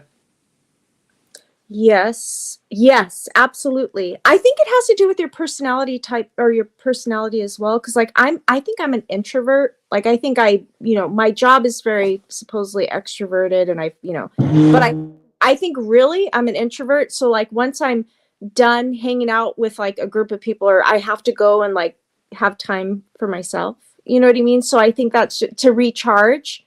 So I think it has to do with your personality type too. My ex-husband was an extrovert and he could be with you 24/7, no problem, nonstop, just super hyper.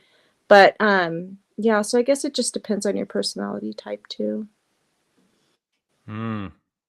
So what about you? I'm very much an introvert too, and I love my alone time.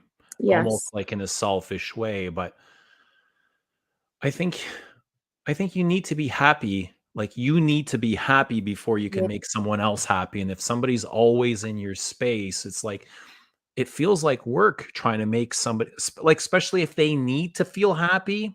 If they're content on their own, that's great. Exactly. I will give you my time much more easier. But I really struggle with attachment. Anything that's expected from me, it drives me nuts. Yeah. Like, this is not my job to fill your needs. Only you can do this. Yeah. And I can give you like 10 times more than you're asking, and it's never going to be enough for you. Yeah. Right. So it's. What about when you're married? Then you have to live with them 7 days a week. Then what? Well, you choose to marry this person. That's a decision that you make. Yeah. I kind of find myself like my love language. This is a new term I learned this year. My love language is acts of service. Oh my God, that's mine. Is that how you accept love or how you show love? No, how I accept love. I want you to. I want you to somebody to cook and wash the dishes for you and absolutely start your car in a winter morning. Yes, I love that stuff. I love like being taken care of. Like go start my car, take the trash out, make me something to eat. I'd be really good at dusting off your perfume bottles. Okay. We'll put you to work doing that. I like my love language is physical touch. Is that how you accept or show love? Both. Yeah, I was just talking about how I show love. So how do you show love, Eugene and Margie? How do you show it? I think I'm definitely an acts of service kind of person. I'm also I could be very like doting and like complimentary and like, with the person I'm with. I don't know what that would be considered, but yeah. Do you feel like you want to take care of your man? Yes. Are you when you're them? Yes, absolutely. Like maternal? I mean, when you're really into someone. Maternal is the word? Maternal with them? Maternal? No, I wouldn't say maternal. No, I don't like little boys. No, they don't have to be a little boy. I mean, they could be your age or older, but like you just it's take care of them.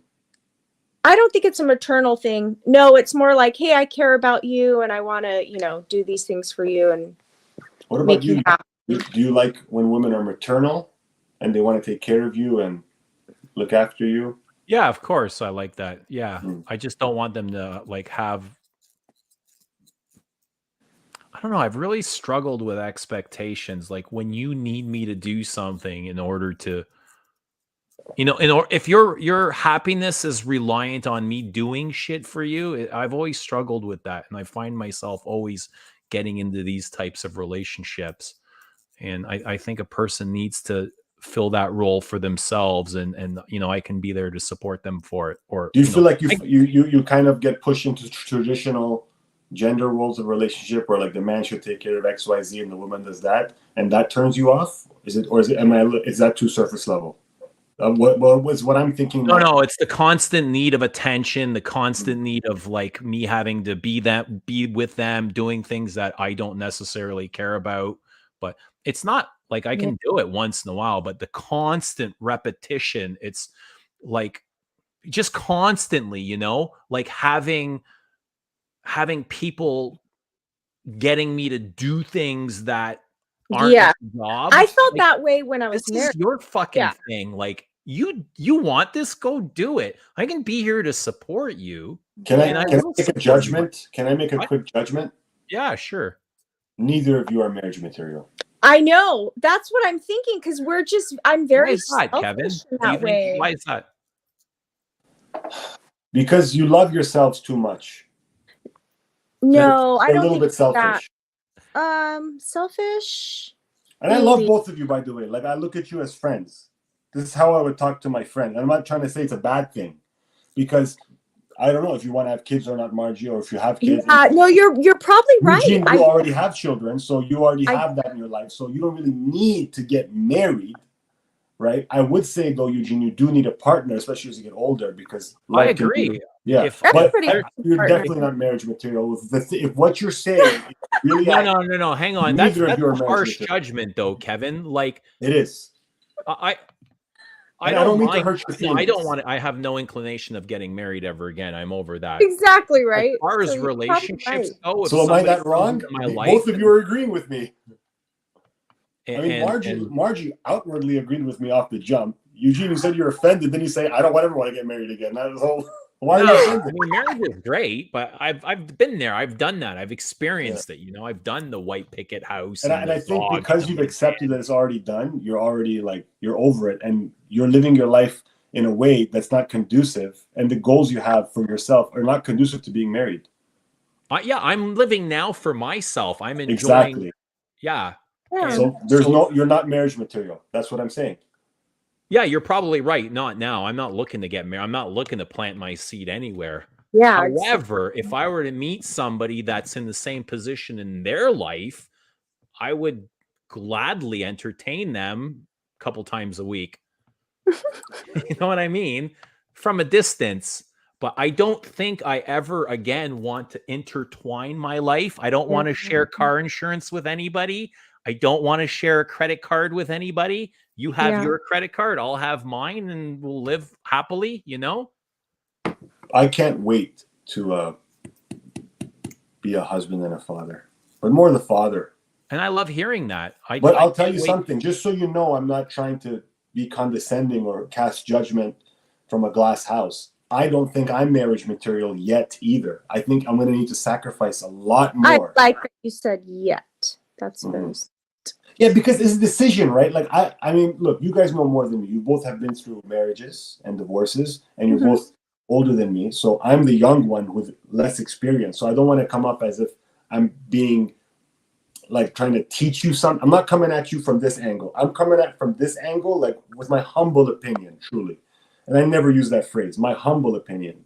Marriage is like entering a business. You got to decide that we're going to make this business work. We're going to make this work. And a lot of people go into marriages, from what I understand, and their only reason is they love each other. Well, if you love each other, then just love each other and just do that.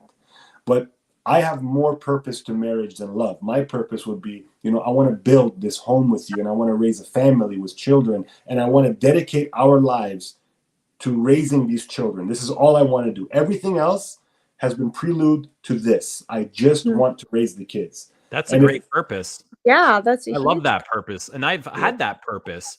Yes. Mine didn't work out as planned, but that was a blessing in disguise for me. Yeah. I don't regret a single moment of it. None of it. Yeah. To me, it's taught me some amazing lessons. The greatest life lessons I've learned through marriage, through a partner, through a mirror, somebody that's true. Been there to reflect back. Yeah. And that's great. Yeah. I think marriage can be a beautiful thing. Like even my partners, I have nothing but deep respect for them. My past partners, you know. Do you think that we learn how to love from our parents? No. No, I didn't learn how to love from my parents. No. What about you, Margie? I may have picked up some of that from my parents. But it's not only a straight reflection like what they did you do. It could be also you learned what you don't want to do. Yes. Oh, absolutely. Yeah. You learn what you don't want to do. I mean, my parents were together to the end. You know, my dad passed away very young, but so yeah, they had a pretty stable, but it was, like there's so many people that are just not really happy. I think you get married when you want to build, when you want to have kids or you want to build on something, then you get married and that's your, motivation, right? But like someone like me, like I'm not necessarily trying to build with anyone, but I think everyone wants to have some kind of, a Connection. partner. Yeah. Connection's nice. I Yeah. love connection. But yeah, okay. So you asked, did I learn? Yes, I did learn how to love from my parents, and I reflected in my relationships the love that my parents had taught me. However, my understanding of love back then is very different than it is today. It's like they don't even see eye to eye. Yeah. How so? Well, I thought love was something that somebody gives me, something that I find in somebody else, but we know love exists inside of you. Yeah. It's in your heart that creates love. So if I'm getting it from somebody else, that's a stimulation. That's not the love that's a Hollywood romance type of love. That's what they portray in the movies. That love can be taken from you. It's not yours. Love exists in your heart. And nobody can, when you build that for yourself, nobody can take it from you. And it's pure and it's fulfilling and it's overflowing. Yes. And you've got enough for the rest of the world. Really, brother. No, I think that's very true because I think young love is very possessive. Like you're like, oh, you're mine, I'm yours. Right. You know what I mean? And like Right. now You that can't I'm do this. older, I need to approve. Yeah, that's an attachment.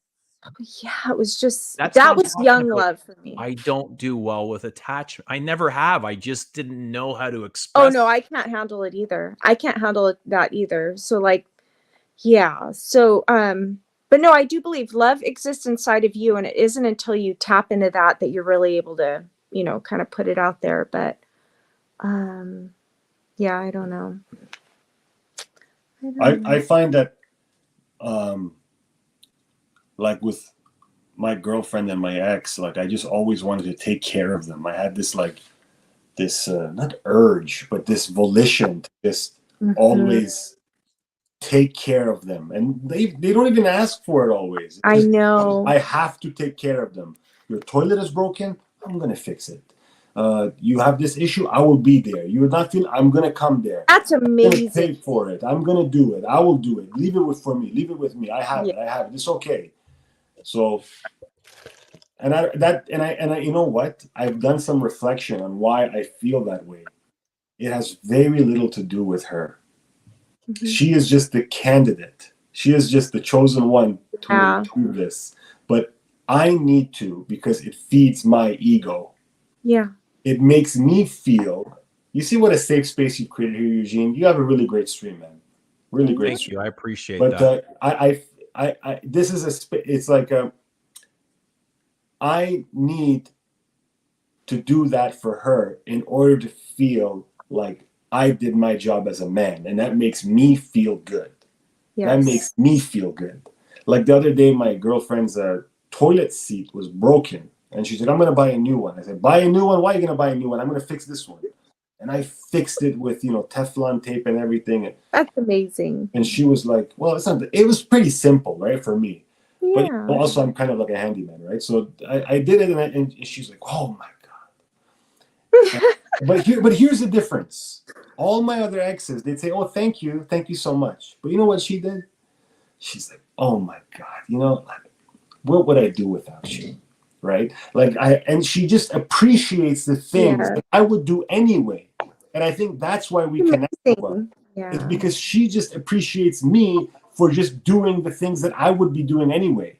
It's not like I'm trying for her. I would do that for But myself. she's like, she's giving back to you. So it's not like you're just giving to her. She's giving back to you. Well, you with know, appreciation. Milan and I, we share we take on pretty traditional gender roles. Like, because she's into Yeah. I'm into it. So she's very much a lady in the Absolutely. old-fashioned Yeah. sense. And I'm a man in the old-fashioned sense. In that dynamic we have, it's very traditional. And it works, and that's great. Yeah, because we both subscribe to it. That's why it Yeah. works, right? Yeah. So Well, that Kevin, where did you get that quality from? Probably a mix of my father and martial arts. Yeah. Because at martial arts, the master always told us everything is your fault. And I know it's harsh, but basically he was saying, like, you can go through life believing that everything is outside of your control or inside of your control.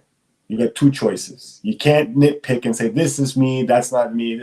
Everything that happens to you in life is in your power. So the stronger way to go through life, it takes a strong person to decide that everything is your responsibility. Yeah, so true. Right? So, yeah, because then you're responsible for making things good. So that plus, martial arts is a very hierarchical endeavor, right? Like there's a master, there's a head instructor, there's students, there's ranks. And the father was a Navy captain. He was a Marine captain. And he's very hierarchical. And the way he takes care of, not me anymore, but like took care of my mother and I, it was like he was the man of the house. My mother didn't work, he worked. And and then my mom would do everything else. But he worked and he took care of everything. And he was the father. Even though early on I was scared of my dad. But then when I got older, I was scared of my mom. I was scared of my dad growing up. When I was a kid, my mom would say, if you don't behave, I'm going to tell your father. But then after I hit about 12, 13, it was like, fuck, whatever dad says. I don't want to get mom angry. Yo, I felt like the safest guy in the world whenever my father was around. I thought he was the toughest guy, and I felt completely safe when he was there. But at the same time, I never feared anybody more than my father. Like there's that paradox of safety and fear. Totally. Yeah. I remember because my father has an alarm business, right? Alarm system. We were at the one house in Woodbridge working on this Italian house. Woodbridge is a very Italian town, and outside of Toronto. And the neighbor was complaining that, why are you running the wires on the outside of their house? I don't want to see their wires. Run it on the inside. And he got really aggressive. And I was maybe like 16, 17, and I was like kind of a bad boy. So I was like getting all like, oh, don't talk to my dad that way. And I remember my dad was just, it was like nothing was even happening. He looked at them once and he just kept working. And then and then I told my dad, I'm like, fuck this guy. My dad is like, listen, you need to learn how to behave when people want to get in your face. You see the way I talk? He doesn't even want to look at me. He's scared. Like they don't exist. They don't exist. And you see how he went away? You have to learn how to behave, to carry yourself like a captain. Yeah. If you carry yourself like a lion, you are never affected by the birds who land on your back. Yeah. So my dad was very much, to this day, like he's very much like just a man, like this tall, broad, white-haired, bald man. What about you, Bilbo? How do you feel about your parents?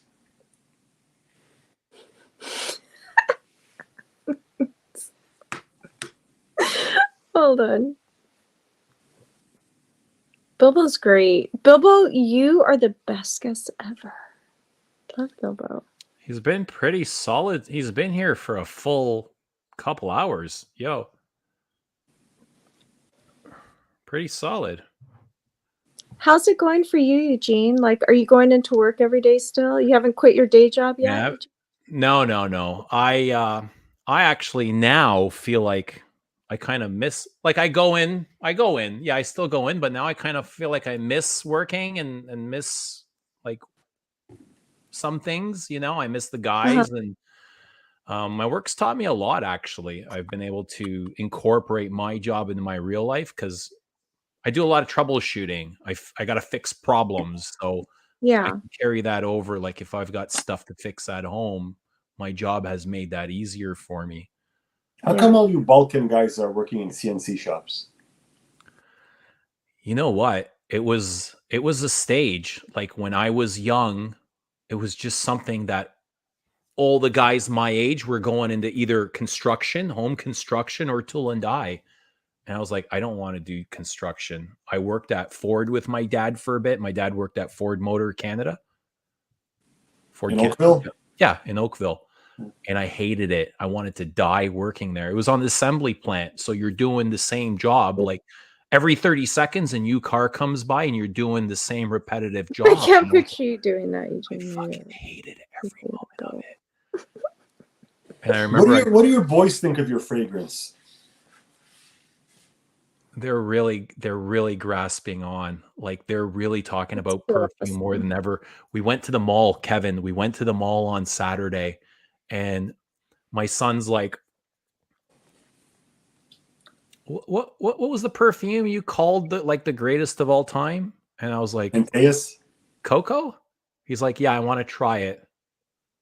I was like, "Okay, but you know it's marketed for women." He's like, "I don't care."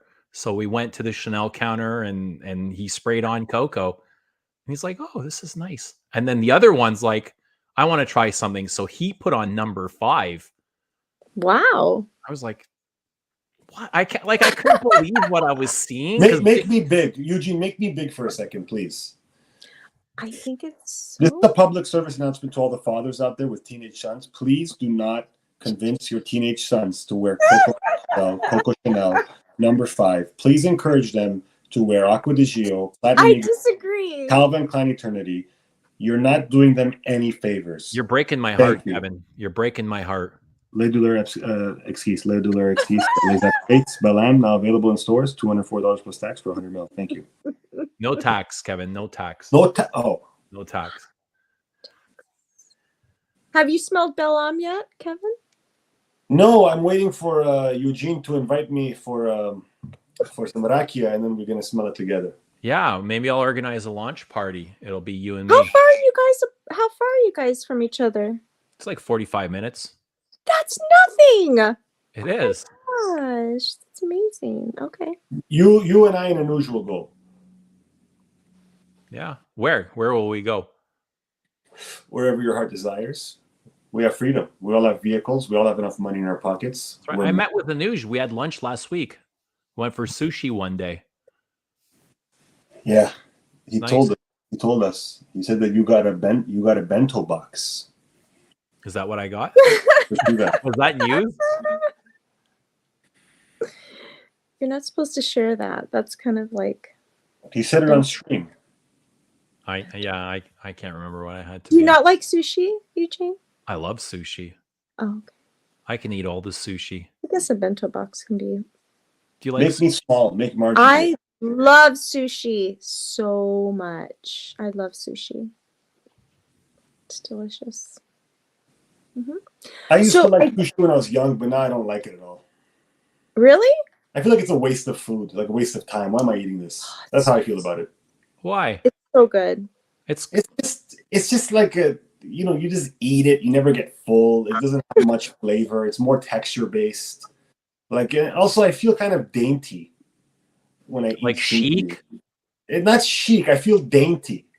You gotta ask for a hand roll. Those are a little more masculine. I asked Eugene for a hand roll, and he said I don't have my microphone on me. Listen, I got a lot of rubber gloves from the dollar store. I wouldn't mind giving you a hand roll, but would you prefer to go for steak shawarma to sushi? You're a damn dirty racist. You know that? You look at me, a Middle Eastern man, and you say you prefer shawarma to sushi. You disgust me. I thought this was a safe space, Eugene. I don't say. Here's the thing. Here's the thing about Eugene. People know that he's Croatian. So he walks in one day to the shop and he says, give me a cevapi on a lepenia bread. And the guy says, "Oh, you must be Croatian." And Eugene says to the guy, "Now, what kind of racist, small-minded comment was that? Just because I ordered cevapi on a lepinja with kajmak, you think I'm Croatian? I mean, if I had ordered a Belgian waffle, would you think I'm from Belgium? If I had ordered a schnitzel, would you think I'm German? If I had ordered a croissant, would you think I was French? You people." And If you don't shut up, I'm going to think you're Italian pretty soon. Listen, he says to the guy, "It's small-minded people like you who just assume because I want cevapi on a lepinja, I'm Croatian. That I'm Croatian." And the shop owner looks at him and says, "No, sir, you're in a hardware store." I didn't mean to offend you.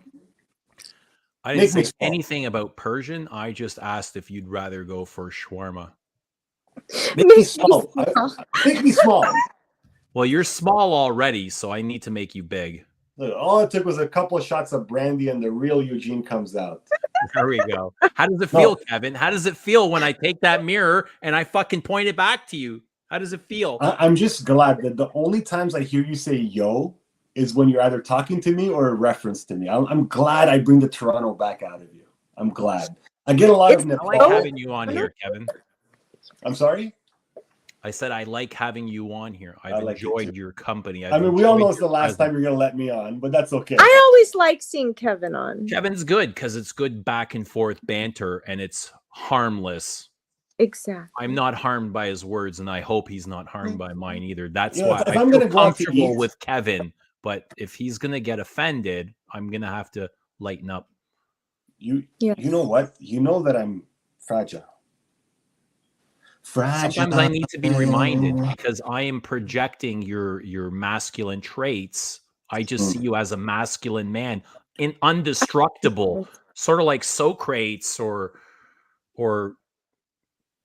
David. You know the David with the slingshot. What? You know, earlier on in the stream, you said I tried to give off this image of I'm a tough guy or something, or a manly man. What makes you say that? Because all I do is self-deprecating humor and I accept jabs. I roll with them. What makes you feel that way? I'm curious. Probably the stories that you've told in the past. Because you've been around for a long time, and some of these people here might not remember you, right? So I've heard stories that a lot of people probably can't recall. Right? Mm-hmm. Mm-hmm. Yes, we all have pasts. Yeah. Right? Mm-hmm. Can you imagine we didn't have a memory? I just take one look at my grandmother. That old bat don't remember jack shit. I hope she doesn't remember you calling her a bat. No, but for real, she doesn't remember anything. Want it? Maybe you forget about the bad stuff. Do you eventually just like block that out? You need to let it go. Yeah, we're humans. We err. We do shitty things. It's unavoidable, but hopefully you learn from it and grow and keep going, and you forgive yourself. It's okay. It's a part of life. Oh, I'm so sorry. I'm getting texts. Margie, do you get a lot of creeps in your inbox? Not too many. Not too many. Really? No. I mean, I get requests or, things like that, but I mean, if they look creepy, then I just don't accept their requests. But how about you, Kevin? What was your question, brother? I can't remember. Margie, do you remember the question? That do you get a lot of creeps in your inbox? What about you, Eugene? Do you get any? I only have email. I don't have social media. Go ahead. No, not really. Once in a while, but you get any aggressive females coming after you? It's more for free bottles than boobies. I'll be honest. Are you serious? Yeah. Oh my gosh. When I was 17, I was on the TTC. I was on the subway, and I was transferring to the Yonge Street line, and this cute girl came and said, "I'm sorry, I'm so new to Toronto." She was British. "I don't know which way to go. I want to get here." And I said, "Oh, okay, just go up these stairs and take them." And she's like, "How old are you?" And I said, 17. And she's like, "Oh my God, you're way too sexy to be 17. And then I was like, oh, okay. And then she's like, take my number. So then I called her. And then she's like, hey. You fell for the trap, man. She's like, oh, you want to come by my place? I said, for what? Sex? And she's like, yeah, maybe we can have sex. I said, no, I got to go to martial arts class tonight. And that was the last time I ever talked to her. I hadn't lost my virginity yet at that point. I hear there's some very aggressive women. I've never been super aggressive, so I don't know. At least with like someone like I don't know, like, but you hear about these women that are super aggressive. Oh, Margie, can I ask you a question? What is it with women? Now, I'm not saying you're this type of woman, but what is it with women? They just want to be dominated in the bedroom. They just want to be choked and slapped and, mangled. And what is it? Why do they like what that? kind of women are you? Mangled? What kind of women are you talking about, Kevin? Southern Californian girls? Oh my God! Southern California roll? Come on. It's so bad. No, but there are. Where's the wasabi? Margie's the wasabi, yo. I'm sure. No. I'm sure you've talked to your gal talk, and like some of the girls, they're like, oh, I love when he chokes me and pulls my hair, spanks me really hard. Oh my god. Really? Is this a new phenomenon that you've noticed, Kevin? Like, because like trends change over time. No, always the girls are like choke me, and I'm like, all right. So I put my hand there lightly. Then they're like, no, squeeze it, and then she starts to like that, and then I'm like, and then she's like, why'd you stop? And then one time she was like, slap me, and I'm like, she said, no, really slap me, and I slapped her kind of hard, and then I felt so sad, and I stopped and I hugged her and kissed her. I'm like, I'm sorry. And then she's like, no, I almost finished. Wow. And this was a Southern California girl? No. Okay. Just clarifying. I think that, I think some people are into that, Kevin. I'd say. How do you think? Why do you think that is? I know some people are into that, but I'm asking why. Why do you think maybe women just like the that? plain vanilla stuff isn't enough to satisfy them? They need something new and exciting. But there's a lot of exciting things you can do. But why that? Why do you want to be hurt? Because like if someone slaps me in the face, I don't enjoy it. And You want to be excited. We all have our own. Well, Eugene, touch them all. Touch it. I tell you what, there's nothing more of a turn off than having a woman not know how to excite you by not knowing her way around, by asking, what do you like? Well, really? You don't like when they ask you a question? No, I want them to know. Wow, you have a lot of high expectations. Oh yeah, brother. Dude. Oh yeah. If you gotta ask me, you're not doing enough. Oh man, but like, what if you have some idiosyncrasies that she's never even thought of before? She'll get the cue. You know, when you start like making sound effects and they get louder and louder, they're hinting at this. Do you ever like push your tongue out real hard to like, and you're like, it's not real. You really want to go, but you go, just to teach her. You ever do that? Say that again. Wait, what? What are you teaching her? So like, let's say like she's moving her hand somewhere, her mouth somewhere, and it's going in the direction you want it to go. So do you like? Oh yeah, you guide them with your cues. Yeah, you're the compass. Fake some noises to be like, yeah, that's it. Sorry. No, isn't that how you teach? It's like a clicker. You ever own a dog and you clicker train the dog? Good Lord, you do something good, dude. It's all behavior. You hear this, Margie? You and I are here to have a proper oh my talk. gosh! I thought this was a proper conversation. He's talking about clicking it like a dog. Here's the clicker. Every time you make the right behavior, I'm going to reward you with a treat. And this That's perfect. is the cue. What bottle is that, Eugene? This is Belle. That is an amazing clicker. It is a great clicker, Marge. Would you let him use that clicker? Possibly. And that smells amazing too. Good Lord. See? We're conditioning Margie. Oh, not we, you are. Now I got to give her a reward, Kevin. What do you think she would like? That is the best. Well, I know you don't like to ask, but I think it's just fine to ask. What would you like, Margie, for your reward? For my reward? Perfume will do. Perfume will do. You see, Eugene, these skirts just want free bottles. No, I don't need any more bottles. She didn't ask for a free bottle. I did not ask for a free bottle. I have enough bottles. Oh my gosh, but some of those decants were amazing, Eugene. Did I send you Diaghilev? No, but you sent me Serge Luton's Filanegui. How did you like it? Oh my God. It's everything I thought it would be.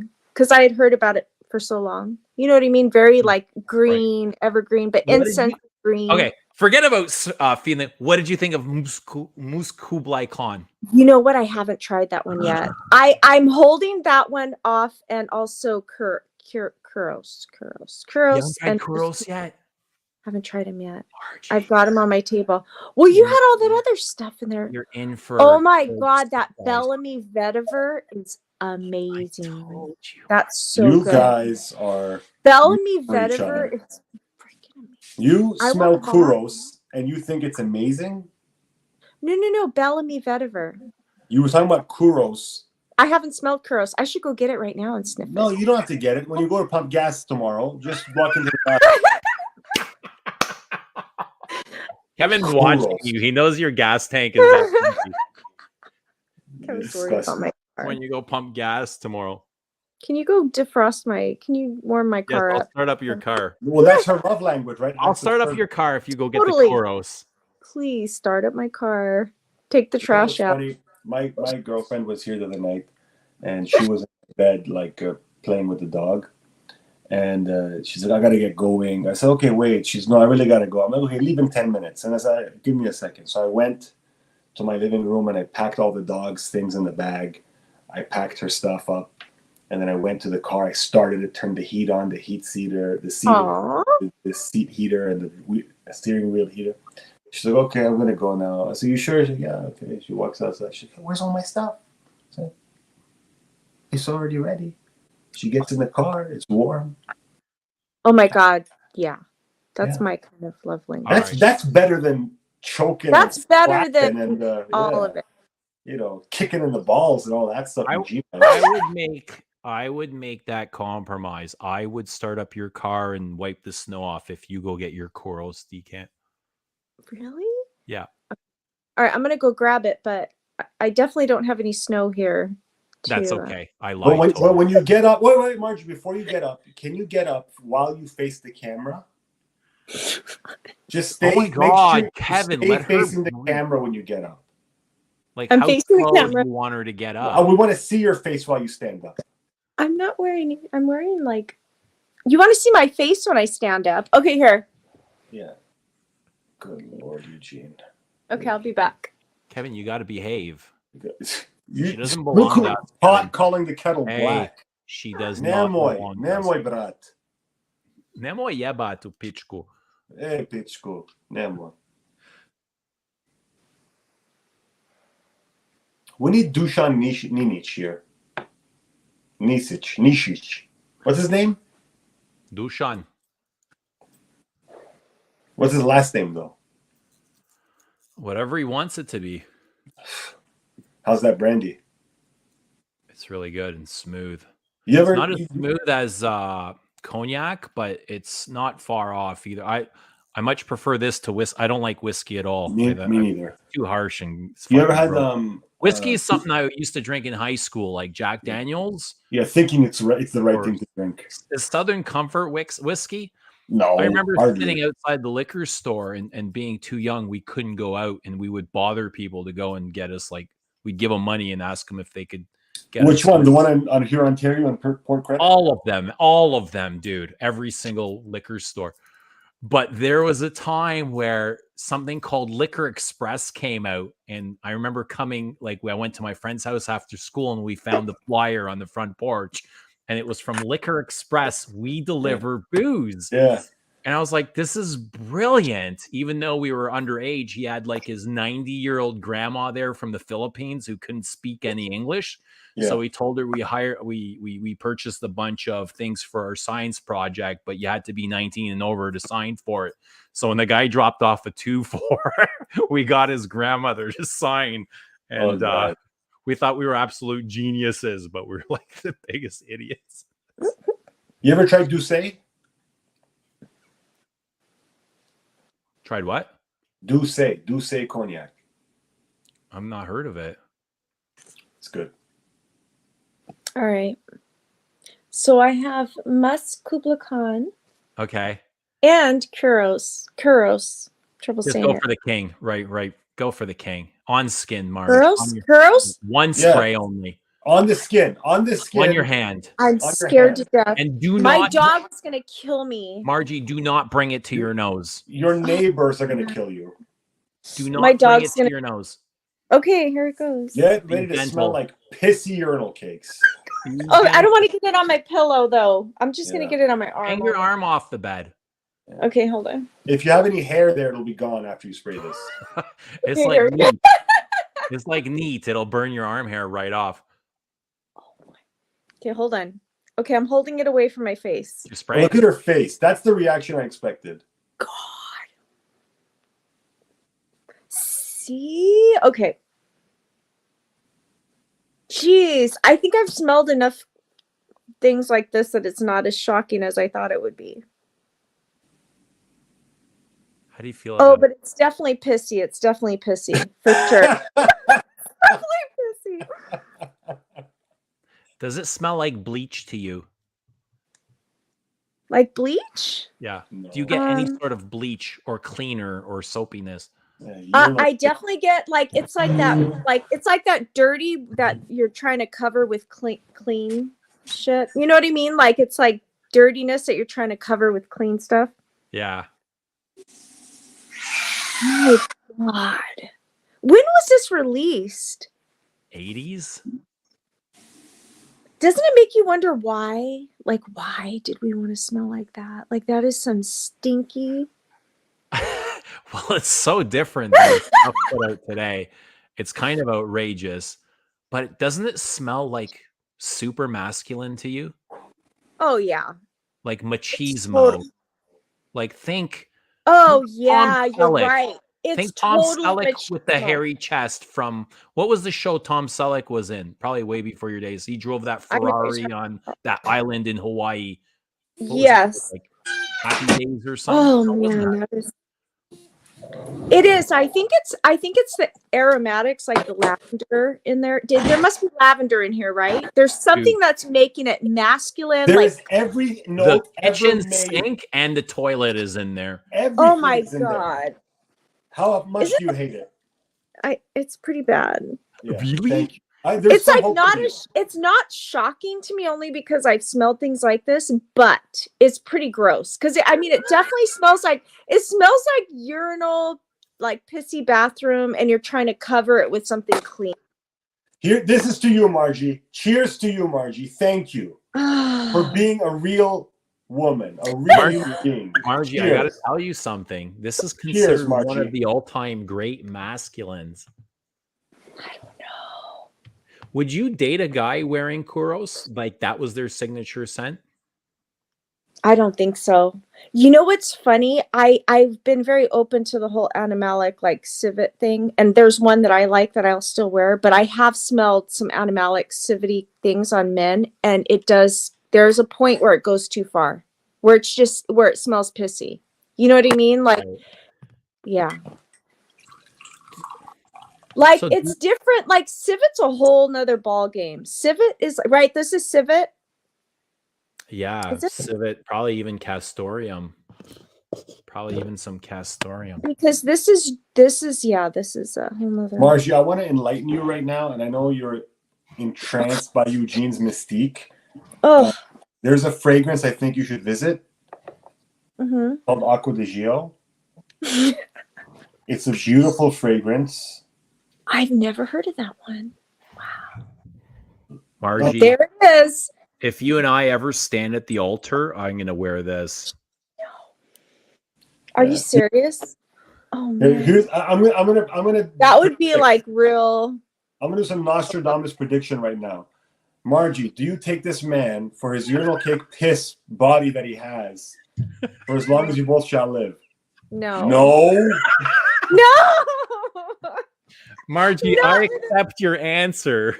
No, there's just nothing good about it. Like at least with other things I smell. Yes. I just don't. Not this one. No. I've smelled a lot of funky stuff. What do you think, Eugene? Do you like that? Do you like wearing it? You want to know the truth, Margie? Yeah. I think it's a brilliant perfume, but I only want to wear it twice a year to revisit. Exactly. Right. It's a lot for me. Because I like lighter things, airier things. This is a very heavy perfume. I have like the utmost respect for this.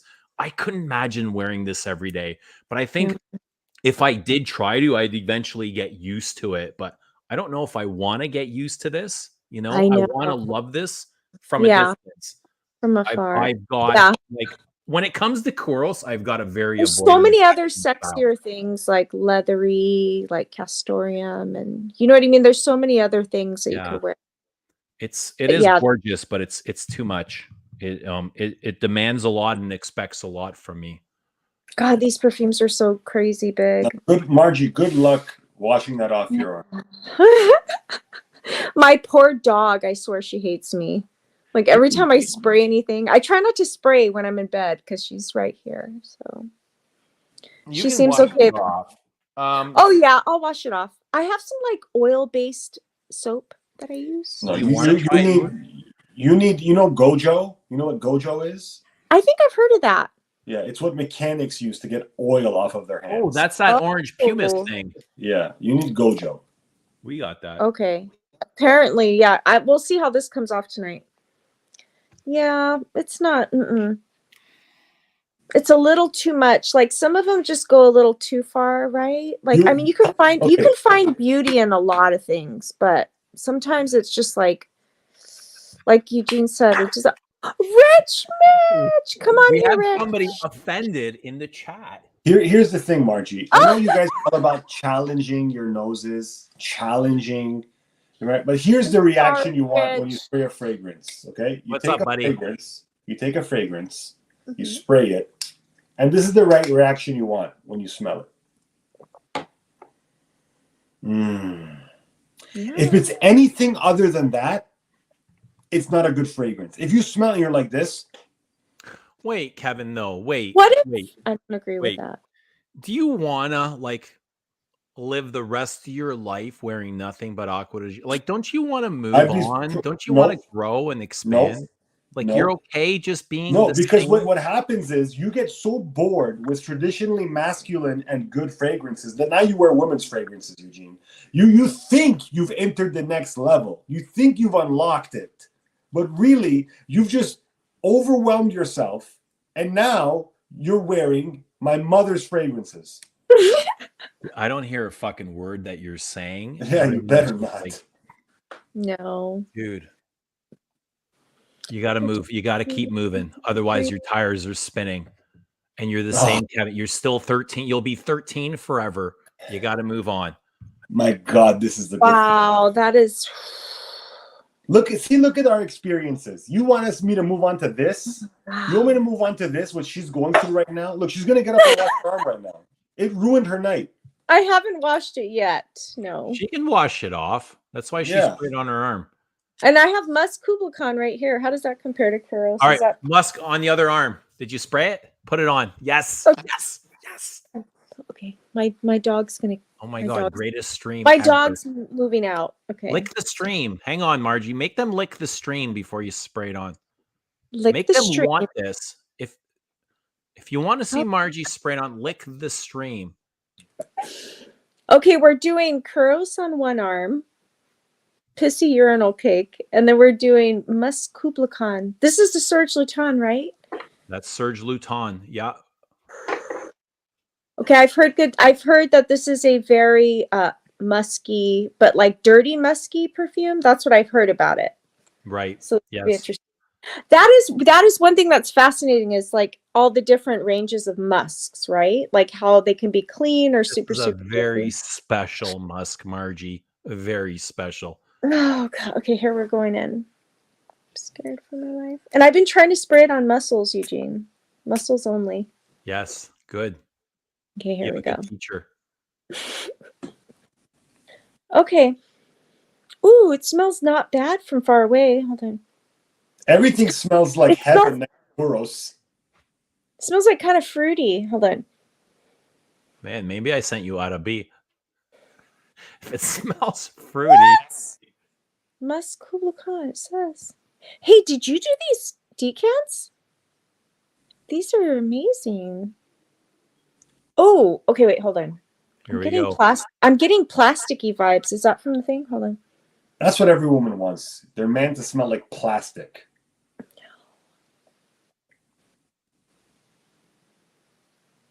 Oh, that's different. Hold on. Yeah, I that's think what you want. That's different. Everything smells good compared to Curans. Exactly. Sorry. You see how when I said, "Oh, you know, Eugene is 6'5," and then she's like, "That's good. That's good." That's the reaction you want to fragrances. That's good. Listen, Not- man. Not that's The different. fragrance I wear doesn't define me. I define the fragrance, okay? You And don't I'm gonna define wear shit. whatever I please. You don't I don't define care what horse shit. You don't whatever. define. I'm not going to wear something that I dislike to please Kevin. Cheers. Even though I want you to be pleased, you don't always get what you want. You don't Cheers always to get that. what you like. Cheers. Givoli. Cheers. Cheers. This is Givoli. yeah. Givoli. It's sweeter. It's sweeter than I thought it would be. Marge, does it not smell like poop to you? No. You don't I'm get- getting sweetness. I love it. You sent her one fragrance that smells like piss, and the other one smells like poop. Well, I wanted to send A her true like the Renaissance man. legendary icons. No, I wanted to smell these, but this doesn't. Are you sure this is what you meant to send me? Yeah. Yes. Says Musk Kubla Khan. So there, you don't get any poop, like No. poop covered caramel. Oh, I'm definitely getting caramel. Like I'm getting something sweet, but the poopiness hasn't come out yet. Let's see. Yeah. It's like someone ate a caramel, a Werther's original, then pooped it out. Oh, now the poop's coming through. There we go. If this is what the evolution of fragrance connoisseurship looks like, count me out. Count me out. I don't want to be part of any of this, Eugene. You-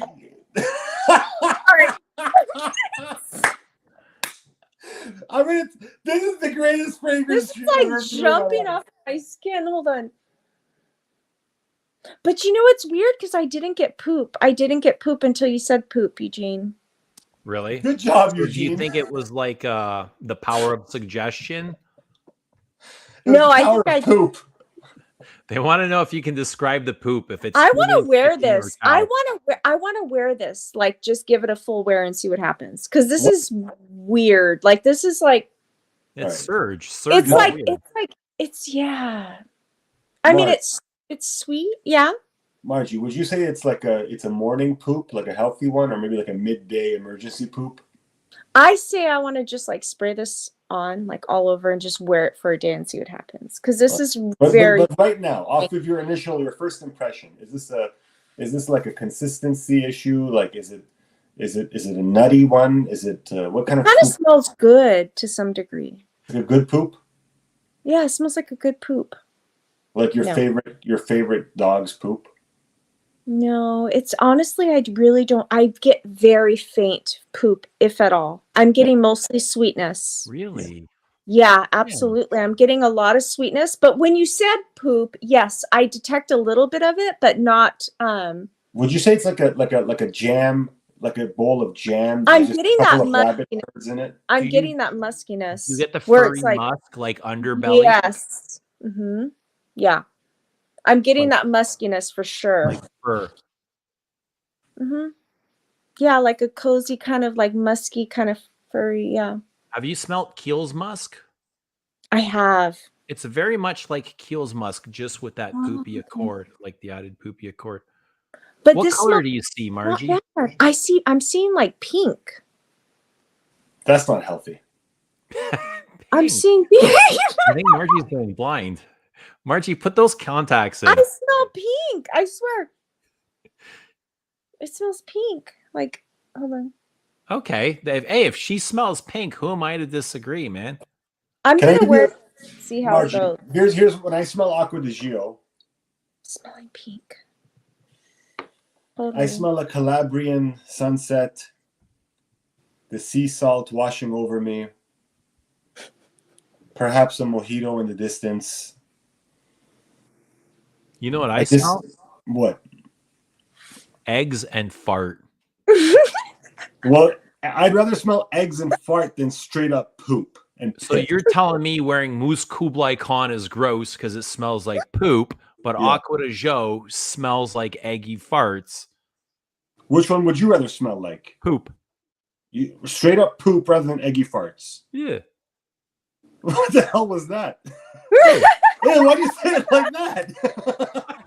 Because that's the stupidest What? thing I could think of. I don't Eugene, what's the poopiest thing you've smelled? The poopiest thing is by far Frederick Mall's The Night. Really? Okay, I'm by gonna have far. to. Like Okay. it's poopy and blue cheese. It's like an ox had just Oh. had diarrhea and shit out blue cheese. Oh, that sounds horrible. It is. So think of going out to the countryside and driving by pasture. Yeah. It's like pure manure and blue cheese. Yeah. Interesting. I want to introduce you guys to another challenging fragrance. I'll bring it back. Tripler's naughty. Tripler is very naughty. Should I Really? block the Tripler, Margie? I think he's okay. He hasn't done anything outright. What makes you think it's a he? Because how naughty he is. I'm assuming it's a he. Because Possibly. I have no clue. You know, but it's the first time I've seen the Tripler. So Margie, have you smelled this masterpiece? What is it? No, I may have smelled that, but You never smelled it? Rick. God, that's like a gold bullion. How much is that worth right there? $1 million. Can't you see by the name? Listen, you know what? In my reaction when I spray this? Do it. Spray it. I heard it was good. I'll put one for the mole too, just to spite Eugene. Are you copying a mole that Eugene has? Look, you see the power of 1 I million? never even noticed a mole. Look at the power of 1 million. It gets rid of the mole. It Eugene, melted if you want to it get right rid of your mole, just spray 1 million on it. Look at that, it's gone. Dude, spray 1 million on everything to get rid of something. You want to get rid of something, spray 1 million on. Oh, this is good. You remind me of somebody right now. Keep going. Spicy, sweet, undeniably masculine. This is not unisex at all. It's 100% votes on Fragrantica. Masculine. Strong. You know what, Kevin? If what makes it masculine for you? Like, why do you say the orange, the energy of it? The energy screams, I'm a man. It's got a huge blood orange in the top. It's actually I think it's a really good fragrance. However, I would like to see a more refined version. I'll tell you what. You know what? That's a good point, actually, Eugene. Jokes aside, here's the thing about this fragrance right now in 2022 is that people have this connotation that this is only for, the high school club banger, this, that. I guarantee if this fragrance came out today in a Frederick Malls bottle, it would blow the world away. No, it has to be a little bit more refined. There's something as it is. It does have some sort of designer. Yes, it has that designer freaking juice to it. But it's a very small How percentage. would you I think know, Marge? You never smelled I it. know what that smells like. I've everybody smelled smelled it 1 before. million, man.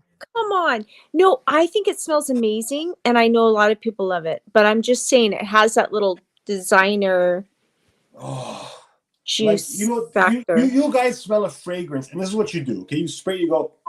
Oh my god. Just give me a gross. give me I'm 20. sorry, but that gross is so bad. Yeah, exactly. Rich. This is my impression of you guys when you smell one of your horseshit fragrances. This is what you do. Oh, what is that?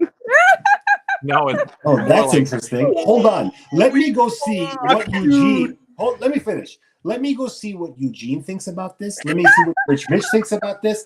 Oh, let me go see what Sebastian thinks about this. yeah. Oh, We need they love it. validation, Hold on, man. this must be good. Let me convince myself. Confirmation, guys.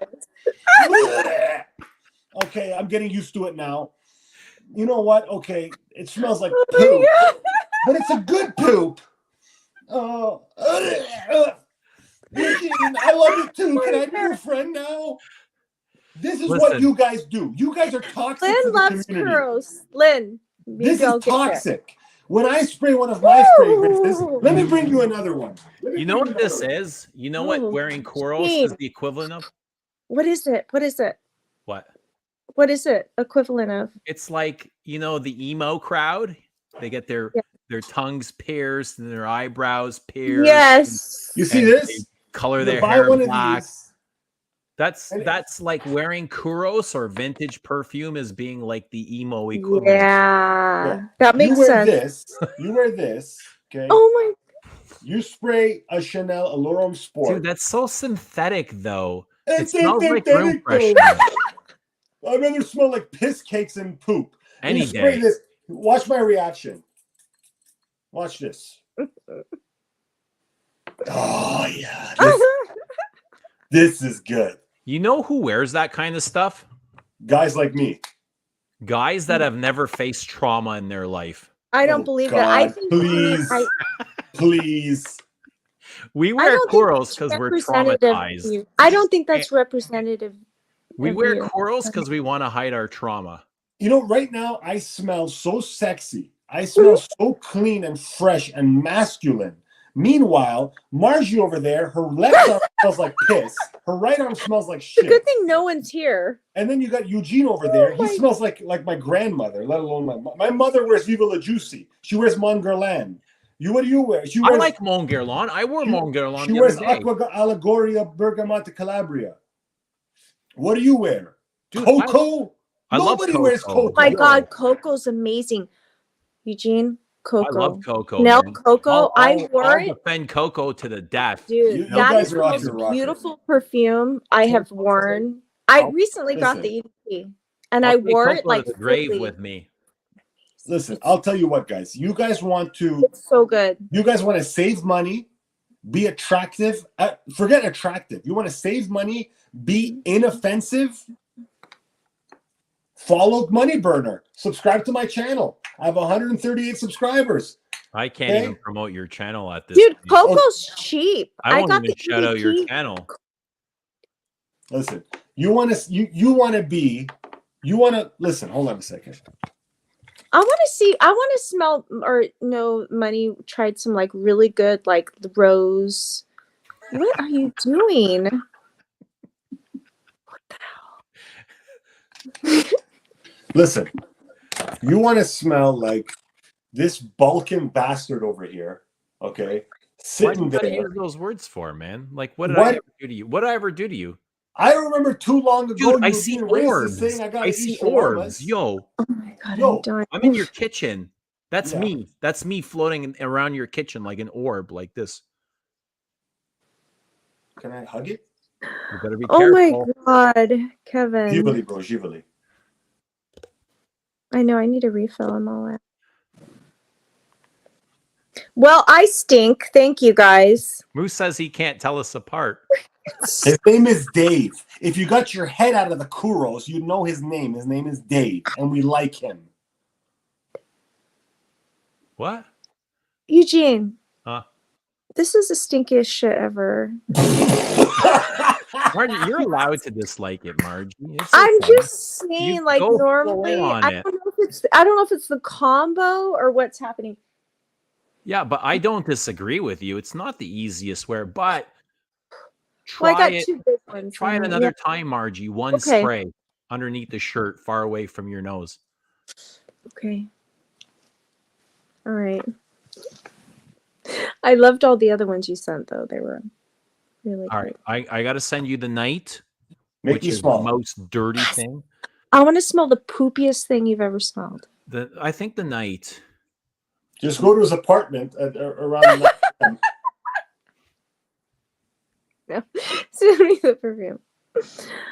I'm glad attractive. Tripler, Aw. shot Tripler, he was drinking a Côte de Rhône from the Rhône River in Active. France. Very good wine.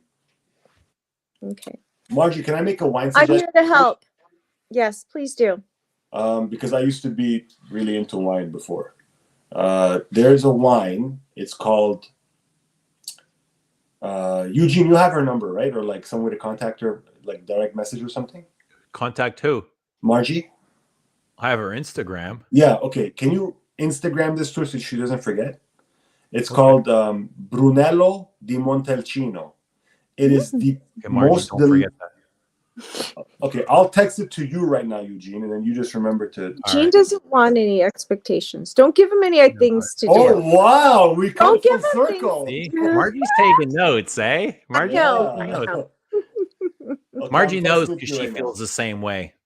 Yes. Okay, Exactly. this wine, Eugene, please don't forget to send it to her because she likes wine. She's gonna love this one. All right, just write it in the chat. I just sent it to you on WhatsApp. The Brunello di Montalcino. It's in Canada, $55, which is like expensive for like a wine. It's a vintage. It's very good. Like the best wine I've ever had. Serious? You're gonna love it. Do you like dry wines? I love dry wine. Then you're gonna like it. You're gonna Okay. like it. Yeah. Thank you.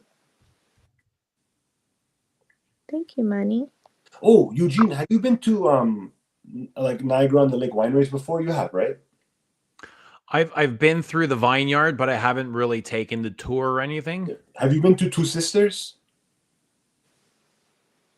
No, it's called Two Sisters Winery. There's no joke here. It's called Two Sisters No, Winery. I haven't.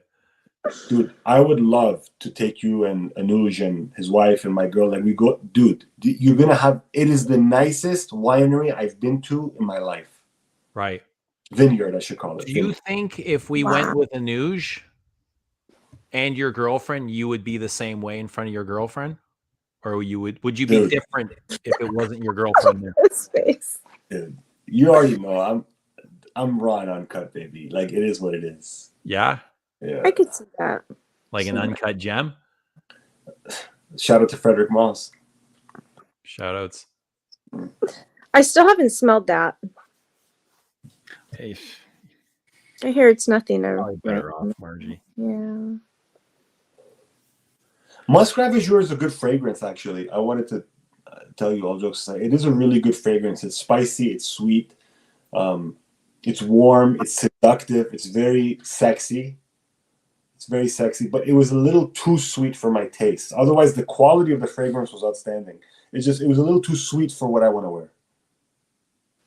So Eugene, really quick. So I smelled 31 Rue Cambon for the first time not too long ago. It's beautiful. Like it's so pretty, right? It's just like a very beautiful, like delicate chypre. You know, like a Chanel style chypre, right? Like kind of fruity. It's so pretty. But so I'm kind of debating on that one. See, I don't own any less exclusives yet. So that might be the first one. But then I'm thinking number 22 might be more my style. Why? But I don't know. Like I'm just thinking like, because isn't 22 like an aldehydic floral kind of? Very much. Do you have number 5? I have Chanel number 5 Eau Premiere. Have you smelled that one? It's yes. pretty freaking good. The Eau Premiere one's good. It has like, I think it has a, like it's petitgreen or like some kind of greenness Eau Premiere does. Anyway, I don't have just straight up number 5. Okay. So 22 is very closely related to number 5 because they're both aldehydic florals with that nice sandalwood base. And 31 Rue Cambon is much different than those. Totally different. So I was I going to say, might if go with you already yeah. have like a version of number 5, I would go with 31 Rue Cambon. I have a lot of aldehydic florals. Then go with 31 Rue Cambon. Yeah, I might do Rue Cambon. It's so pretty. It's beautiful. Yeah. It's so fulfilling. It's like yeah. It's like it smells like deja vu, right? Or It's yesteryear. so good. Yeah. It's amazing. I've got the girl, she's holding it for me, so we'll see. I need to go pick it up, but anyway, like I need any more perfume. I smelled Chanel Cristal off of Rudy's recommendation. Oh yeah, what did you think of Cristal? It was good. Because I give you guys a hard time. It's all in jest, right? I'm just joking with you. But like Rudy said, Cristal is like unisex. It was a good fragrance, and you know what? Completely unisex. That's the one feminine fragrance I've ever smelled. And I know you guys think I'm just this basic bitch who wears Acqua di Gio, but believe me, I've been in the fragrance game a long time, and I've smelled a lot of stuff. That was unisex. That was unisex, and it was good. It was good, and it could have been released 20 years after it actually was released, and it would have done well. It was a good fragrance. It was very pleasant. I got a champagne vibe from it. Margie, you need Crystal. Oh my gosh, Margie. Okay. You need to try it. Which fragrance are you talking about? Cristal. Oh, the one I was talking about. Yeah, it's good. It's good. A citrus chypre, Margie. I just got 19 EDT. They're all just slightly different, right? That's I know. Gorgeous too. Absolutely beautiful. Absolutely beautiful. I'm on it. It's all good. Just try Cristal. Just try it. Okay, I will. It's super good. It's very likable. It's good. It's easy. It's an easy Chanel. way.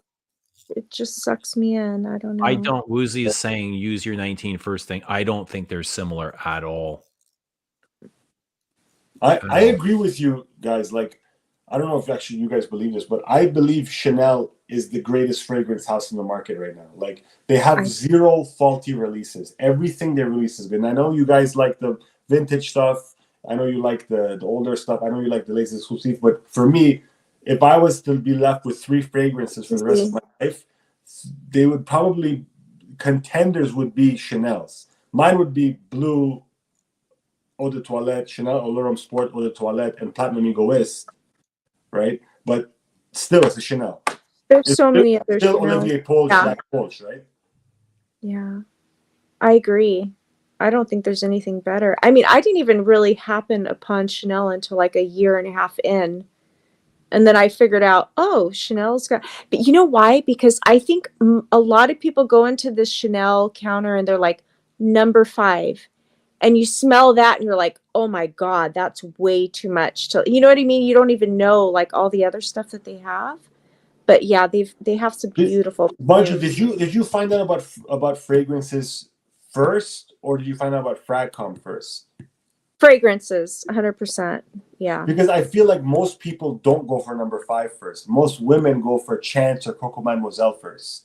And then they get introduced to Chanel, then they go number 5, number 19. Yeah. But it's more like the mass marketed ones that they go for first. Yes. And I think when I first started out, I was watching people that had a lot more like mainstream taste.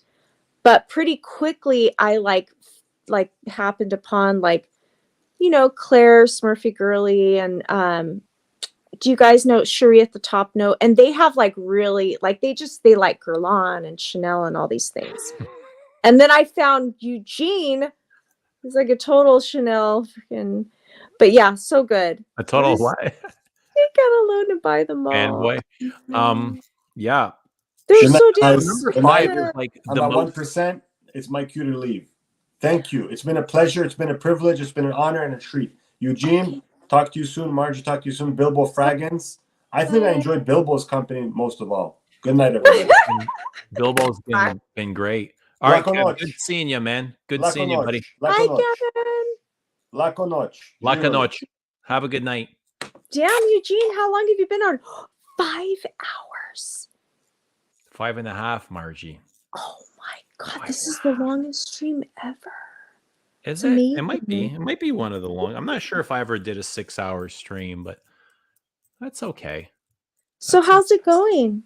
How's the release going? How's everything going? Everything's going great, like really smooth, and it Good. just goes, you know. I don't really think too much about it. I just keep going, go with the flow, you know, however it's flowing. Yeah, Yeah, that's smart. and that's what works best. Nice.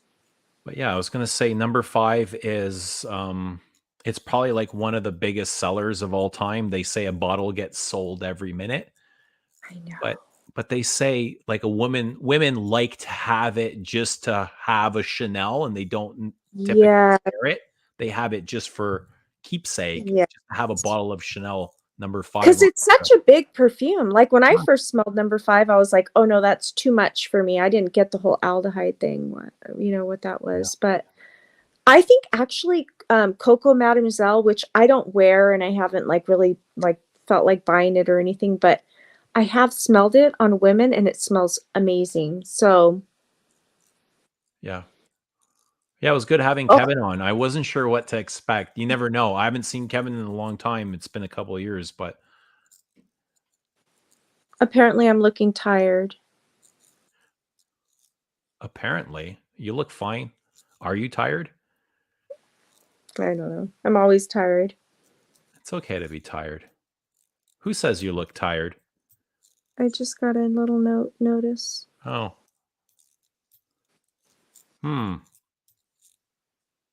That's all right. It's all good. Yeah. Oh, well, if you got to go, you got to go. But yeah, Kevin was great. It was Oh. fun having Kevin. Bilbo was Yes! fantastic. Bilbo was the star. Bilbo's amazing. Bilbo, is he still on? Bilbo's still here, Margie. Look at this.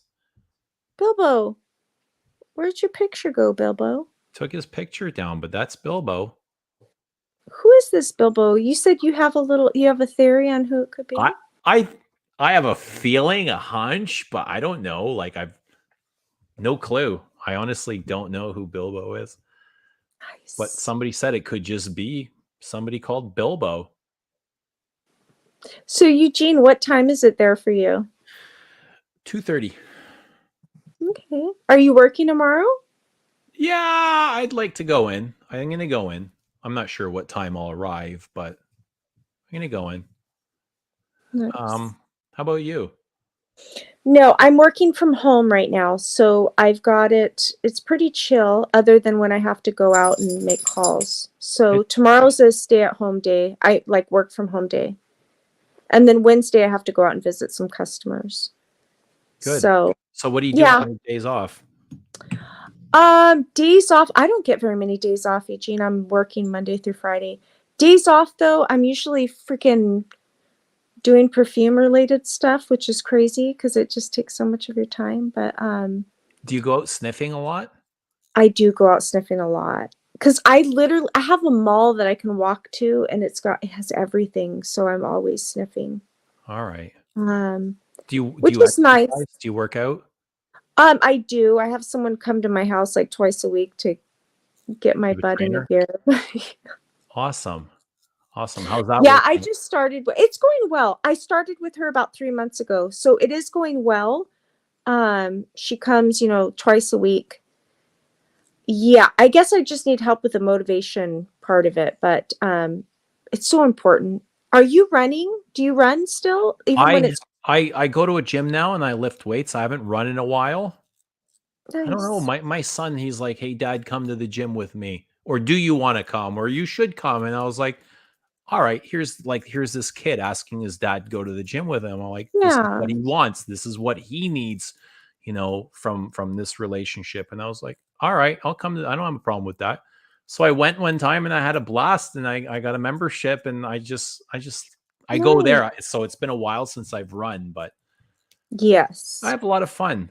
So they have a cold plunge there. Do you know what a cold plunge is? No. It's a pool with like freezing cold water. Jesus Christ. No, that sounds horrible. It is That bloody sounds- horrible, but it's amazing at the same. It's like that pleasure pain.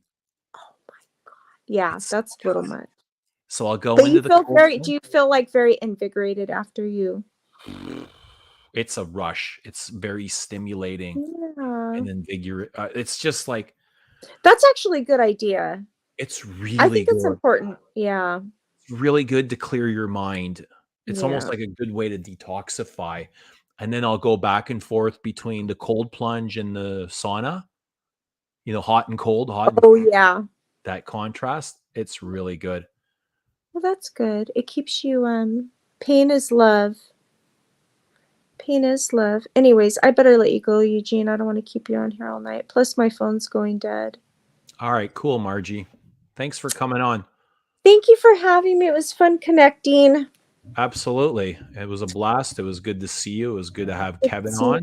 you too. I know. That was a lot of fun. It was good to hang You think I out. should take the stream down, Margie? Why? Did we do anything I don't know. Did we? unethical? Just kidding. I don't think so. No?